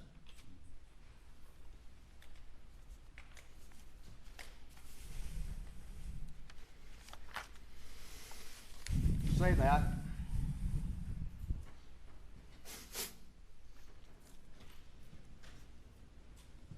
Excuse me? You say that, but you lied to Maggie, didn't you? I did lie to Maggie You lied to Paul. sometimes. You lied to your father.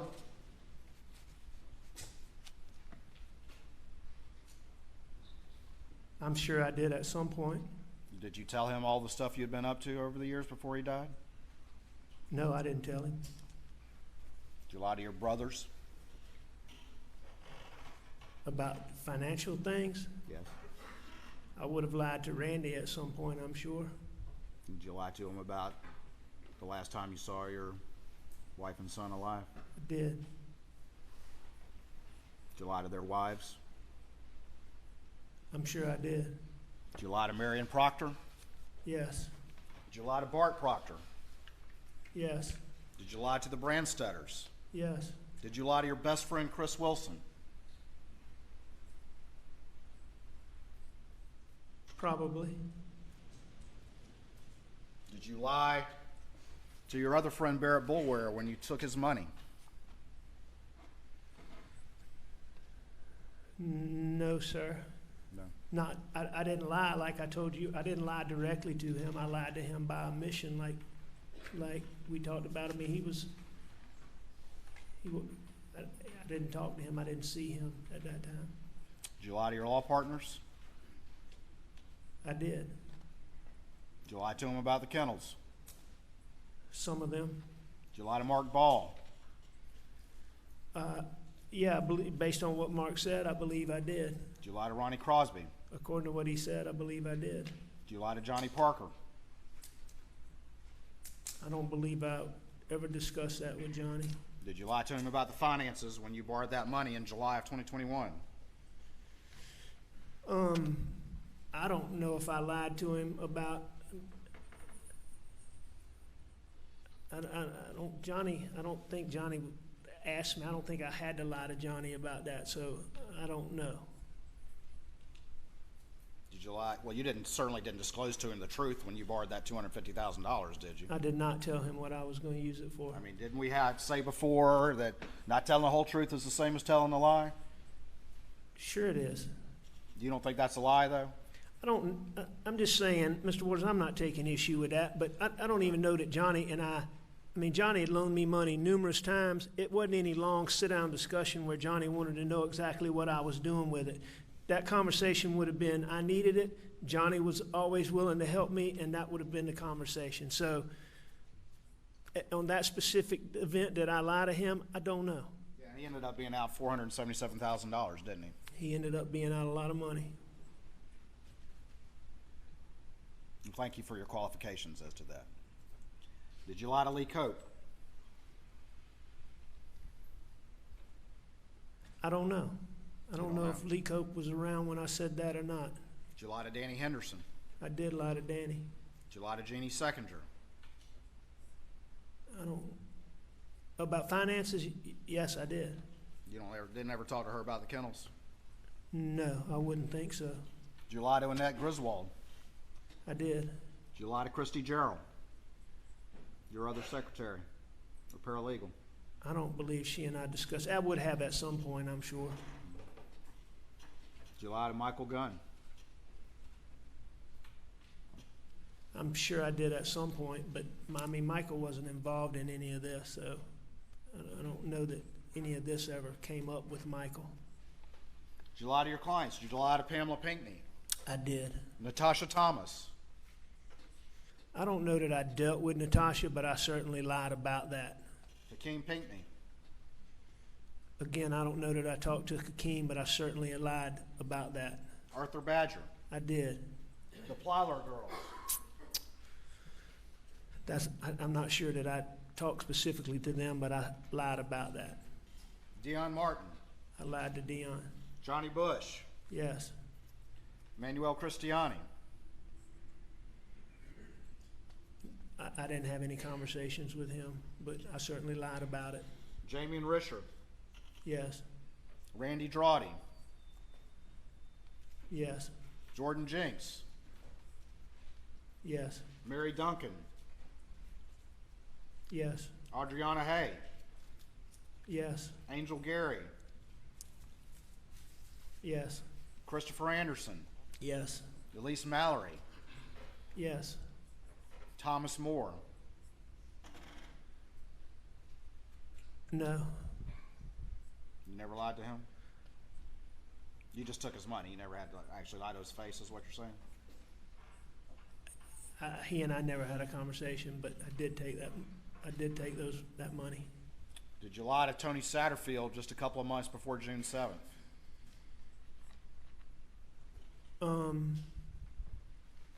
We saw the text. You want me to get it out? Just remind me. There's been a lot. Just remind me what it was. I'm going to show you what's been marked as 463. And I don't remember the exact date, so. That was in April of 2021. Is that right? Where you text him and tell him how hard you're working on the case, when in fact you had stolen millions of dollars from him? Tony Satterfield, who got up on the stand and told the jury about that? I texted him on April 12th, so 5 weeks before June 7th. Told him everything was okay. You're working hard, right? It's a complex case. Yeah, I told him I was working on the case. He was the son of your longtime housekeeper, Gloria. I'm sorry? He was the son of your longtime housekeeper, Gloria, who had served your family for many years. That's correct. And you stole millions from those boys. I stole those funds. And he and his family had started asking questions as we moved to June 7th. Didn't that happen? No, I mean, there wasn't any rise in them asking questions, no, sir. I mean, he periodically checked in and asked me questions, but, you know, it had come out long before this, I believe in the Island packet, that there had been a settlement of $500,000. But, I mean, that had been months and months, if I'm not mistaken.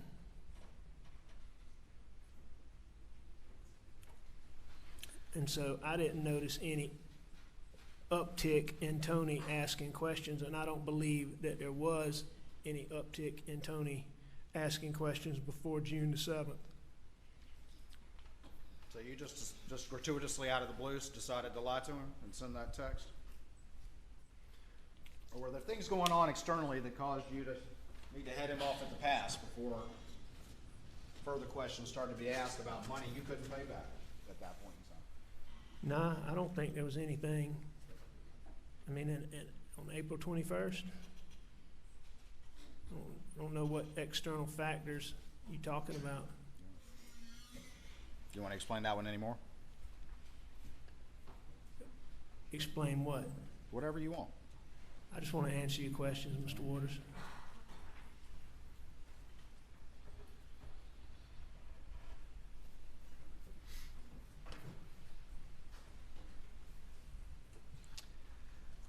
Lied to everyone about the side of the road, the people that came to stop to help, and the ambulance folks, and the 911, and Ryan Kelly, and the composite sketch artist, and all of them, correct? I lied to a lot of people about that. You know why people lie, Mr. Murdaugh? Because they know they've done something wrong. For the most time, I do. And you've been able to lie quickly and easily and convincingly if you think it'll save your skin for well over a decade. Isn't that true? I have lied well over a decade. And you want this jury to believe a story manufactured to fit the evidence that you brought forth just yesterday after hearing this trial's worth of testimony. No, sir, that's not correct.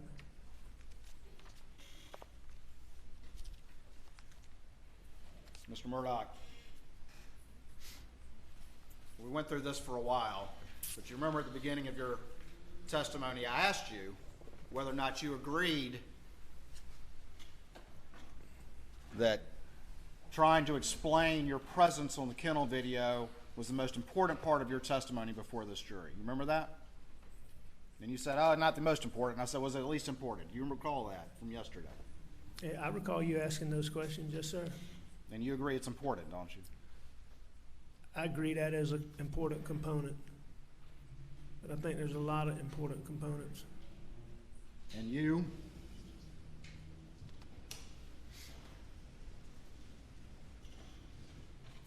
Testified yesterday and during cross yesterday and cross today.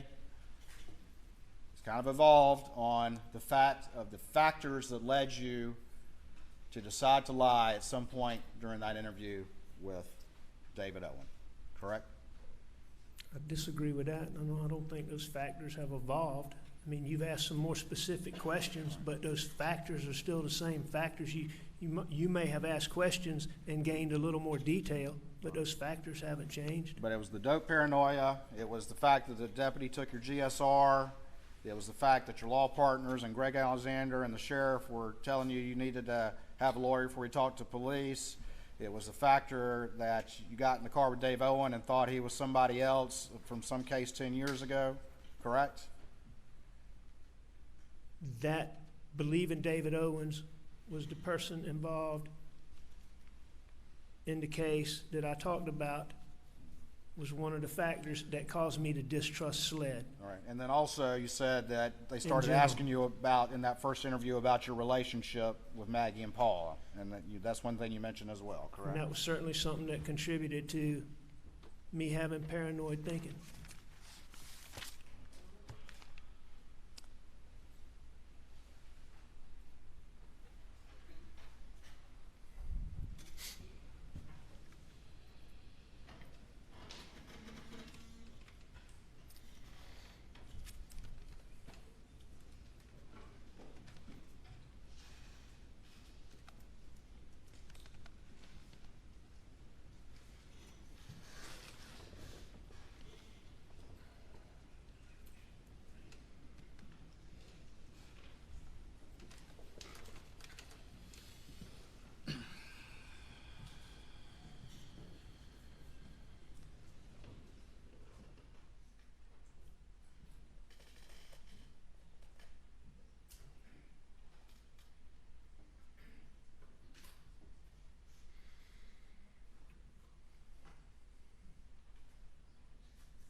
the Daniel Green body cam video, 2026.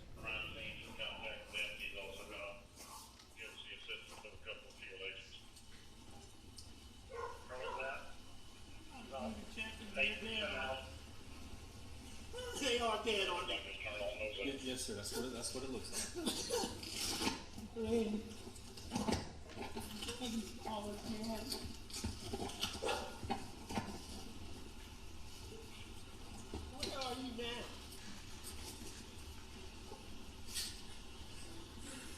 All right. Yeah, the police are here now. The police are here now.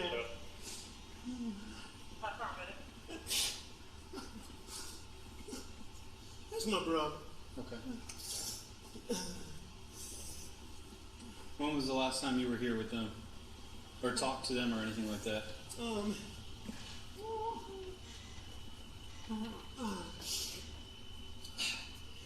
It was earlier tonight. I don't know the exact time, but Okay.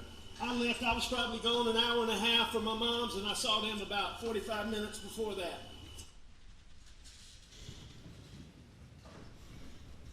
That was Sergeant Green, correct?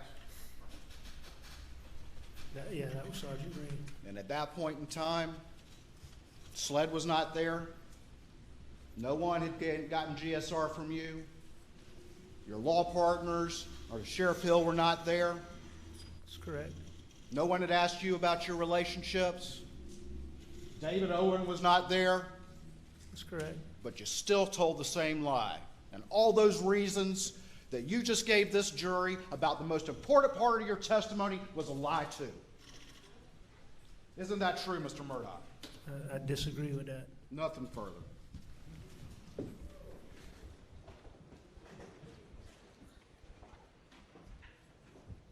Ladies and gentlemen, we'll take a break now. Please do not discuss the case.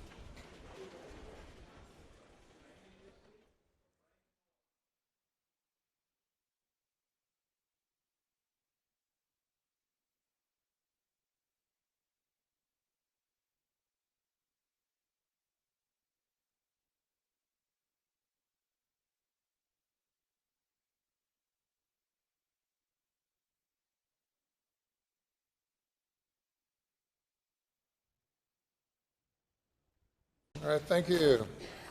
Redirect. Thank you, Your Honor.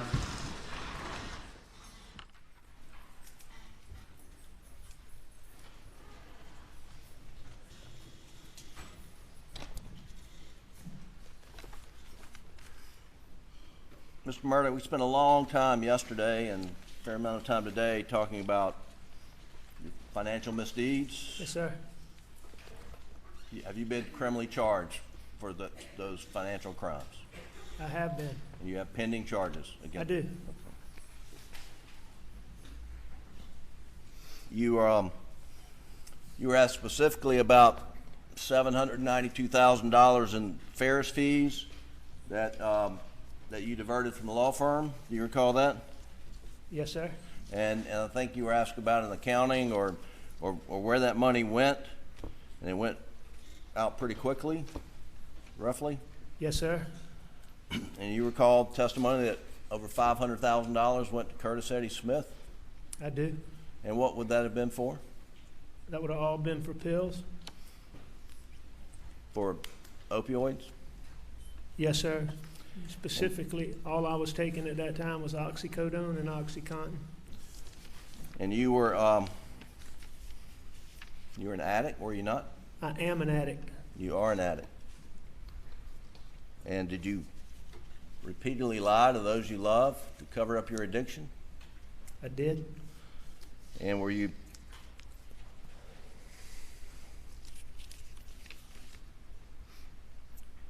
concerned that you would be exposed if you didn't continue to lie about your conduct? I did.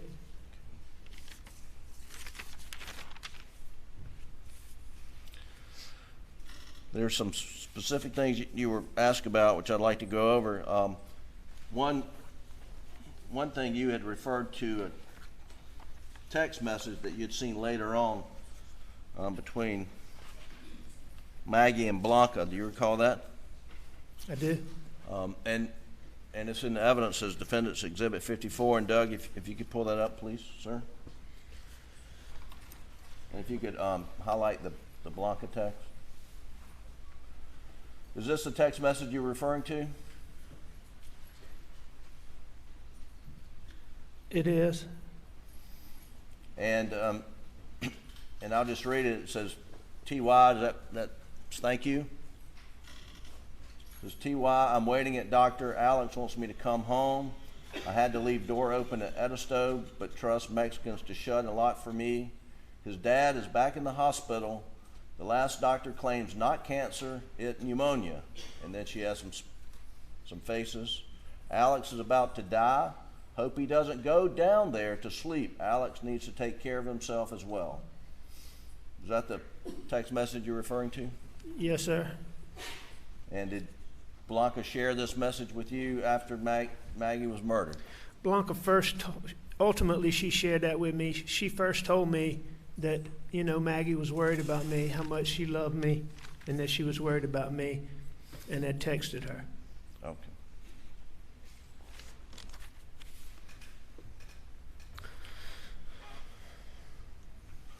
Now you were asked, you can take it down, Doug. You were asked questions about conversations around the dinner table on the 7th about, well, didn't eat at the table, but around while you were eating dinner about Paul's health. Is that correct? That is correct.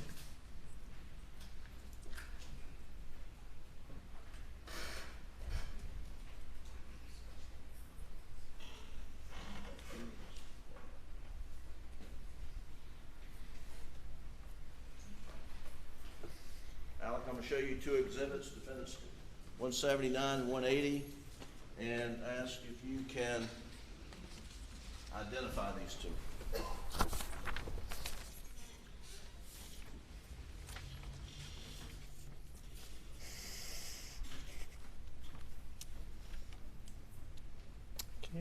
I can.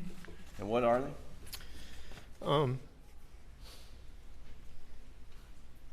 It's text from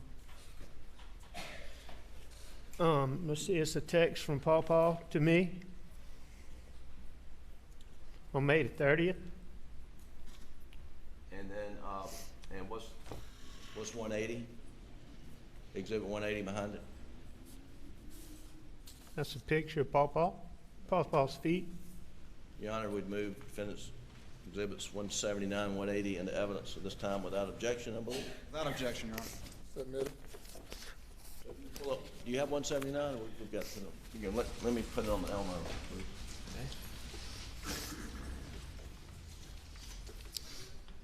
Alec, do these, does this text message refer to Paul's feet swelling? They do.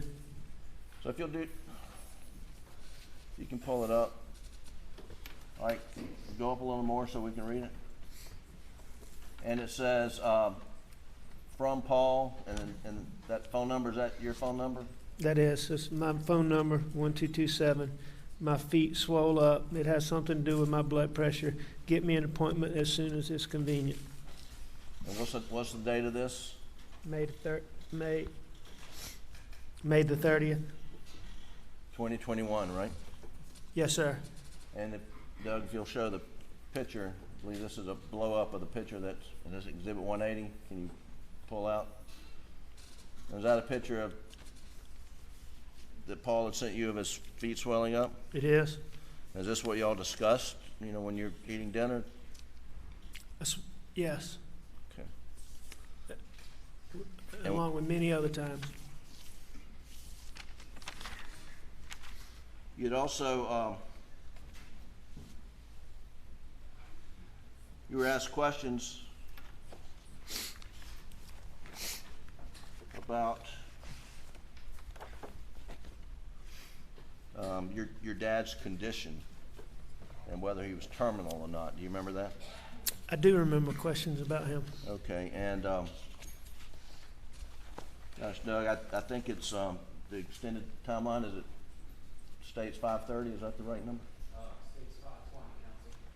States 5:20, if you'll pull it up, please. It's already in the evidence. And if you'll go to page 14, and if you'll blow up the entry at 142.54 at the bottom of the page. Alex, is this a text that you and we'll, do you recall this is the text that you and other family members received about your father's condition? Yes, sir. Okay, and it says, Daddy was just seen by the pulmonologist in Savannah. His opinion is dramatically different from the other doctors. He thinks Daddy has pneumonia and needs to be hospitalized to be treated for pneumonia. He thinks there could be an obstruction, but is more confident that it is all or mostly pneumonia. Daddy is being admitted to Candler St. Joseph Hospital now. He will have a study done to see whether or not there is an obstruction, and his treatment will be tailored accordingly. Right now, his pulmonologist does not. Go to the next page.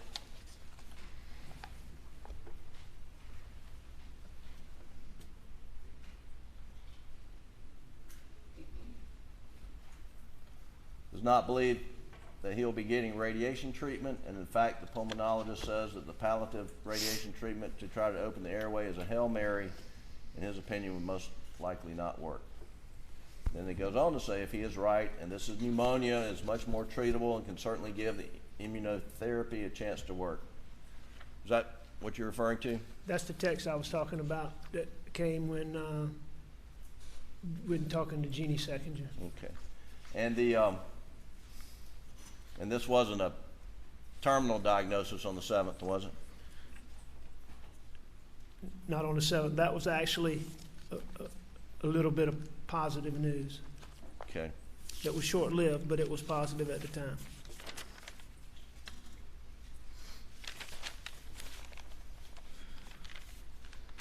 You can take that down for now, Doug.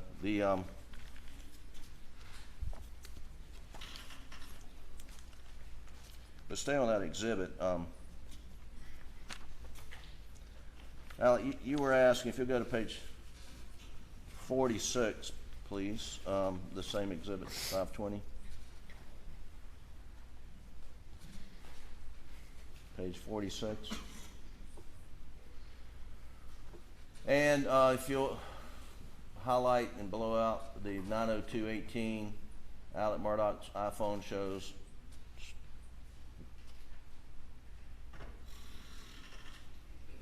Now, Alec, do you remember being asked about these steps, 283 steps traveled during this period of time? I do. And I think you testified your belief was you're just getting ready to leave to go to your mom's house. Is that right? That's correct. I mean, that would have been the time I was right before I left to go there. And you were, looks like you had made some phone calls during this period of time, correct? Yes, the record show. Alec, did you have Maggie's phone with you at any time between 9:02 and 9:06? I didn't have Maggie's phone with me any time that night.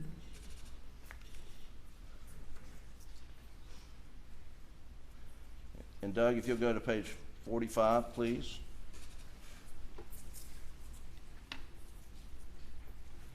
If you go to the entry at 8:53:15 to 8:55:32.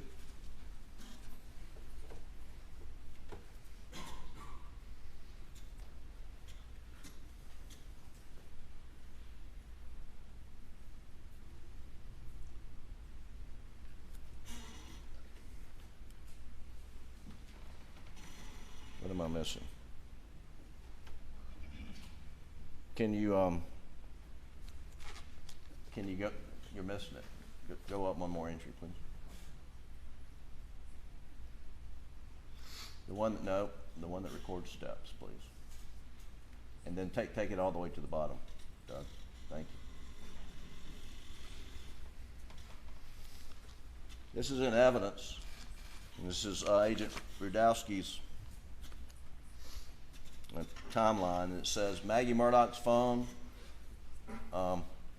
iPhone shows 59 steps traveled between 8:53:15 and 8:55:32. Were you walking with Maggie Murdaugh's phone during that period of time? I wasn't walking with Maggie's phone any time that night. And if you'll look at Agent Rudowski's entries, is there entry of her phone showing steps during any time between 9:02 and 9:06? Do you see any on this page from 8:53 to 8:55? No, sir. If you'll turn the next page, page 46. Going down to your steps. Is there any recording of phone steps, phone recording steps, according to the data we now have for Maggie's phone at any point in time up to 9:02? No, sir.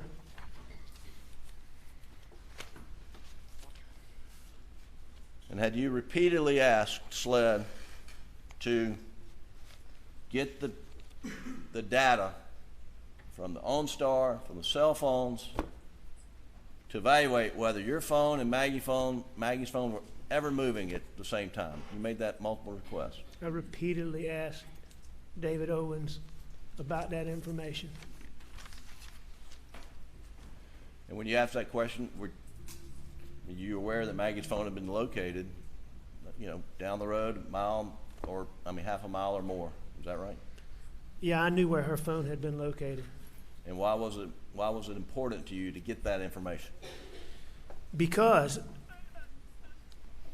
I knew that whoever had done this to them had Maggie's phone. And I knew that my phone and Maggie's phone and my car were never together.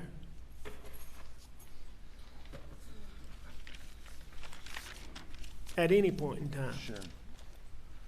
Now, you have given inaccurate times in many statements to law enforcement in this case, have you not? I did. And we reviewed some of those in your direct examination. One was Paul getting to Moselle around 5 p.m. Do you remember that? I do. Were you lying to Agent Owens or anybody when you said Paul got there at 5 p.m.? No, I wasn't lying to him. I thought that at the time. And when you... most of the times or a lot of the times when I gave times, I qualified them and say, but, you can look at this. I pointed them to my office, to the call log, to the key card like we talked about, or my phone, or my OnStar. And when you told the agents that you thought you got to the office 8:30, 9 o'clock on that morning of June 7th, well, you were wrong, right?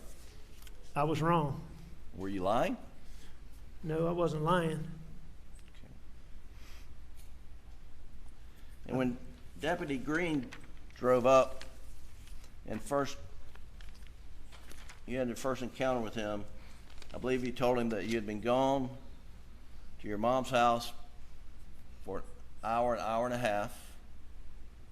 Is that right? We just heard it. The last one? Yes, sir. Yeah, hour and a half. I think that is what I told him. Hour and a half. And that the last time you saw Maggie and Paul was 45 minutes before that. Yeah, that's what I said. And when you spoke to Agent Green, Deputy Green, it was about, I think the records show they didn't arrive on the scene until 10:22 or something like that. Is that right? That sounds right. I think that's what the records show. That sounds right. And that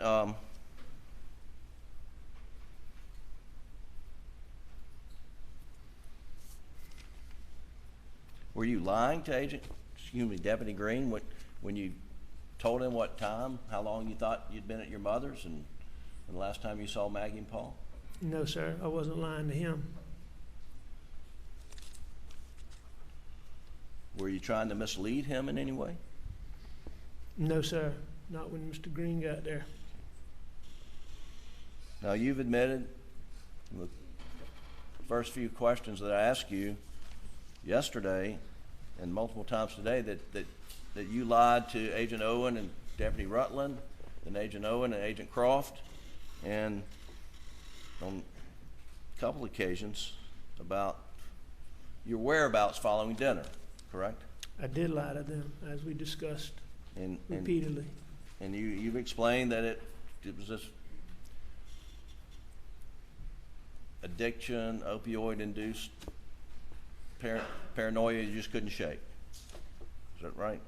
That's right. You know, like I said, there's certain things, anything, that make you paranoid, but I could get over it really quickly. But that night, I didn't. And you had a bag of pills in your pocket, did you not? I did. And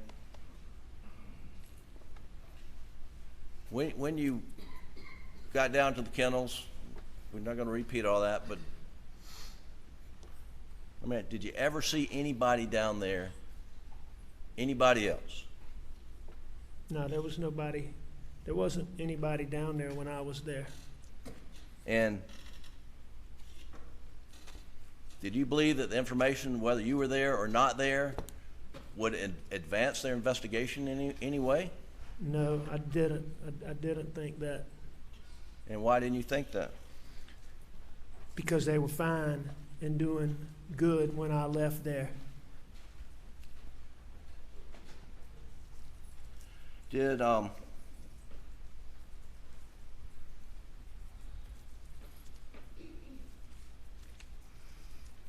the 911 call, do you remember that the call first went to Hampton? I don't remember that, but I know that now.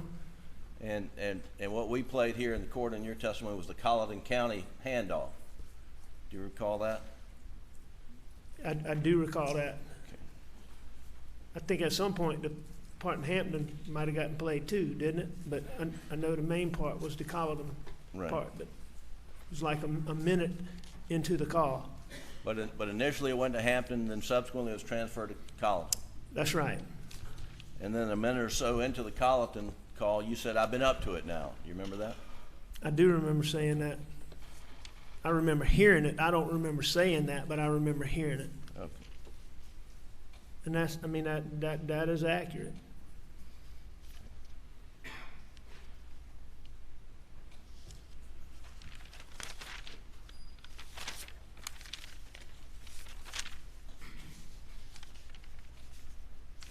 And by up to it, at that point, I had gone all the way up to them at that point. When I first got out, I was close, but I wasn't right at them, I don't think. Right. You were asked about the roadside shooting, and your intent was to end your life that day, was it not? It was, no question. And you were shot but not killed, and then you made up a lie to law enforcement about what happened, right? That's correct. Were you trying to protect Curtis Eddie Smith by doing that? Was I trying to protect Curtis Eddie Smith? Yes, sir. I mean, I don't know exactly. It all had to come together so quick. I don't know that I was trying to protect Curtis Eddie Smith. Okay. I may have been, but it was just, you know, I wasn't supposed to be there. And then I was. When you say I wasn't supposed to be there, what do you mean by that? I intended for him to, I intended to be gone. I intended for him to shoot me, and I intended to be gone. And the one thing, my main concern at that point was that I did not want Buster knowing that I had tried to do that. Okay. That was my motivation in telling that story. I see. Did you eventually voluntarily convey to Agent Kelly and others that that was a fabrication? I did. After, I don't know, a few days in detox, when I finally got over those initial, just where I could just function, I think I told you first, then I think I told Buster, then I think I told Randy and John, and y'all arranged either the next day or 2 days later to come, and we called Ryan Kelly.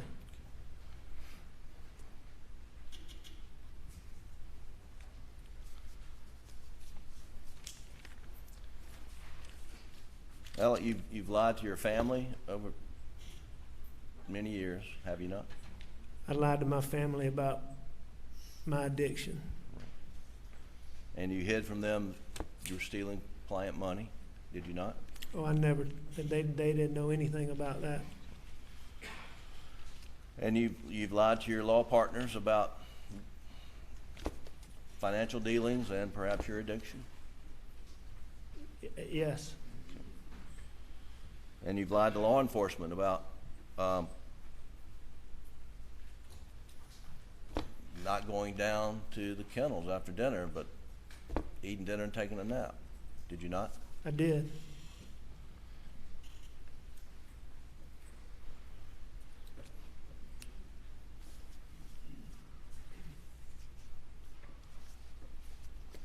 Alec, did you murder Maggie? I would never hurt Maggie. Did you murder Paul? I would never hurt Paul. If I was under the pressure that they're talking about here, I can promise you I would hurt myself before I would hurt one of them. Without a doubt. Thank you. That's all the questions I have, Your Honor. Waters. Please, court. You said that you were concerned when you talked to David Owen about the bag of pills in your pocket, correct? I mean, no, sir, I'm not saying that I was concerned about that. I don't think I told you I was concerned about that. I'm just telling you that was a fact. I had a bag of pills in my pocket, and that was one of the things, that was one of the many things that came together that night. And you're trying to tell this jury that as a reasonable husband and father in this situation, concern about a bag of pills in your pocket was more important to you than telling law enforcement and narrowing the time when you last saw your wife and son alive. That's what you want to convince this jury of? No, sir, because, I mean, the bag of pills in my pocket was not what I was concerned about sitting in there. It was, as I said, it was one of the many things that was going on. But I wasn't sitting there worried about those pills in my pocket. You were asked about requesting the phone and automobile data, and that was because as a prosecutor and a lawyer, you had been manufacturing an alibi to cover your tracks. No, sir, that's absolutely wrong.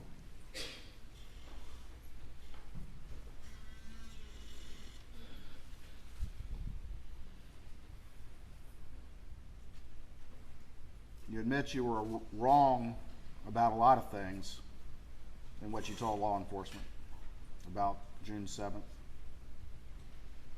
correct? I was wrong about things.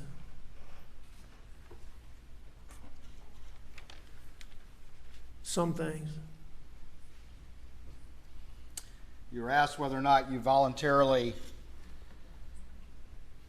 confessed to Agent Kelly, but you only did so after being confronted with undeniable information, correct? No, sir, that's not correct at all. What I was told is that, and I believe this came from Randy, what I was told is that SLED had come up with some information that seemed like it was consistent with my story, and they needed me to verify some things, is what they told me. And, you know, I knew that resources had already been wasted. I didn't want them wasting any more resources, and I told them the truth, but there wasn't any, nobody had presented me with any evidence. And you just testified that you told Jim Griffin first, correct? I believe that I told Jim Griffin first. But at that time, you didn't say anything about those kennels, did you? To Jim Griffin at that Correct. time? No, sir, I didn't.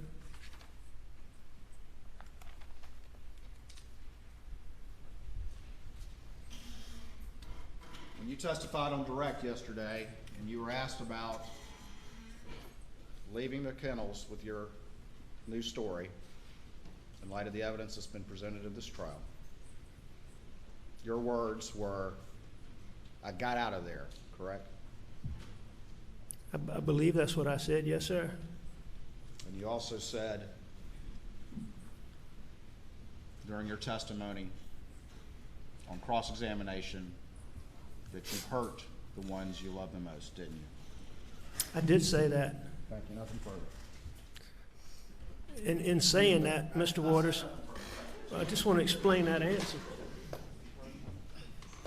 I mean, he just asked me a question about what I said, and then I was going to explain why I said it. All right.